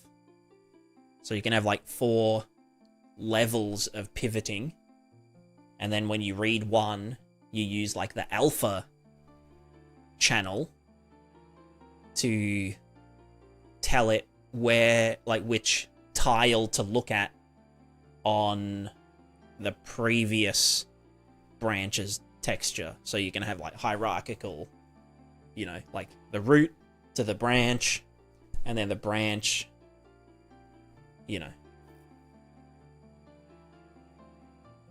It makes that a bit easier. But again, if they're all static meshes and you've got 16 UV channels, you could kind of just hard code it into there if you wanted. Also, it's not a recursive lookup. You have to actually sample the pivot texture 4 times. Current stride position. Current stride. What do you call it? Frame. No. I'll just call it current stride.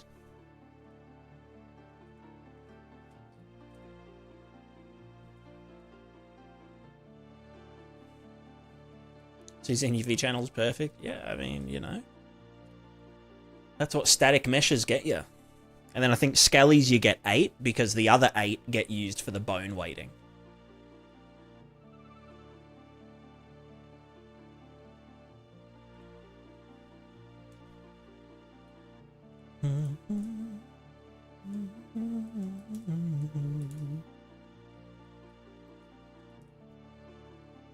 How do I, frac? Turns a fractional part of a float. Cool.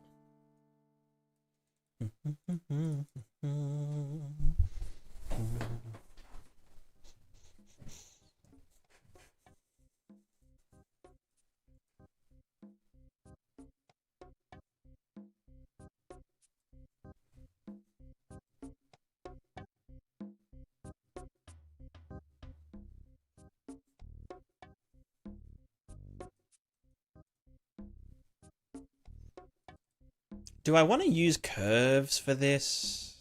It would probably be easier. Yeah. You can do curves in place, can't you?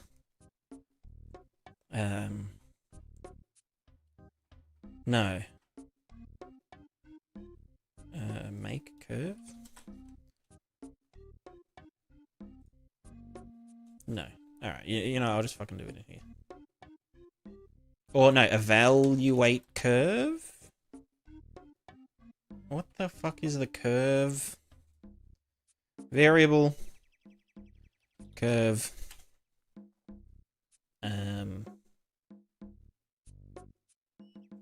Curve. And there's like float curve? Whereas a constant curve to be used for multiple curve evaluations. Variable type curve. Get curve. Please compile blueprint. Curve. Bam. Okay.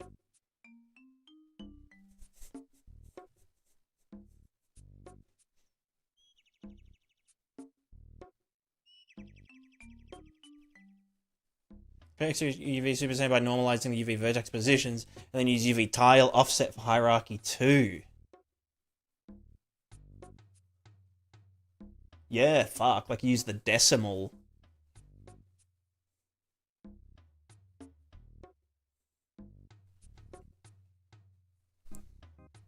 Hmm. Hmm. Hmm. Hmm. Hmm. Hmm. Hmm. Hmm.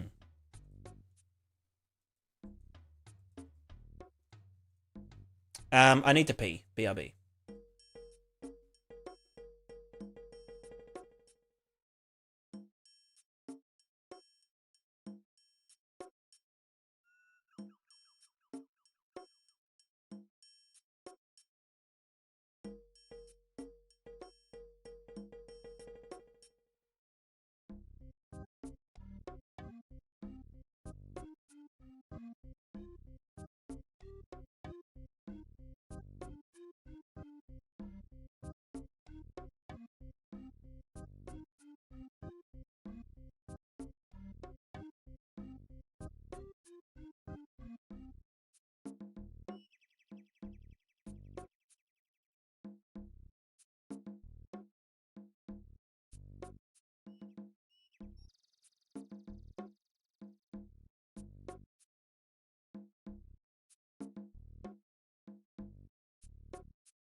Hello, I'm back. Right, so curve. How do I want to do this? When we move... You know, I guess our target is flat at the start. So let's go like... feet. Z, or feet height curve.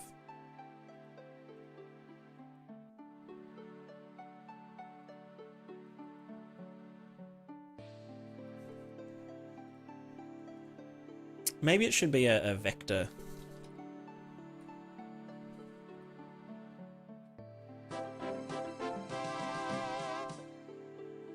Vector curve. Yeah, piss off.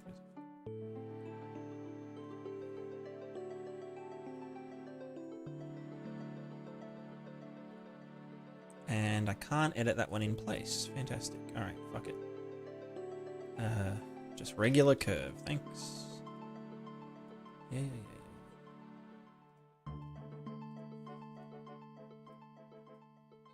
Okay, so at time 1, that's when the foot is planted. Can I add a fucking... Okay, bitch, let me fucking add key to curve. There we go. And then it's probably at 04 that it gets lifted. Does some shit, and then it plants again right here. So there's something that happens in here. Like that, and you can be a auto.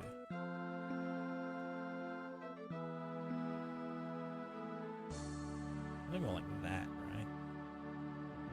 You know, I'll just do that for now. And then this is whatever the height. I don't know, 1. Something like that. Feet height curve.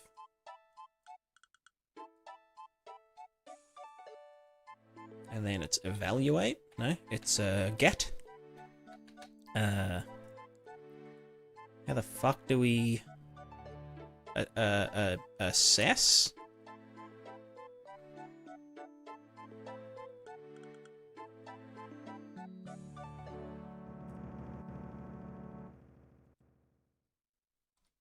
Curve.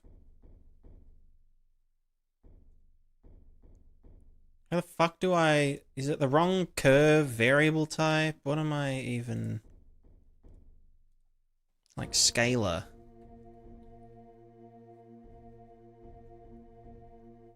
Curve.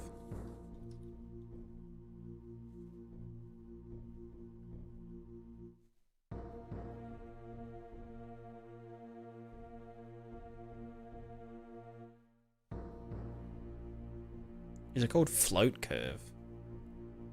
What the fuck? What?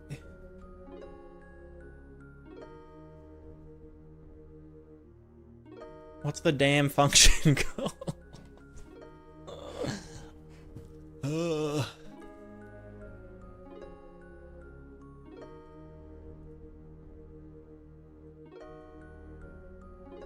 It's like get time? No. Get? Curve.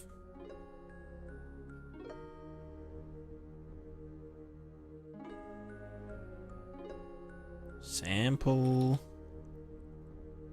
Sample spline.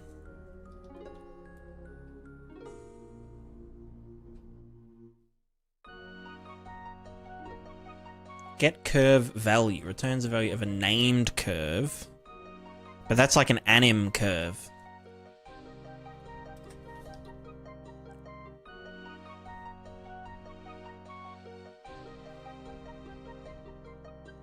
Fuck's sake. This is so dumb.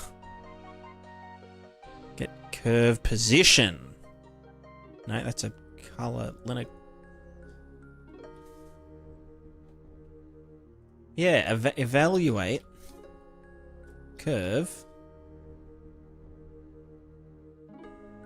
value.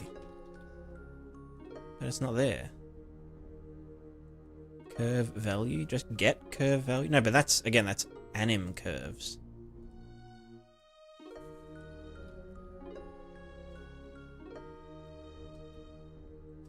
Curve at time?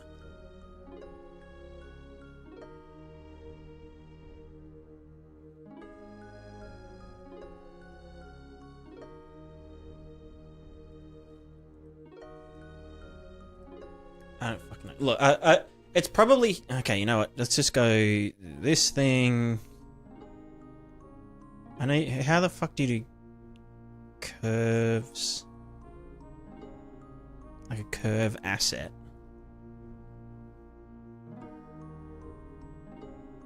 Miscellaneous? Curve. Curve float.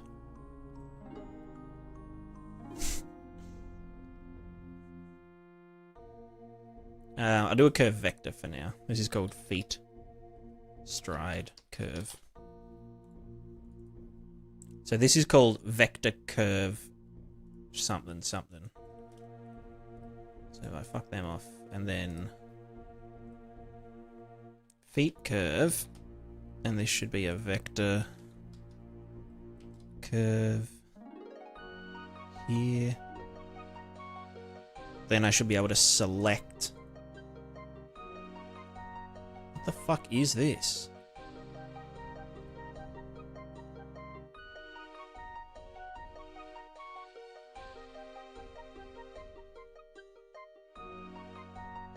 Bitch, what the fuck?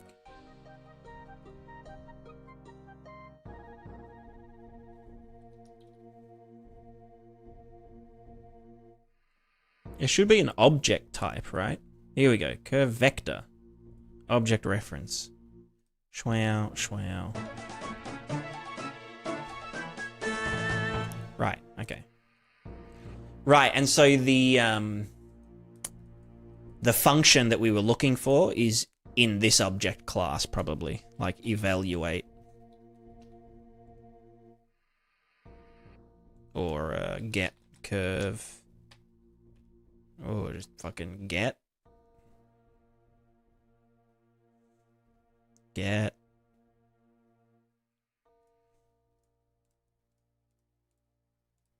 Fucking. What, get curve from the thing?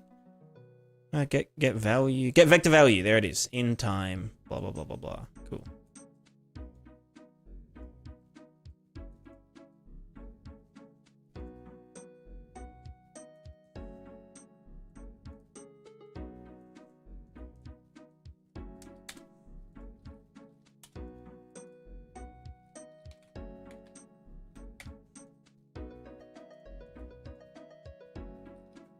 Left foot, right foot.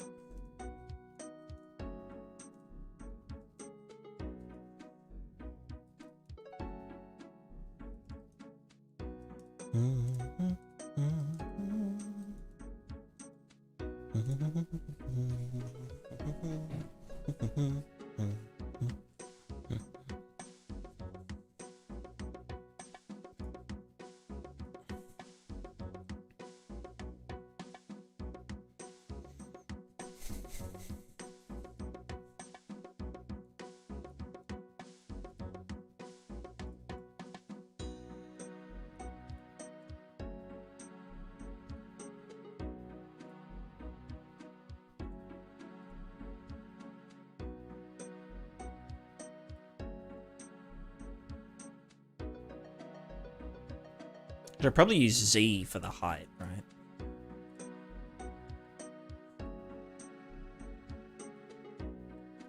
Can I show Z only? Oh, you know what? I can't be fucked. Also, why is this going from -1 to 1? I just want you at 0 to 1. Oh, just fuck. Can I... Is that show or is that pin?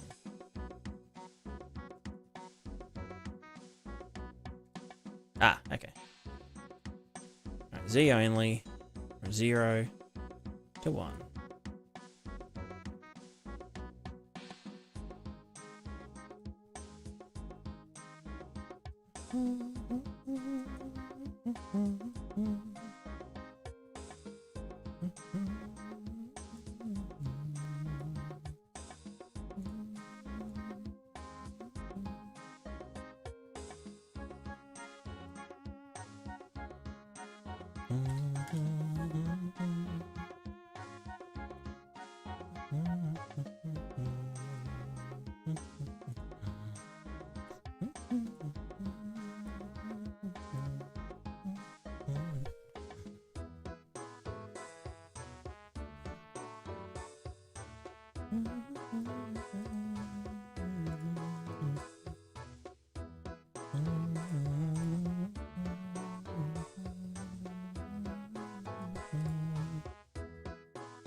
So this is basically when our foot's on the ground. And then...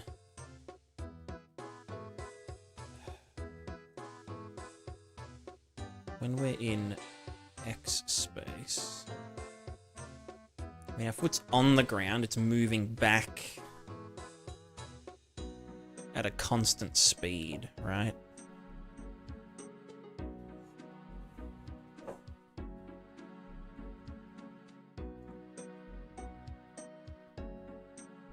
So that should be moving to should be 0.4, 0.4.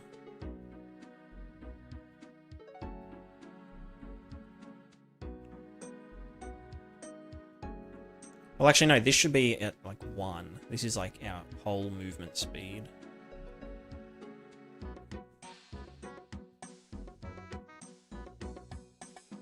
Although, it should actually start at 1 and then end at -1.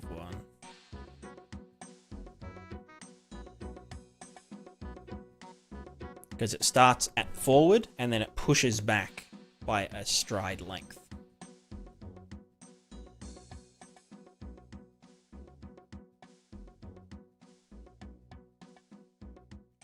That should be fine. And yeah, when it's on the ground, it should be completely linear. And then as it makes its way back to the front, it should be non-linear.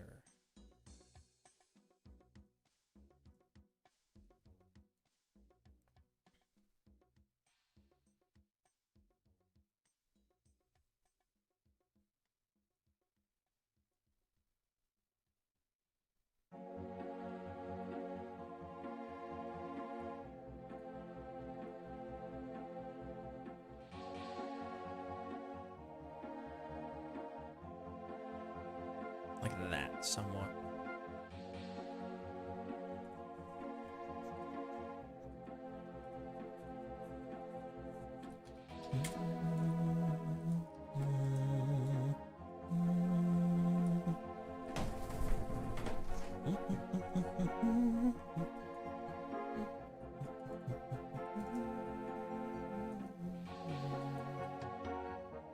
So then I'll essentially want to do leg and leg. And then set linear position target.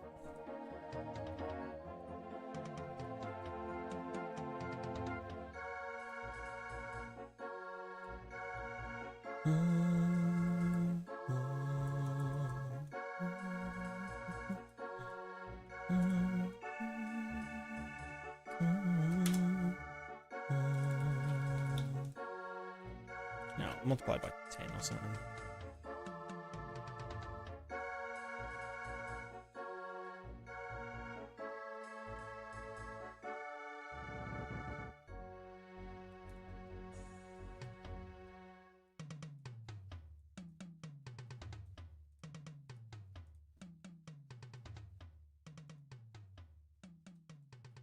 Ah, nothing happening. Fantastic. Is that because of the curve? No, the curve is set. I'm getting the Z value, which is At current stride. Are we ticking? Draw debug text. No, what's it called? Debug string? Draw at, yeah, 3D world location.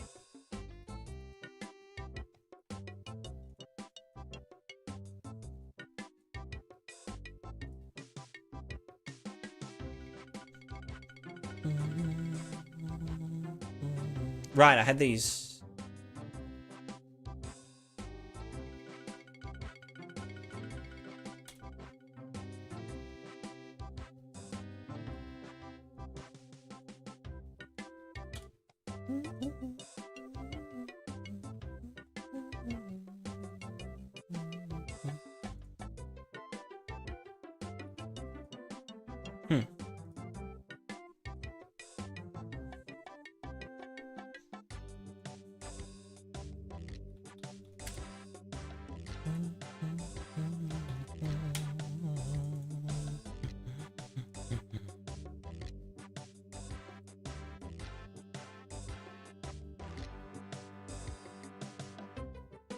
Right, wait, no, is Z not Z? Z might not be Z. You know what I'm saying?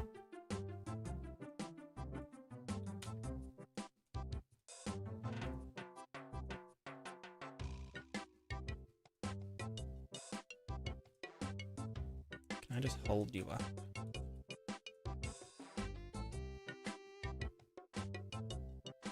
Okay, now it looks like he's walking. Looks like he's doing walking.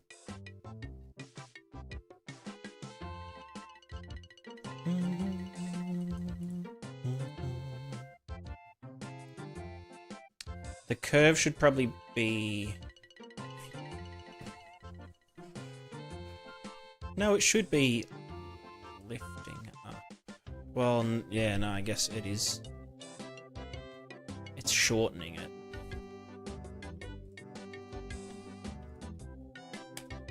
So it should be negative.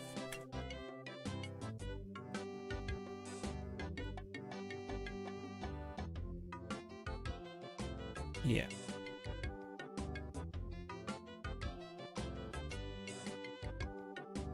See, it's coming alive. So then the X value is the X. And yeah, they're just offset by 0.5. And if this was like a quadruped, you'd do it 4 times, but offset by a quarter each, pretty much. Also, that needs to be multiplied by some number. 50. All the people last print 5.7. Any chance you'll work on a sound that doesn't compile as it is? Yeah, I'm gonna take a look at it tomorrow. I just kind of wanted to doodle around a bit with my first time back in the engine. But I'll need to download. What engine version am I using? I think I'm on 5.5. But I'll need to download 2 engine because 5.8 exists, doesn't it?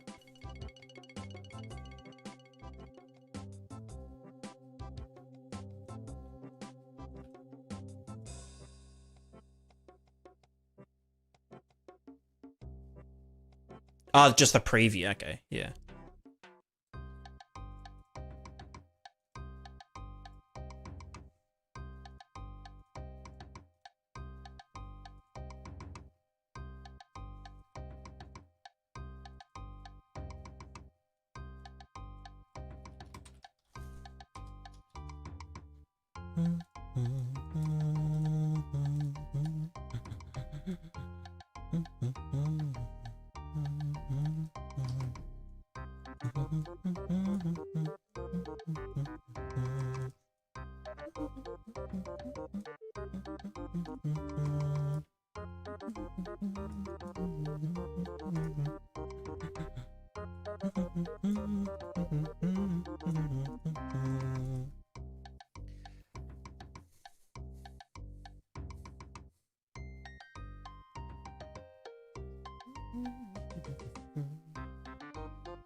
Which way is your in this? That is actually the yaw, which is... Look, he's dancing. Actually, if we put him on the ground, what does that do? No, wrong button. Nice. It's alive. So, definitely not that one. It's probably pitch, right? Whereas roll would be out that way.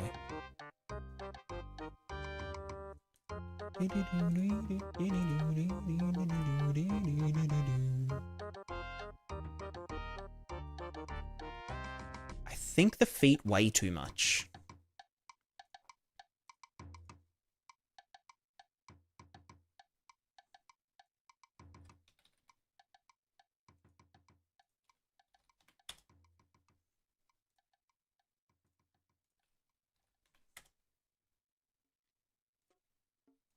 Yeah, I made them weigh 5 kilos. It's probably not ideal.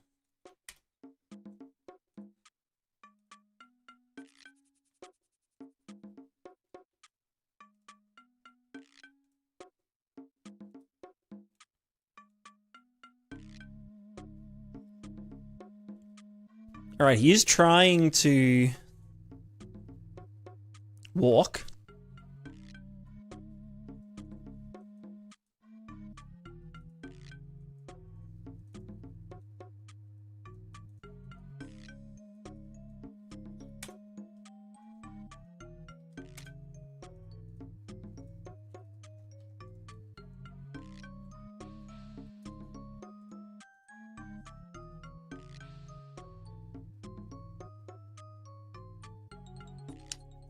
I don't think that's right.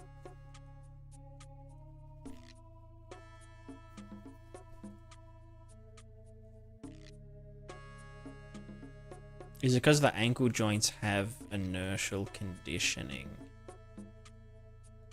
So they actually do need... Wow, that's really annoying.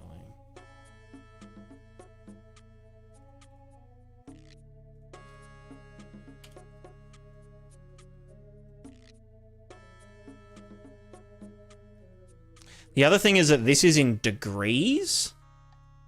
It's not a linear travel. Which is kind of confusing, you know?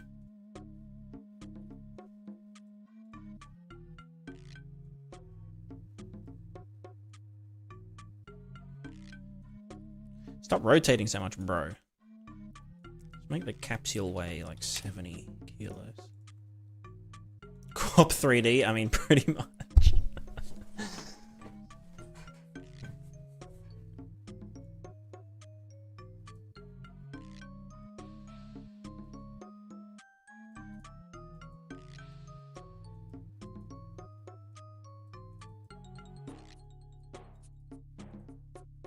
Actually, maybe if I start the stride at 0.5.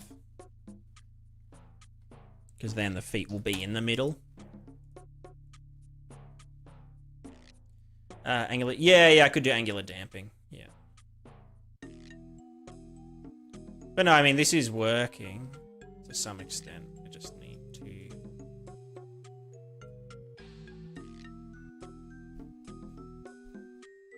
Oh, he's trying to go backwards.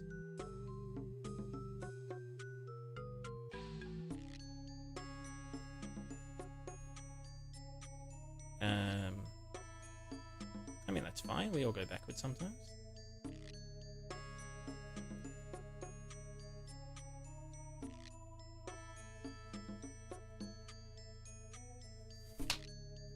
Screw it. Again, we're just in the testing phase.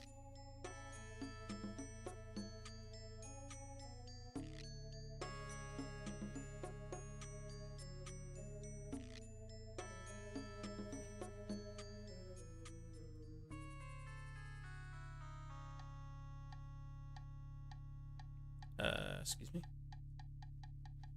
What the fuck happened there?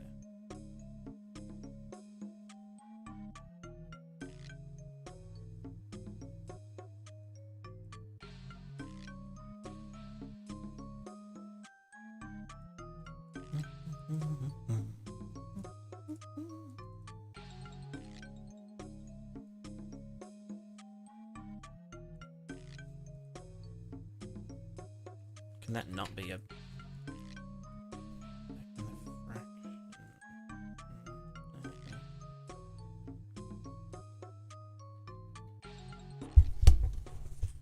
Vertex normal world space is compared to the vertex tangent world space. Yeah, so the normals are... Let's say we've got like a plane. The normals point out like this, whereas the tangents are like this way. They like flow along that. So the tangent should always be 90 degrees to this, but it tells it kind of where like the if this is like the up vector of a face, then the tangent is kind of like the forward vector of that face.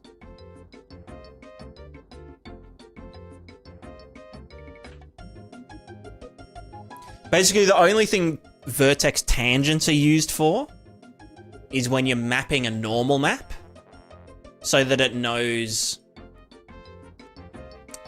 like, if you have a normal map, and it's like, oh yeah, this green bit means that it's pointing up, and this red bit means that it's pointing to the left.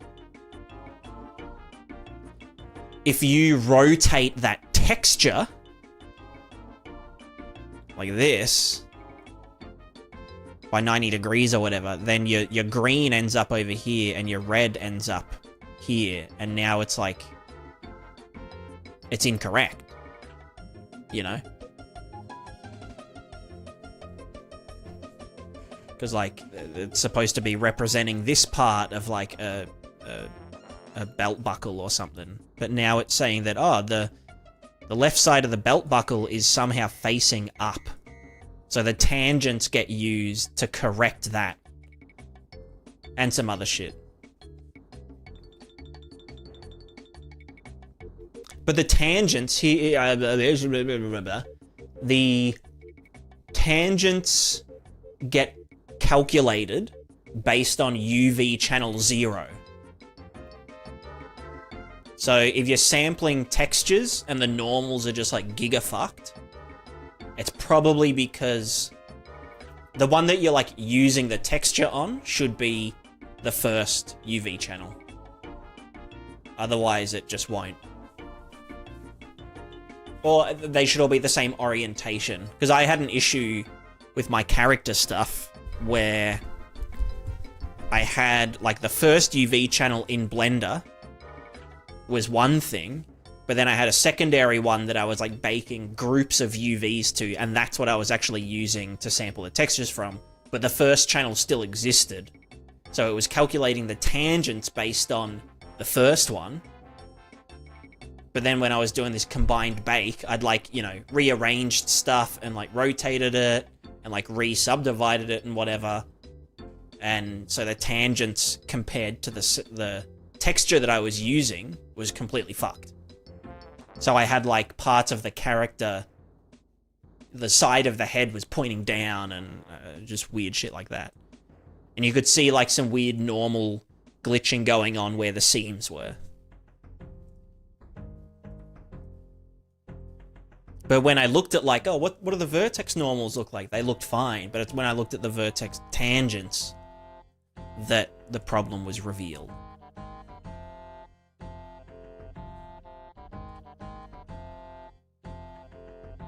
Do you guys have a use case for the vertex tangent world space material node?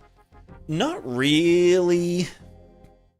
It would depend, but yeah, I can't really think of any useful thing you can do with it.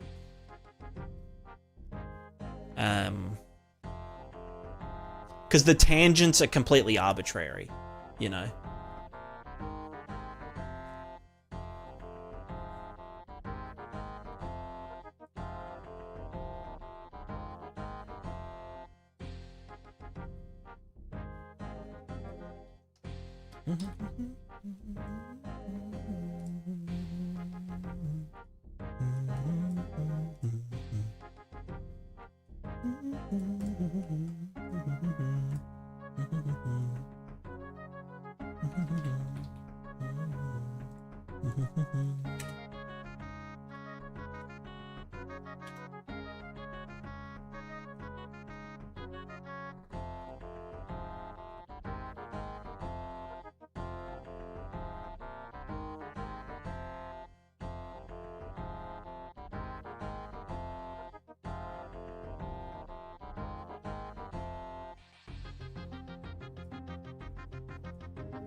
Bro, I look like my epileptic cousin.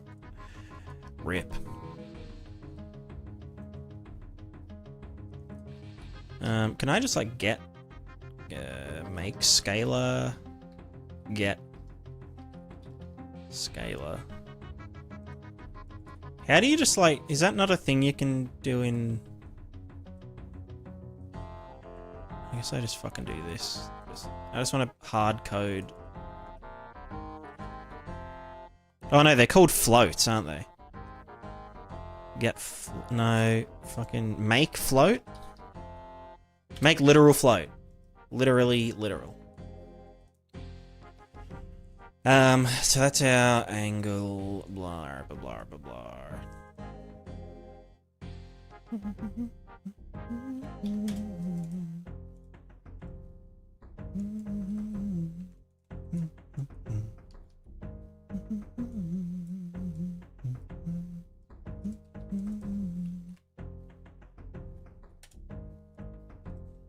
Alright, let's see if we can take baby steps.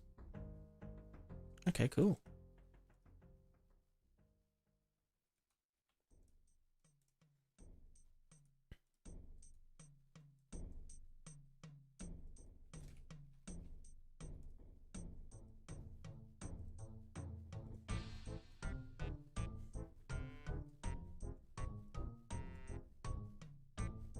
Yeah, so essentially we would need to do heaps of shit.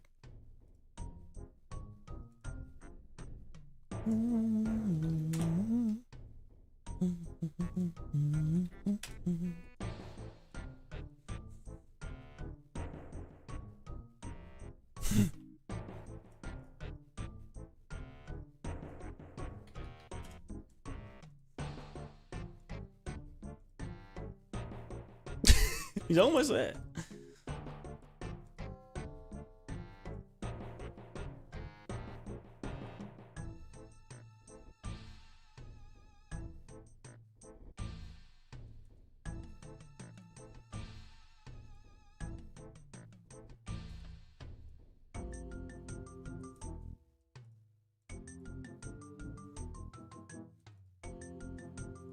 Yeah, I feel like it doesn't work. The frac doesn't work.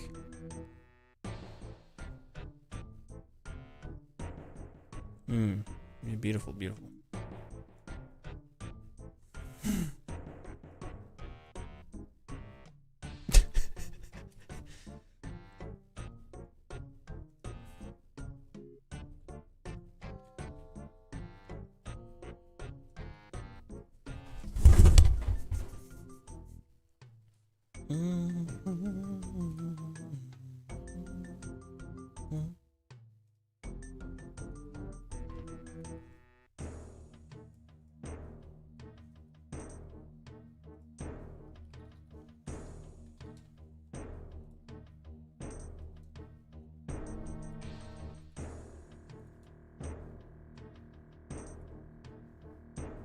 Wait, no, that's stride height.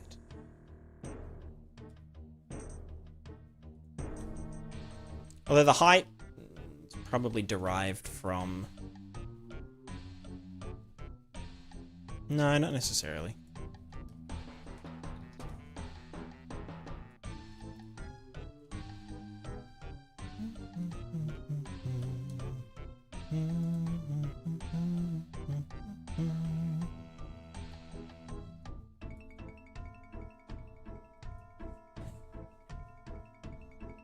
You're using NURBS for your armor. The hell is a nerb? Nerbs. It rings a bell. What's it? Huh?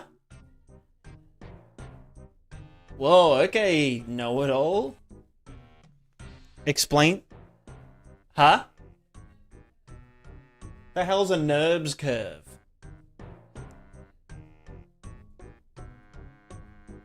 Like curves in Blender. Huh? Wait. What the? NURBS.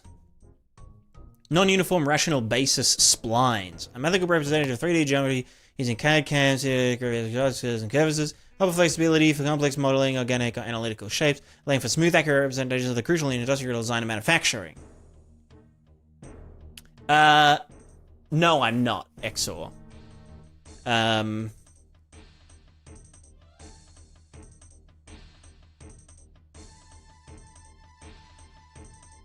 It's an interesting idea, though.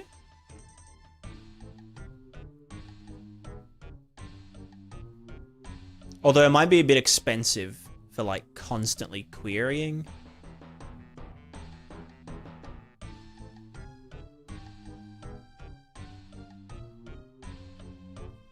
That's right, yeah. Do you mean in, like, in modeling them or in querying collisions with them? Because, yeah, like, in modeling, I just do just regular poly modeling. Because my characters are pretty low poly, relatively. In terms of querying collisions, I'm going to be setting up a...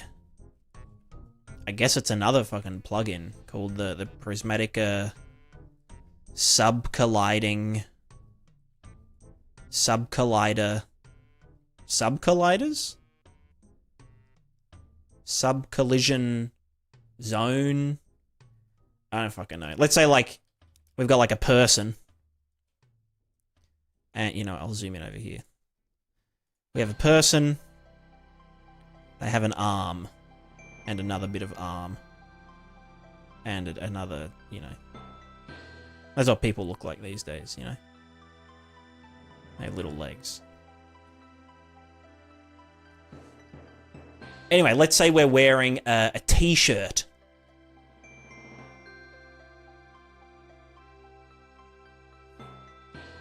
As such.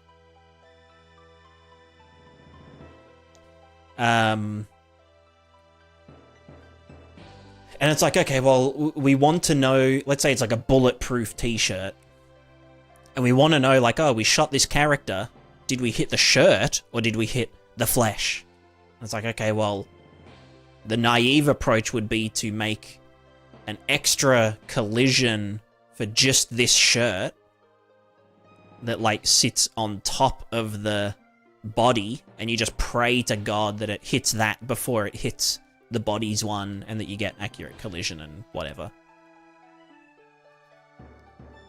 But then you've got, like, 3 or 4 or 5 extra physics bodies moving through the world, constantly updating the fucking octree and all that shit, querying against other things. So my solution is that you just have the physics asset of the character, just how it normally is, and we just have, like, some data asset that says, okay, this shirt, it covers, you know, left upper arm, right upper arm, you know, torso 1, 2, 3.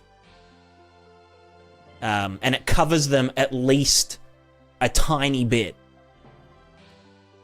And then we use some, yeah, like, very simple analytical shapes. So, like, for this collider here, the shirt covers everything this side of the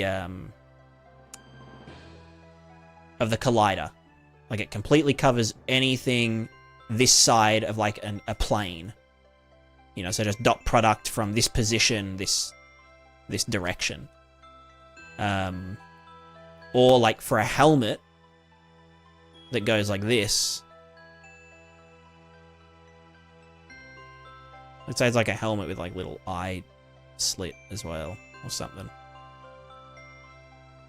Very funny helmet. But we could say, okay, well, the helmet covers the head collider from this point upwards. So all of that, whenever we hit the head, we can just be like, oh, for the head, see if anything is covering this point or whatever.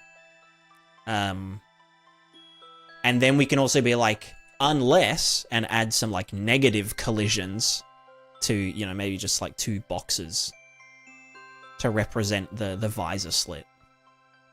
And be like, okay, well, it hit this plane. Yep, that passed. Now we check within that for the 2 negative collisions and see if it hit those ones.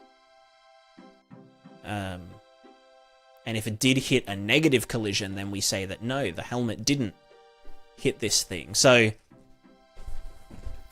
yeah, pretty much just like we have a shape. Then we just need ways to be able to subdivide it. You know, like, oh, it's a circle, but we do like a cone like this. And if, you know, it hits anywhere in this cone area, then we know that it covered it or something. It doesn't deal with like things that change the silhouette of a character. So let's say they've got like a giant ass helmet on that goes like up to here. Then we'd need to start putting in extra colliders.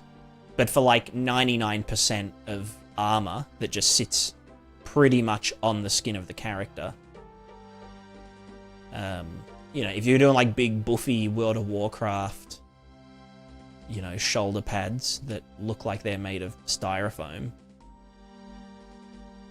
then you might want to, yeah, add another collider and have it, you know, cover that and a bit of the arm, depending on how it is. I was gonna write like a whole editor utility to do it, where it would like show the physics asset. You'd be able to select, you know, add a new sub collider type, and then use a widget to like move it around on the thing, and then use like some decals or shit to like show where it's painted and whatnot. That's just, again, that's another thing that I need to do.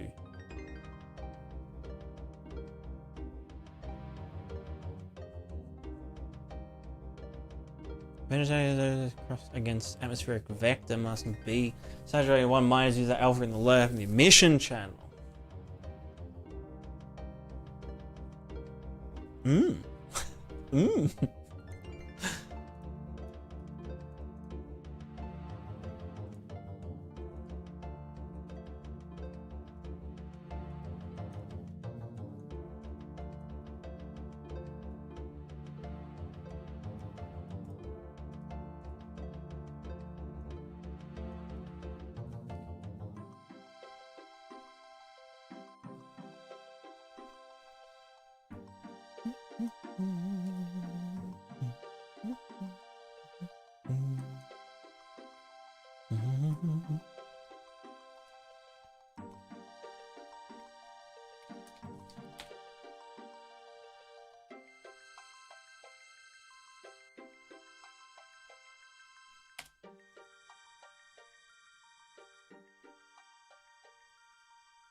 I guess it probably does need to dig down, doesn't it?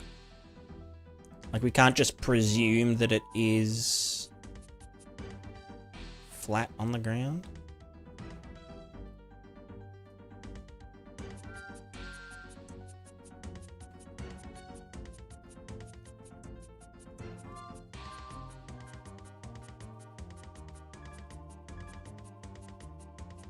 What's the fucking... How do you turn snapping off?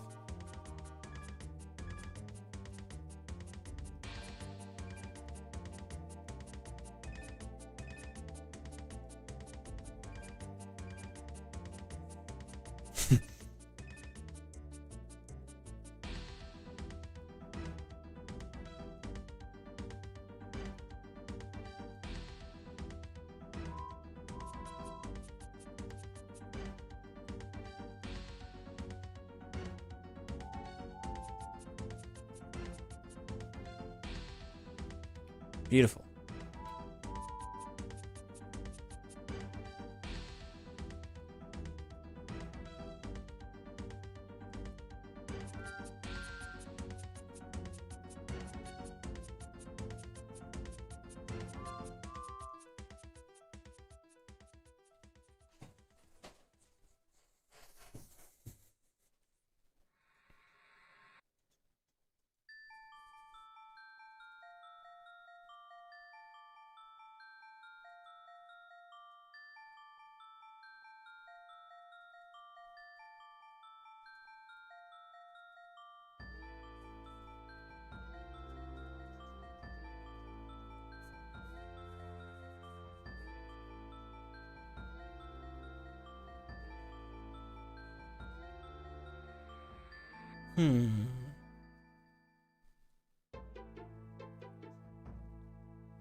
So we need the movement vector.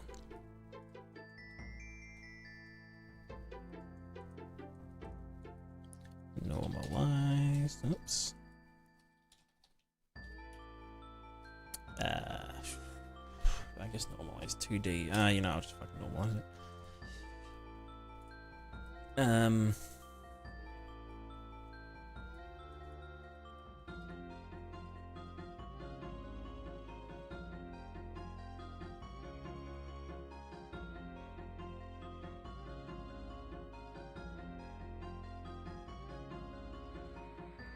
Oh no, it's movement vector.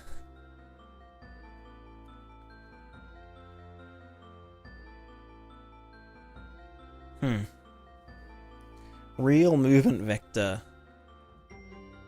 Like crossed with the fucking forward vector of the capsule. Let's just get forward.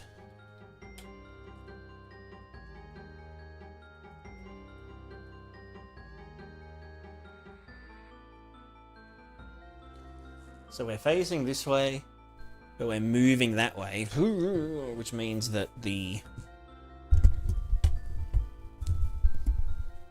I could just do 2 dots, right? Just dot against the right and the forward.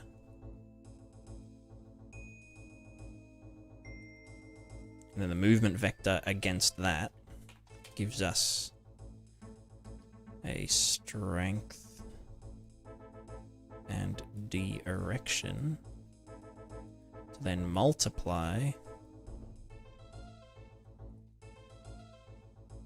the right. So if I'm moving this way, then it should be 0.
So if I just said movement vector,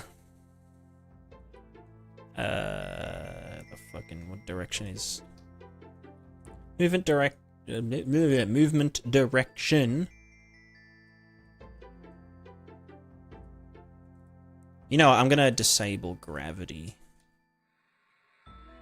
Gravity.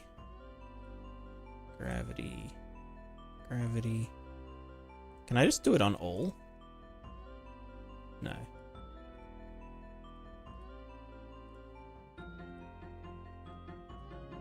Alright, gravity is now banned.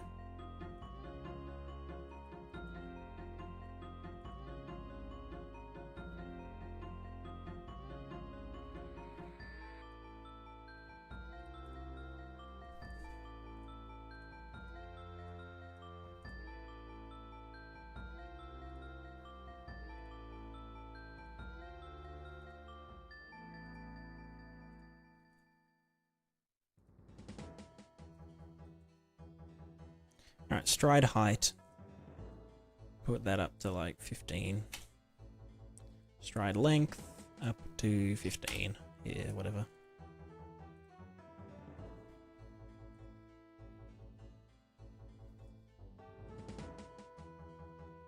So why are we not getting any rotationing?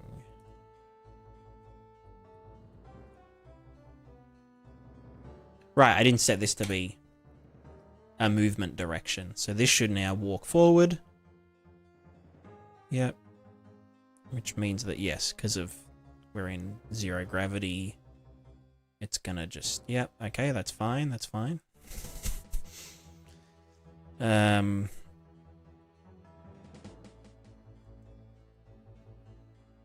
he'll literally do a whole revolution.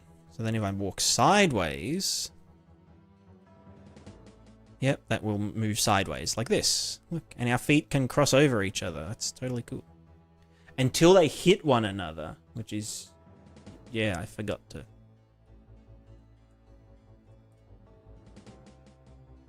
And then if I go diagonal... He should go diagonal, which we can't really tell, but... Yeah, and now they're just... Yep, now they're just getting all fucked, but it's, you know, it's fine. It's fine. It happens. It happens.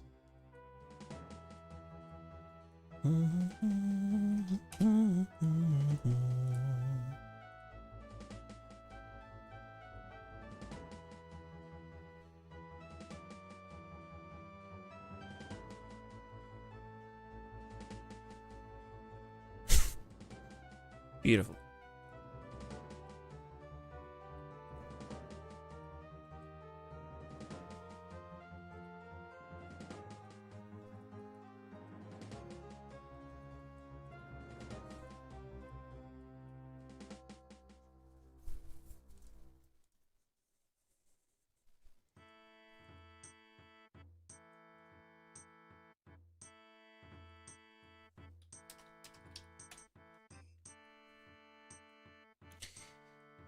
If I get the up vector, then the more x and more y it is, then we should make the movement vector that.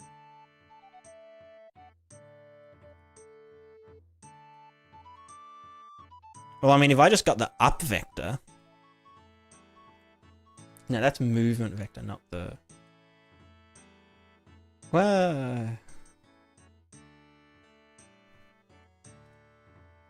I could just use this and just, yeah, multiply the z by 0, these by 1.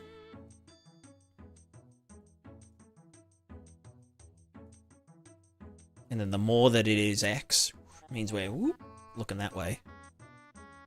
Which just means Well, then do I want this to be normalized? Probably...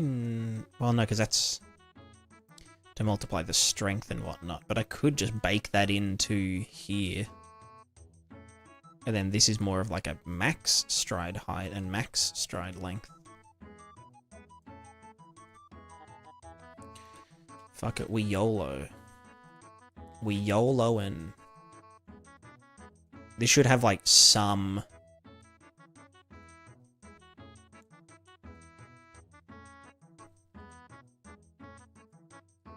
right, there's no gravity. Forgot about that.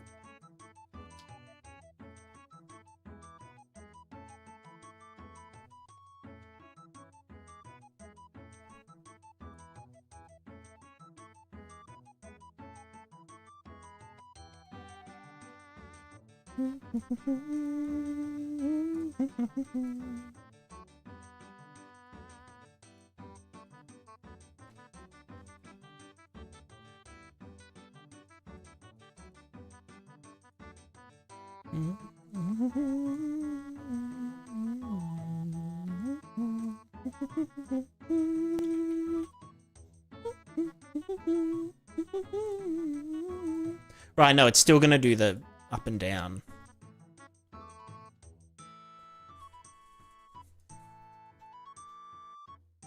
I could just get the length of that. And just multiply our stride height by that.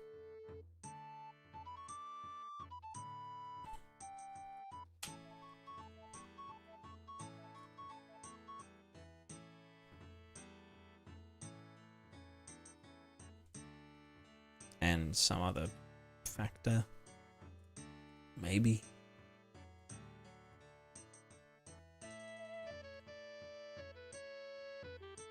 See there? See? It's starting to, you know. But then I'd probably also need to use that same vector length to adjust the stride rate.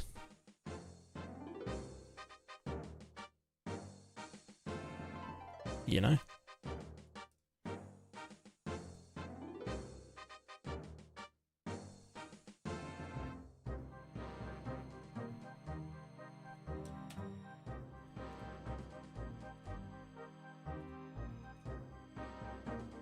Although technically, like, you can have the same stride. I mean... maybe. Maybe it's just that the stride length needs to be larger by default. Well, it's more like max stride length, if anything. And max stride height. That was terrifying.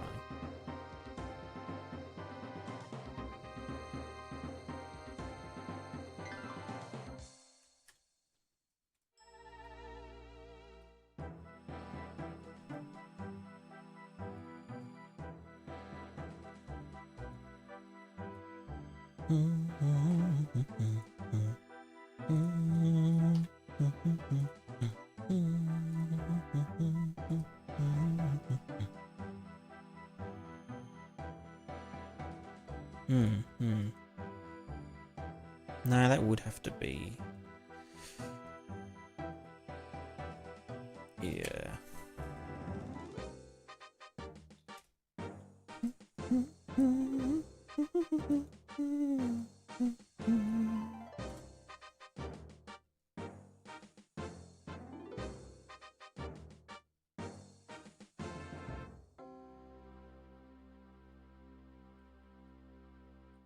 Is he trying to go backwards or something, actually? Maybe I've just got them... like, when he leans backwards... is he... I think he's trying to move forward when he's leaning backwards.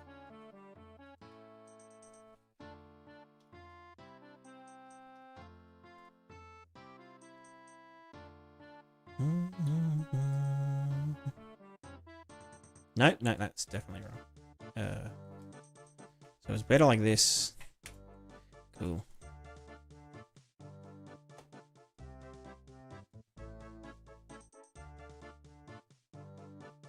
Because, yeah, if you think about walking... as a human, we're not really thinking like, okay, I'm going to put this foot over there, and then I'm going to put this foot over there, and then I'm going to put this foot over there while that one does that. And that does that. We just think about one foot after the other. I think that's how locomotion works. And then there are exceptions where, oh, my foot is going to clip with a rock, so I'm going to adjust the trajectory and do that kind of thing.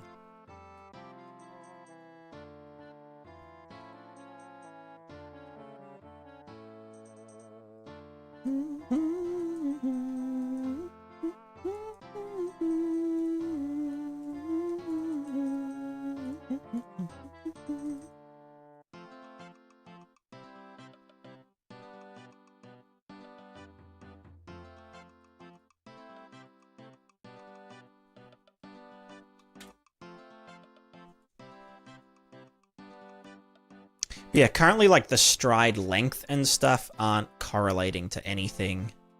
Realistically, what I should be doing is... Also, maybe the friction on them's a bit...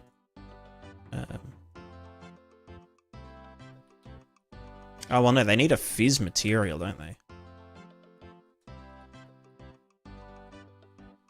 Let's give them... rubber.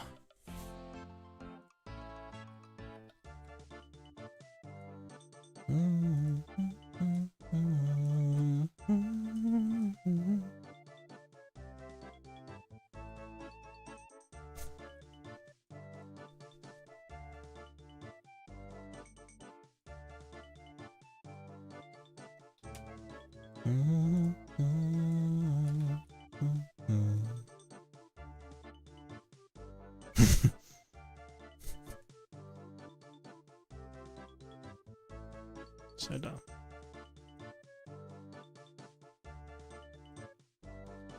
Anyway, yeah, basically, basically I just need to program it like I did with the balls.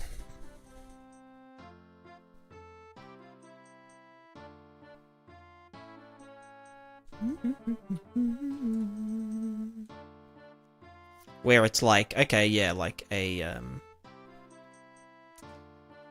oh, okay, I'm gonna fall over. Let me fix that.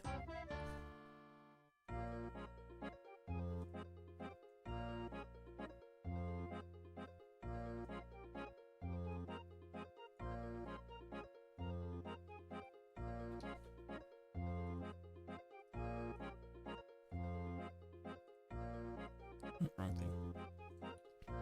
Yeah, basically, based on the lean of the capsule, yeah, how much do we need to go to catch up to it? And I'll need to calculate that with the... Oh, with the balls. With the feet, sorry. Not with the balls. Like, the feet essentially are just going to act like the ball, but they're not bound by being a sphere. They can kind of go outside of the sphere bounds, they can go up, down, over things, between each other, whereas this is kind of a bit limiting in the end.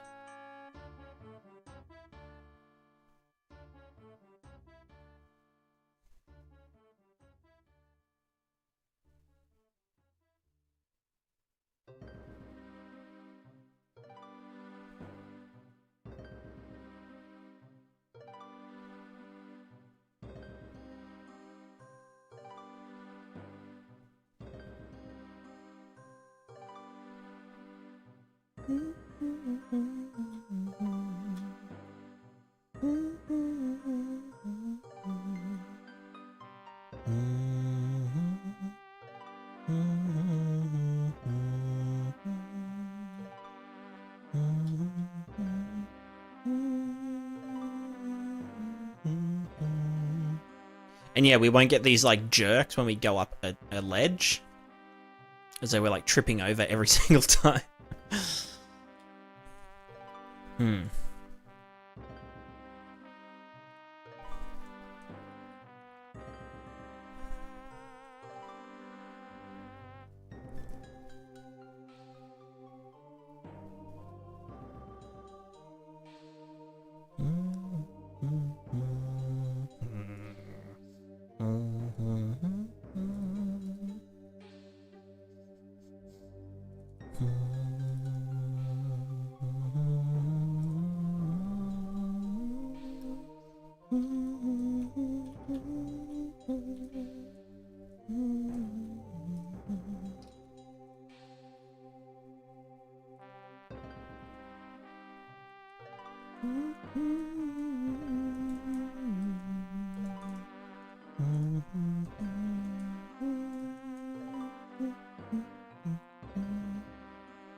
Pardon me.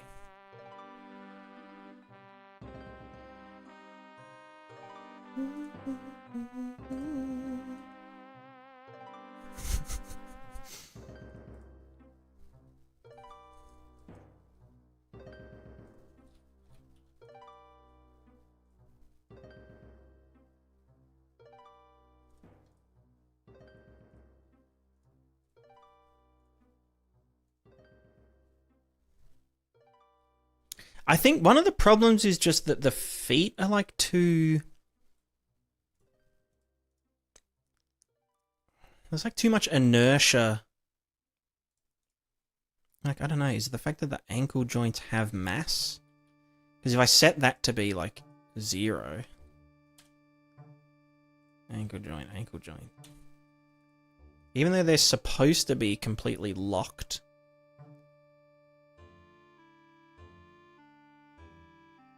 linearly. No, then... No, the Z motion. Right, because that's the... Yeah. Yeah, no, that's fine, right?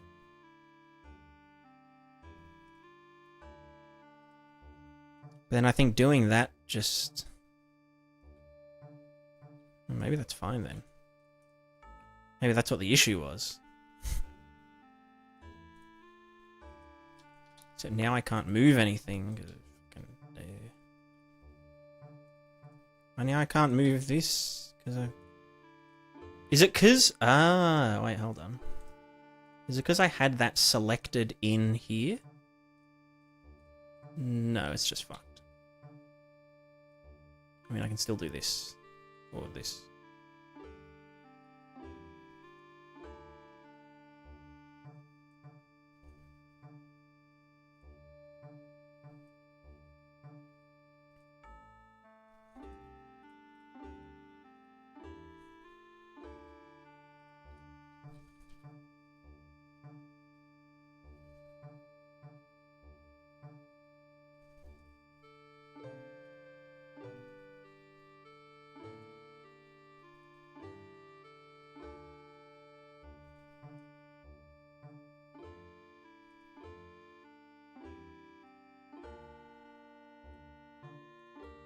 Does it, like, need mass or something? I don't know. This whole ankle joint thing is just really annoying anyway.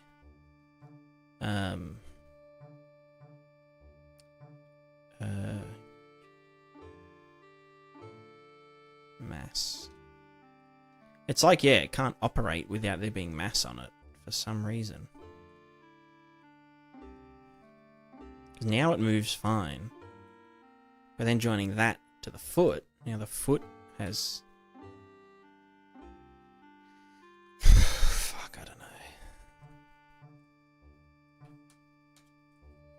But like, it should be able to move them fine. Maybe it just needs more strength, or the capsule needs like more inertial tensor scale to be like bigger in the Z.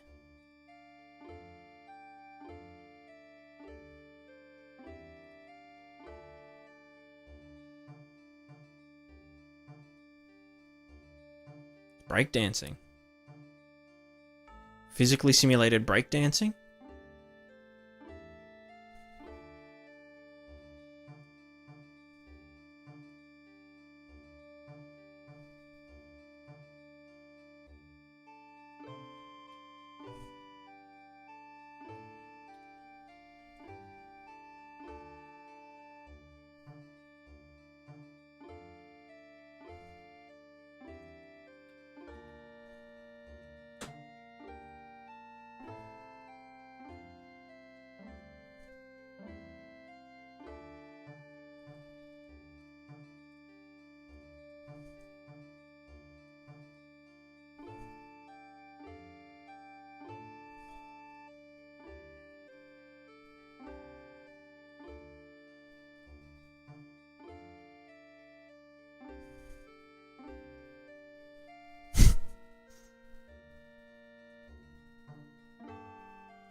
I mean, look, he's stabilizing.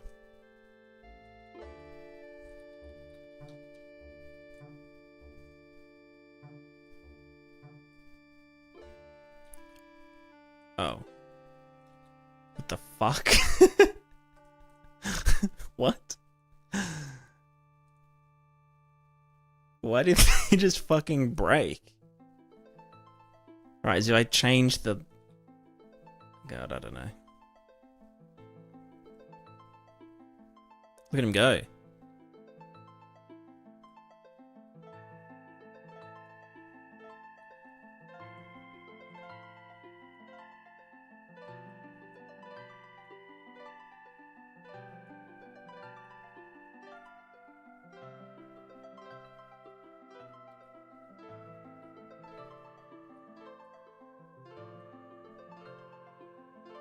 Yeah, whenever I change that at runtime, it just kind of shoots itself.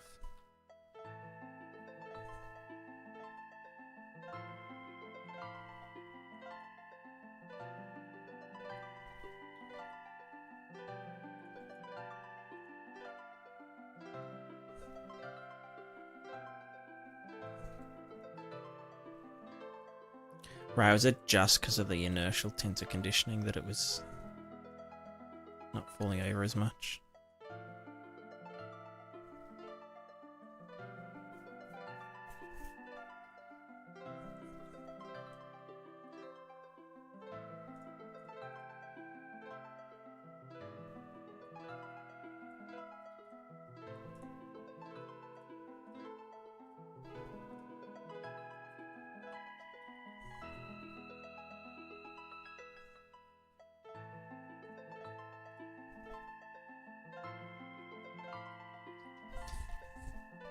Are you allowed to just disable collision between two bodies?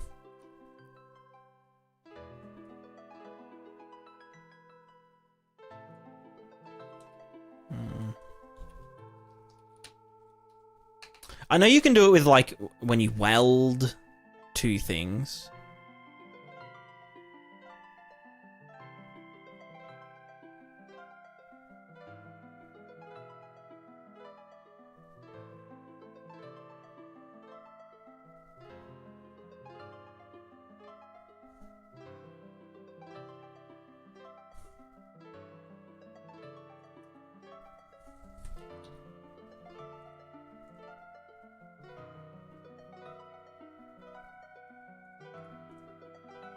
I don't know, maybe it's in here, like collision, ignore components or something. Although ideally our feet shouldn't be colliding.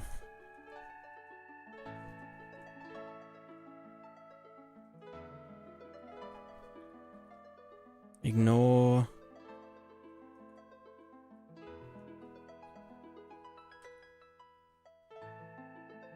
Tell this component whether to ignore collision with another component when this component is moved. The other components may not...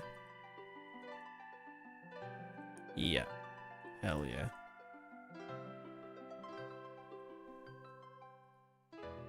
Although, is that only with... Does not affect movement of this component when simulating physics.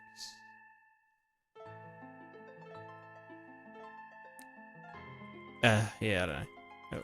We can try it.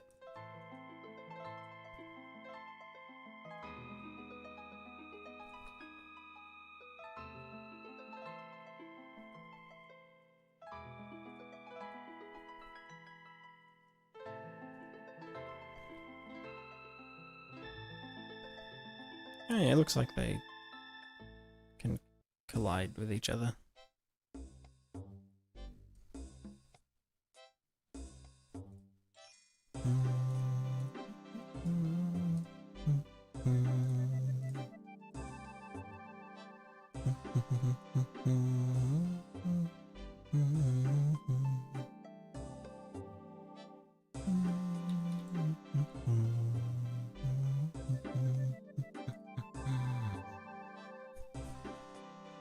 Socaris, hello. How's it going?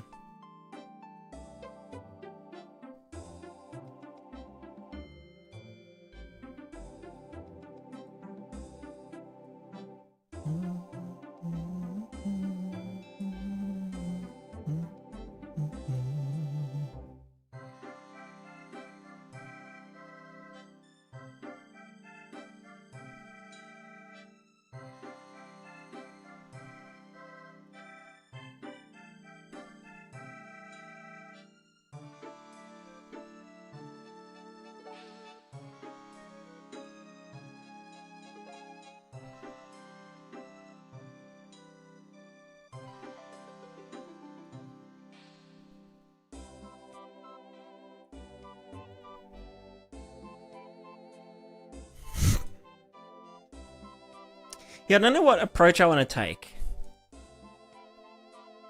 Whether it should be like foot placement based, or it should just be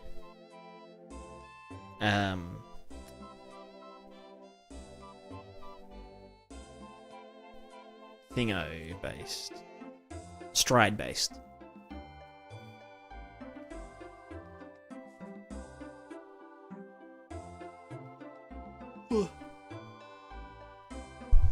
Although the main problem at the moment is literally just the fucking joints just being a piece of shit.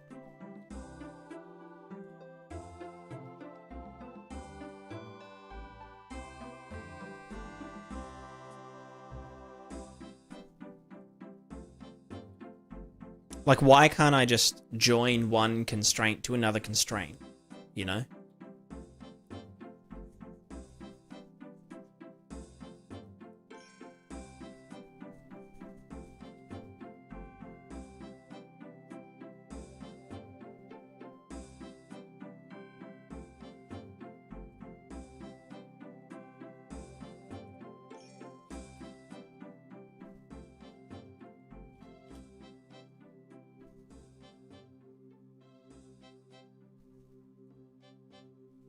Isn't there like an inherit or a weld?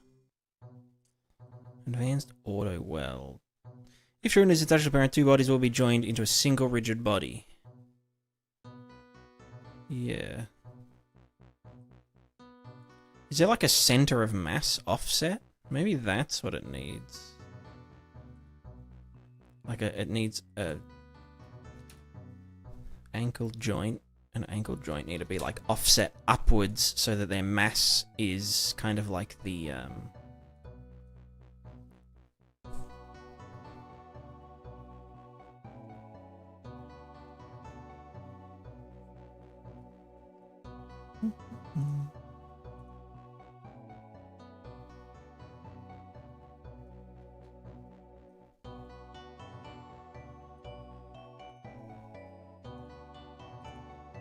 Oh, you know what else I think I'm noticing is that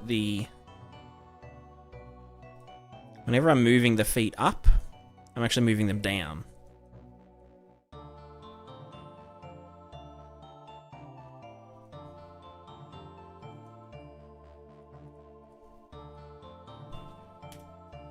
The height should be negative.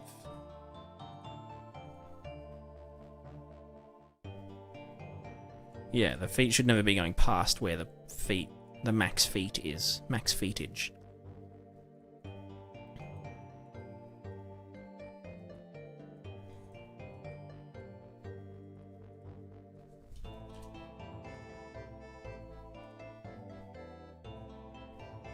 Can do that in SKM viz, that's right? Yeah, but I just kind of want to avoid... Well...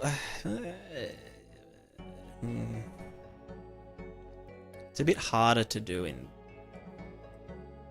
It's harder to access in a scaly mesh. Like the constraints and whatnot.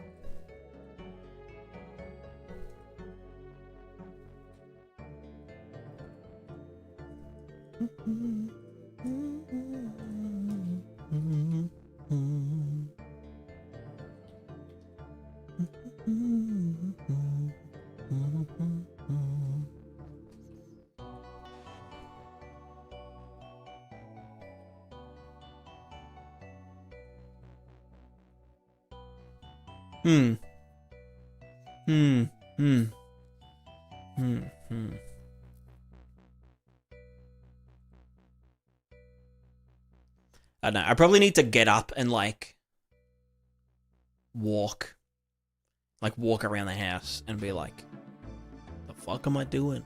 What the fuck am I doing?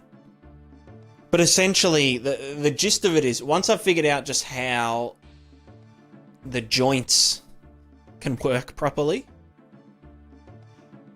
then it's like kind of easy.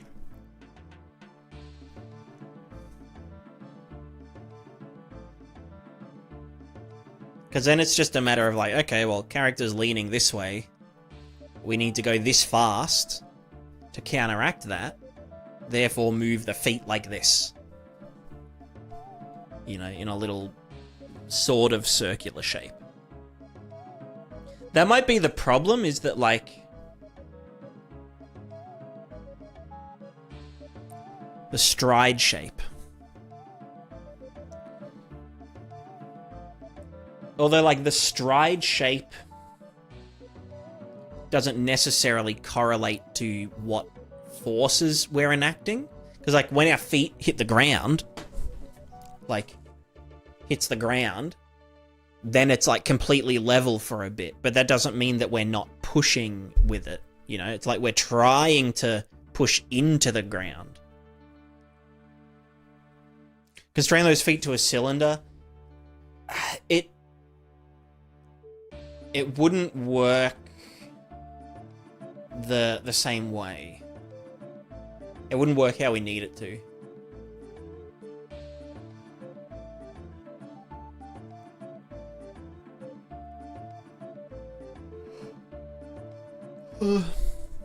What about the Hungarian aspect? For distraction, you can tell a story.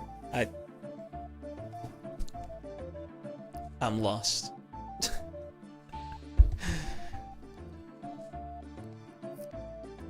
Was that about me being hungry?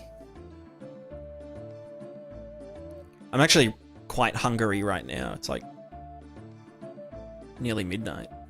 Getting the midnight munchies. Midnight munchies.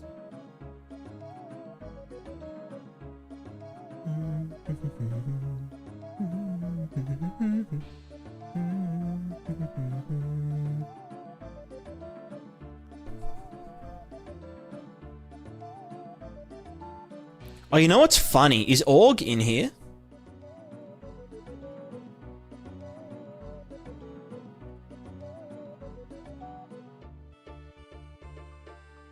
I was just thinking, like, oh, I don't raid someone. You know, it's kind of funny. If you guys know Org 16th, he's a Giga Chad developer, Unreal. He's Unreal. But I've been like, you know, like when you watch someone stream and then you forget to follow them, and then you keep, like, they keep coming up in your suggested, you watch you're chatting, blah, blah, blah. But then, like, by the time you're, like, indoctrinated like that, you can't just, like, click follow, because then they'll get the pop-up that you only just followed. And it's, like, super awkward. And so you think to yourself, all right, I'll follow when they're not online, so that they don't get, like, the pop-up notification. I'll be able to, like, hide the fact that I followed so late. But then obviously you forget, because when they're not streaming, you just forget, like, oh, I was supposed to follow, blah, blah, blah. Anyway, that's been going on for like a year, maybe 2 years with Org. I still don't follow Org. And it's just like, do you know what I mean? It's like when it's too late to, like, ask what someone's name is. Like, you've had a whole conversation, you said, oh, bye, and you come back, see them the next day, and it's like, you know, like when you work with someone new, and you never actually get your name, but then it's too awkward to ask what their name is, like, a week after you met them.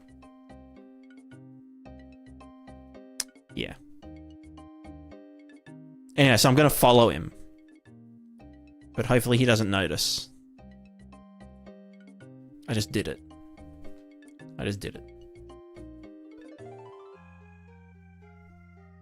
How's the first stream being? Like, yeah, you know, it's same old, same old.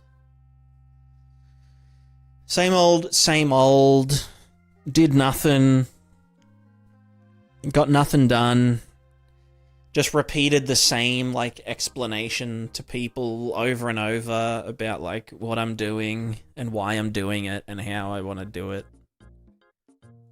And then someone else joins and it's like, what are you doing? And it's like, oh, you know. But cat. Oh yeah, girl cat there. I can feel the enthusiasm. It's, you know, it is what it is. I'm going on holiday. Welcome back. Yeah, look, Jed, you're free now, Jed. Once you finish the last thing you were doing, you can just go, and I'll take over. I'll be the, you know, last stream on plugin brackets, you know, number 100. What was it? I've seen someone. Is it org? Maybe it is org. Someone working on a 1 week project on their like 20th week. Yo, Sov. It's just, I'm just borrowing this chair. Although, like, I don't really like sitting down in the chair. I prefer to, like, sit up on my legs. But then the headrest doesn't go up high enough. So, I don't know. Maybe I'll build a chair.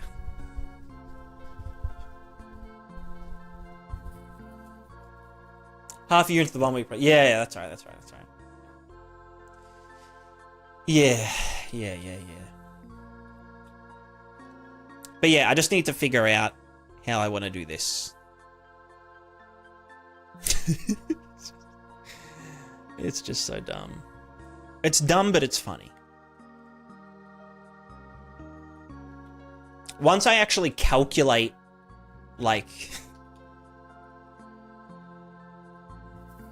basically how long one stride is.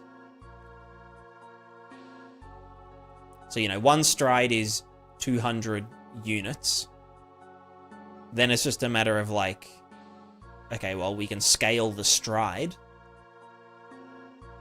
And then we can scale the speed of the stride to match the desired, you know, thing. Desired speed. Or the speed needed to balance the character. And then we just make the character lean in order to actually, like, move. Or we let the character lean based on the desired acceleration that we would then need. You know what I mean?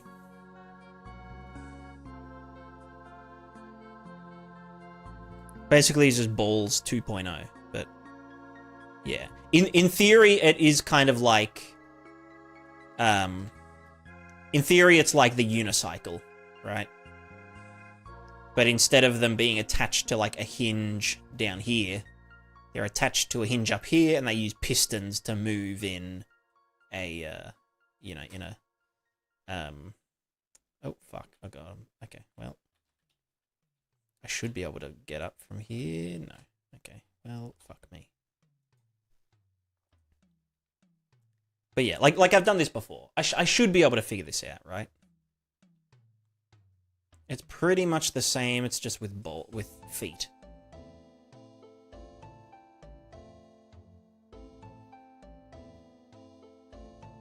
Although, I don't know. Maybe I should move to like a plant.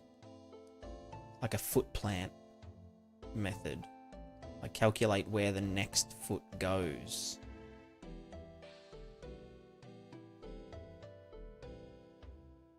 Where the foot next goes. What's wrong with the unicycle? Well, this method here kind of falls apart on slopes and... Oh, can I get up? Oh, wait, hold on. I can do that. No? Okay.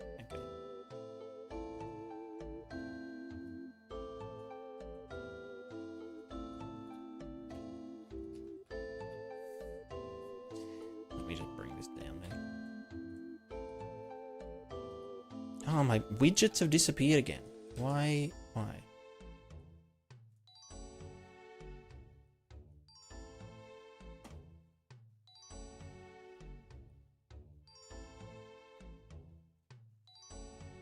Yeah, so unicycle doesn't handle like bumps very well. And it doesn't handle stairs at all. So, like, it works, but it also kind of doesn't work.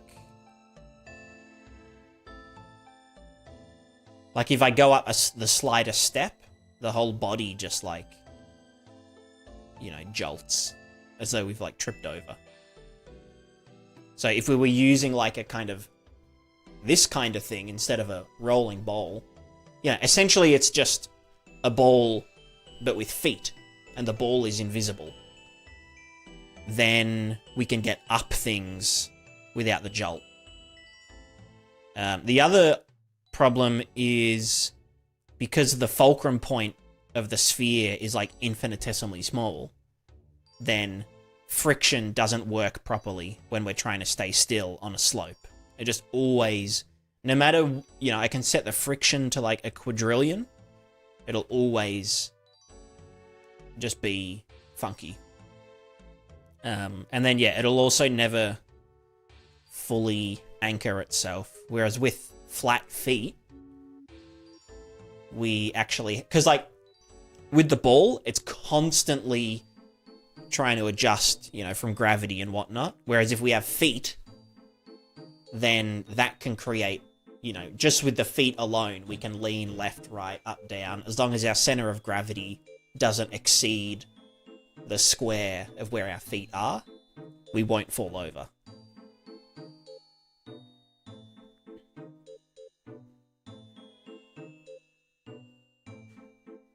Looks a flare like rain. Yeah, it's a little bit slow-mo.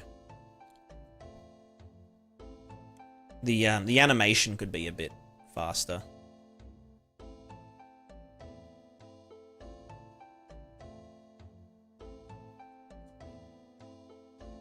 Yeah, it should be interesting. The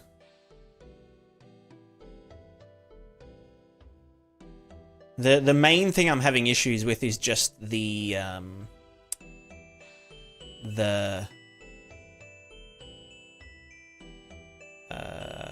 thing. Like, the actual mechanism of moving the feet is just a pain in the ass with using physics constraints. Because we have to have, like, a dummy joint. But then that dummy joint has mass. And if it doesn't have mass, it just wigs out.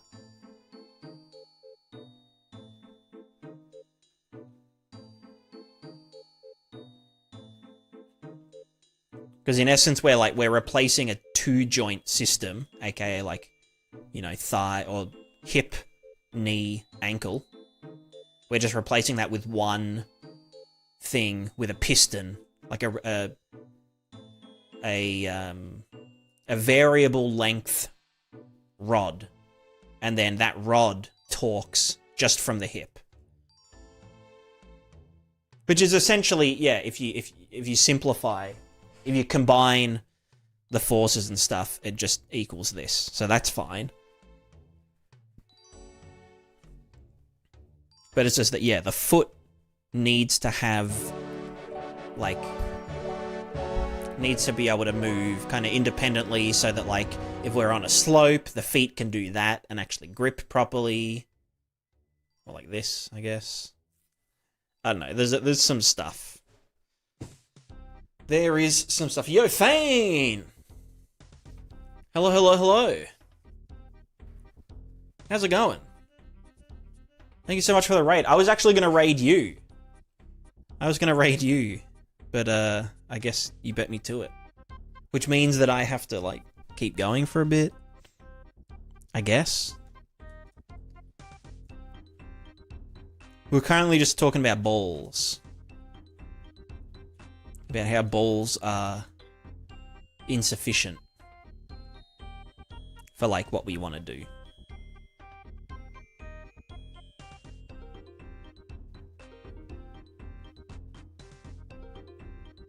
We're going to start using a reverse unicycle pedal system.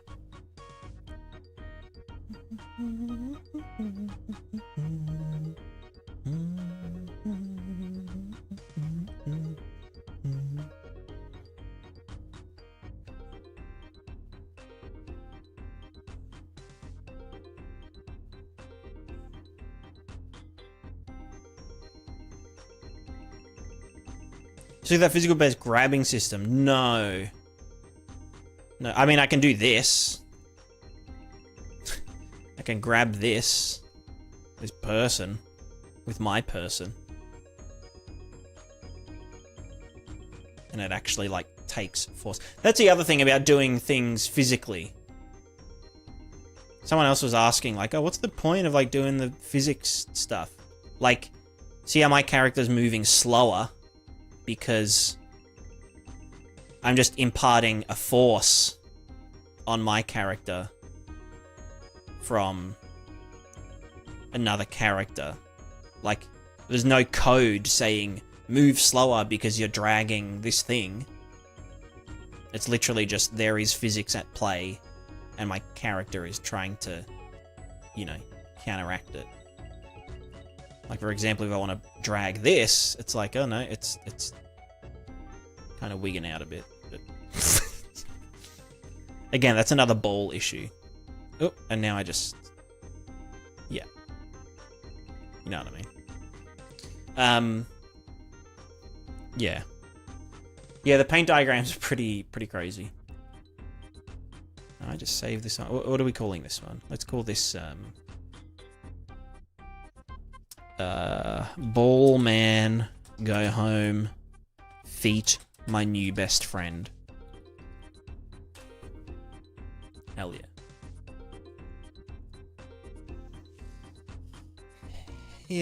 Yeah, well... I guess I just have to... I think tomorrow we'll investigate how the physics constraints actually work. We'll do it bit by bit.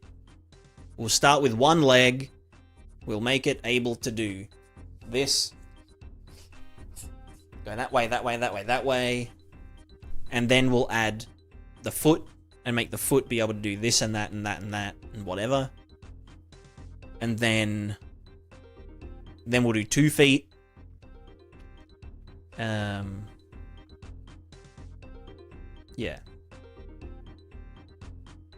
I'm not sure whether I want to go, like, what is the target in world space that the foot should be at?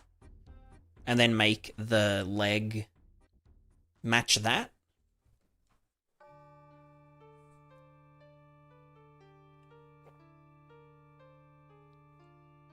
Or whether it should just be like, the feet just do feet things, you know? They just keep doing their thing.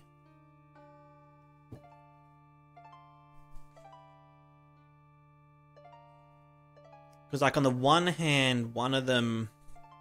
I think if we just let the feet do feet things, like this, and, you know, some little adjustments here and there. Because I don't want it to feel like Exanima. Where, like, in Exanima, you can, like, run real fast towards a wall, but, like, the character will slow down right before you hit the wall. Like, it's kind of, like, too predictive, whereas, like, I want players to be able to, like, fuck up and, like, you know, run into stuff or trip over things or... You know what I mean? I want to be able to smash into shit. And I feel like if we're constantly predicting, like, oh, the foot's gonna go here, the foot's gonna go there. Yeah, I don't know. Is it trying creating new landscape or static meshes? How do you have so many layers without the material cost being too high? The runtime virtual textures. So you can have like 1 billion different layers, but then they just get like rendered down to a texture or a texture tiles, and then you just sample that texture as, you know, as an image like you would with a regular texture. So yeah, have a look at runtime virtual textures, RVTs, for landscapes. It's pretty much just like a runtime baking of your landscape material, and it bakes it to a virtual texture. Love to slam a door into an oncoming man. Yeah, exactly. That's like Yeah. You ever tried physical anim component? I have. I use that for, like, ragdoll stuff. So, what I'm doing currently is for when you're not ragdolling. And the point of it is that it's cheaper and more controllable. Whereas when you have, like, heaps of bodies like that, it can get a bit scary. I'll be able to layer, like, if I anchor the pelvis of the character to the capsule that we are simulating physics on, then we can run physical, and, you know, if they got, like, a broken arm or something, or they're just tired, then we can do both. We can have the physical movement, and then physical animation on top of that. And then, you know, when our character leans over too far and falls over, then it goes full unanchored physical animation. But then when they get back up, it's back to the kind of physical locomotion. The physical feat. Becky Jr., congrats on the move, dude. Welcome back. Thank you. It's good to be back. Everything done.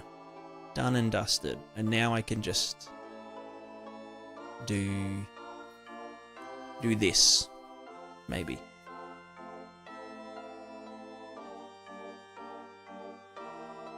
Oh, good, Fane. I'm probably going to wrap up in a sec anyways. So I need to find someone to raid. I need to... What are we... Why, what, who... How do I even... How do I raid again? Stream manager, that's it. Why are there 105 people watching me? It's... Why are you guys watching me? Weird.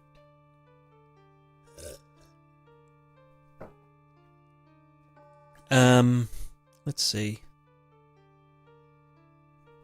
You first have to give a big speech. Well, guys, it's been great. I've had a great time back. Have you guys noticed how much hair I've lost since renovating?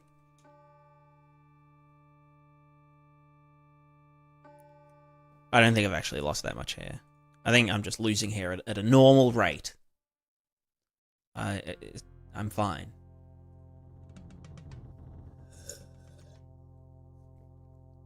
See you in another few months? No. None of that. There's no excuses now. You got a roadmap for us before you leave. That's actually a really good idea. A roadmap. Like, what do I want to do? Where do I want to... When do I want to do it? Why do I want to do it? What do I want to do?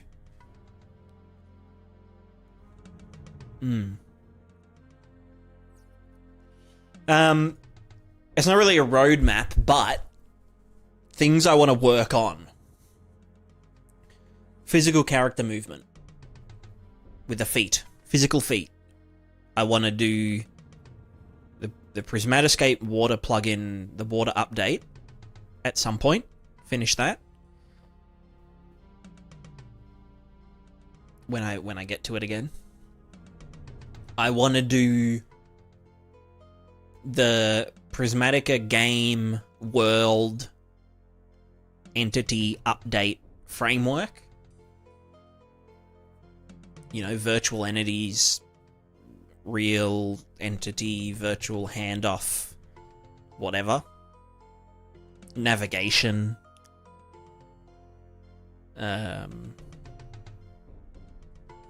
You know. Usually with something that isn't bipedal first leg, 3, 6 legs. I mean, yeah, honestly, doing like a four-legged, you know, quadruped might be easier. But they kind of operate on different principles, you know. Where's the cat? There's a cat just here. She's in the background. Girl cat. And I think lady cat's on the bed somewhere. Oh no, she's with Amethyst on the couch. Yeah, other things I also want to do the character, you know, sub collisions. Want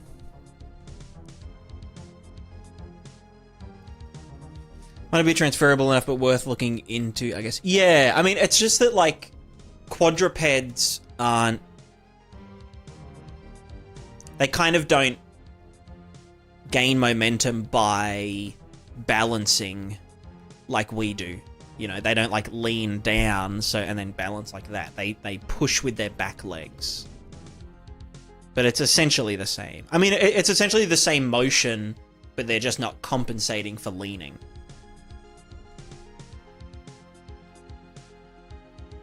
But yeah. No route to your way down the road. I mean...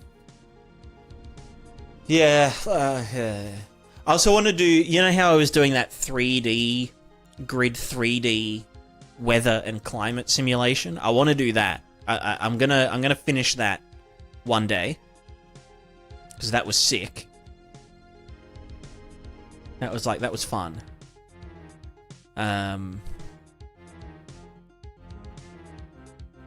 Yeah.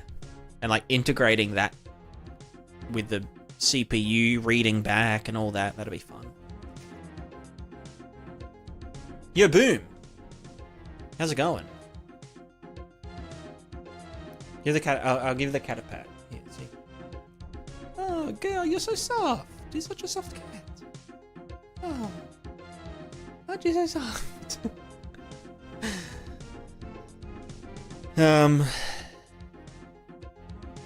What are the other things I wanted to do? Oh, the you know how I had that voxel painting concept? Voxel paint for, like, you know, painting three-dimensional areas of things for, like, fire propagation and characters being dirty or bloody or damaged armor or all that kind of stuff. Well, it's like the visual side of a propagation system. Or any kind of, you know, spatial painting. Area painting.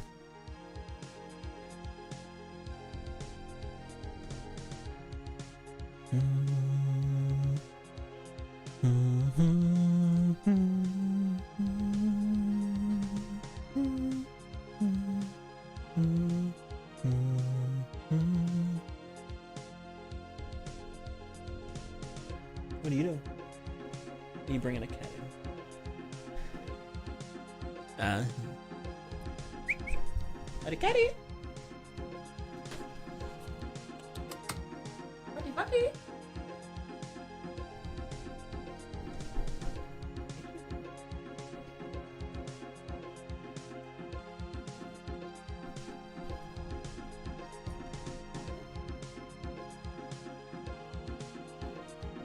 Can you see her on the...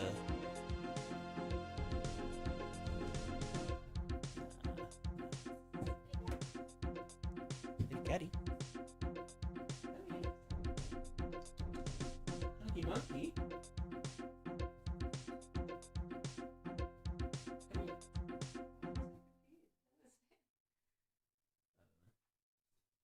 Hi, Jack. Yeah. Oh, big love. Hello. Do you want to sit up here? Oh, that's a good girl. Still can't see her. Hey, Butcher Butch? Butcher? Yeah, it's not very fun. She's behind the stuff. Hello? Hello, big chicken? She's so fat. You big and fat? Big and fat and a girl? Nice butt. You hopping on me? Or do you want to hop down? Maddie. She's too smooch. Can I have a smooch? Smooch or butch? No, she's gone. She gone. She's gone.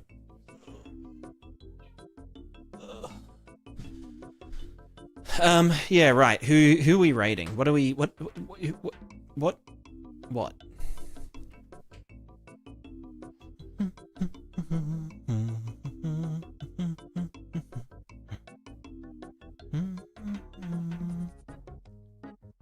Does anyone have any Unreal Engine? How do I go to software and game development? Search tags Unreal? I'm the only person that has Unreal as a tag. This is why they shouldn't have changed the tag system. Sure. Oh, right. Yeah.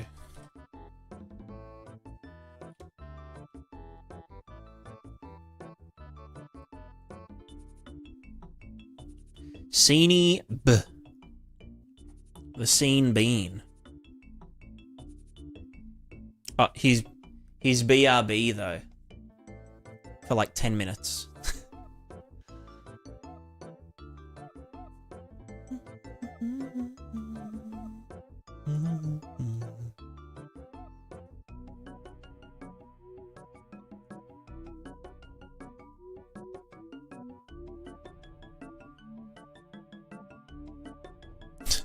Amethyst said, just dance for 10 minutes. I'm not dancing. I will not dance for the people. You have like 3 Unreal tags? Well, yeah, because like there should only be 1 tag. Fluid and Wind stuff, did you get learning material from the UE examples? No. I learned from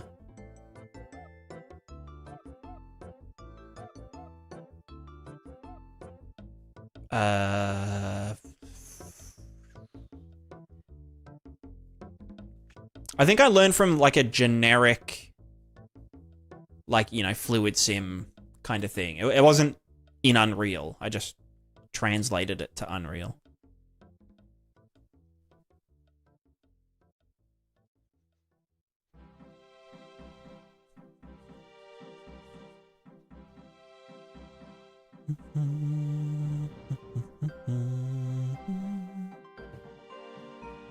No plan to do those today? Yeah, that's fair, that's fair. We all have to take days off.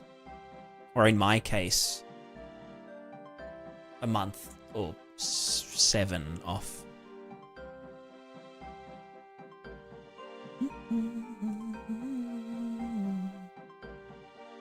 Alright, I'm looking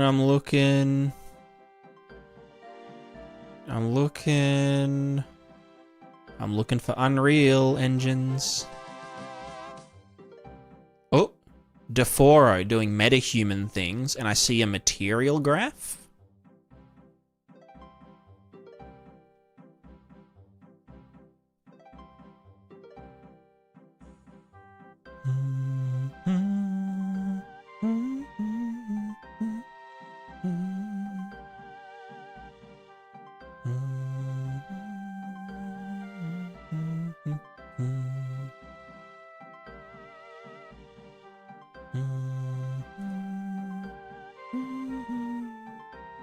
Yeah, monkey.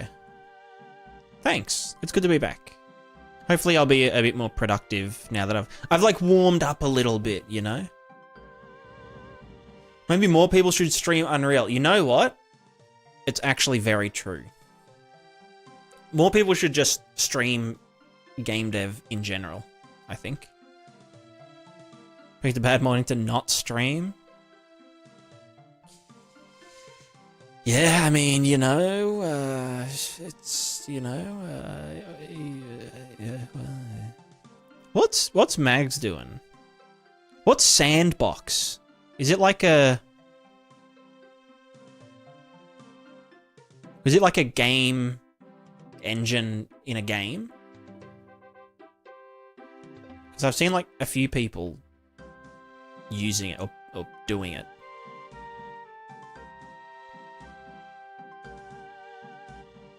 Source 2, Gary's mod type thing. Yeah, right. Steam game engine. Right, gotcha. Yeah. See a little about Disney, you think you're buying up Epic? Yeah, true. I mean, look, I'm just happy with, you know, Unreal 5.3 or whatever. And like, I own, ow, fuck. It's in the terms and services that I signed that whatever payment, fucky, whatever shit is applicable to that engine version. So if Disney buy it out and they're like, you guys need to give us 80% of your revenue and you need to pay us like $1 million. It's like, okay, well, you can do that for Unreal 5.69 or whatever. But you can't take my engine. You know what I mean? But I mean, that's fair enough. Yeah. Didney? Fuck off, Didney. Didney diddlers. You're not diddling my engine. You retro the Void TOS for older version? Well, yeah, but like, that's illegal. You know? And I think they walked back. They walked that back after people were like, they tried to, exactly, but they didn't get away with it. Never really know how to interact with people while streaming, which is why I stopped doing it, even though I have pretty good setup for it. So the stream get a bit character design, build by own creative system, modular. I mean, look, there's a huge audience. Like I don't really do much, right? I just do like some funny little shadery shit. And like people seem to like it. So like if you've got that skill set, then I think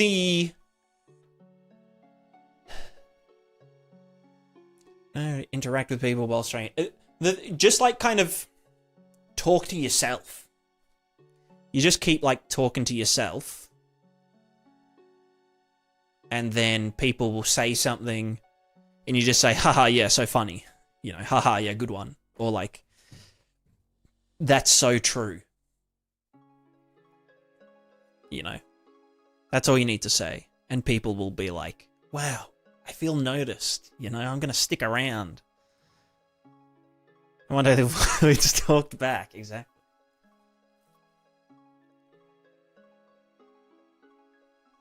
But yeah, I mean, I guess it's hard, like, when, you know, not many people are talking to, like, then be entertaining and engaging enough so that when people do start coming in, you don't seem super boring, you know? Like, I mean, that's why, like, having, you know, YouTube is good, or a Discord, because I can just be like, hey, I went live, and, like, heaps of people get notified, and there's always at least, like, 20 people in here. Which means that I have stuff to talk about, which means that when someone else joins, I'm already talking and, like, doing a thing and explaining something, and it's a bit more engaging. But I guess you gotta get to that point. And then it just, like, kind of... Once your engine's revved, then you're good to go. Yeah, then the damn ads.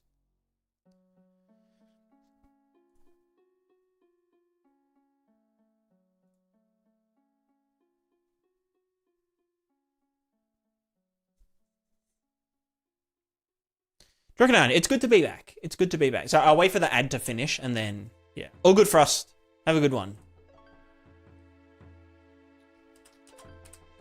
Ad to finish.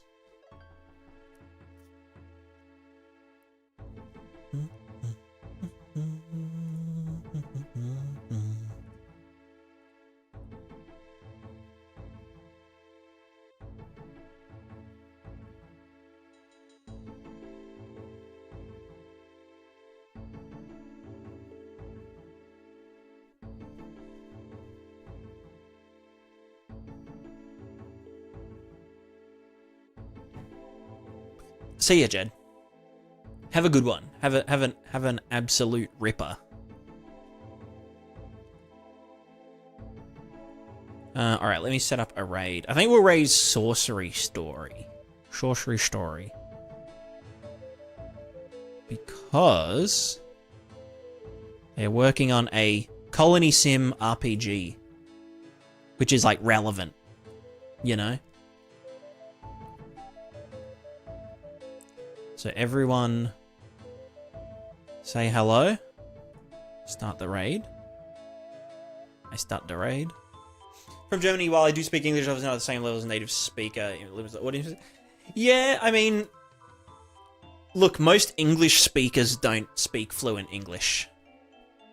So like, you'd probably be fine. But it's just like a practice thing, and I don't know.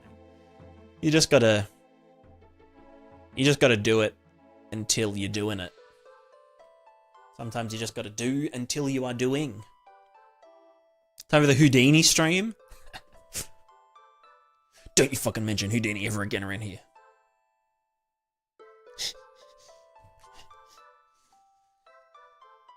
It's fun with accents too a lot of time. Yeah, true. Yeah, accents are vibes. I always forget that I have an accent, like a funny Australian accent. Yeah. Yeah, definitely try it again. I mean, there's nothing to lose by streaming. If you're doing work anyway, then streaming is, yeah. Anyway, thanks everyone for hanging out. I appreciate everyone tuning in for my first stream back. I'll probably stream tomorrow and we'll do more walking stuff. And we'll do it properly. So, goodbye.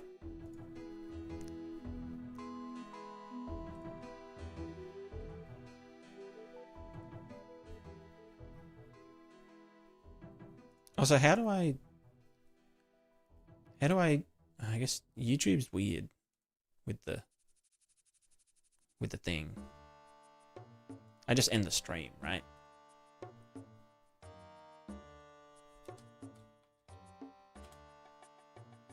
Up, and I cannot stop them.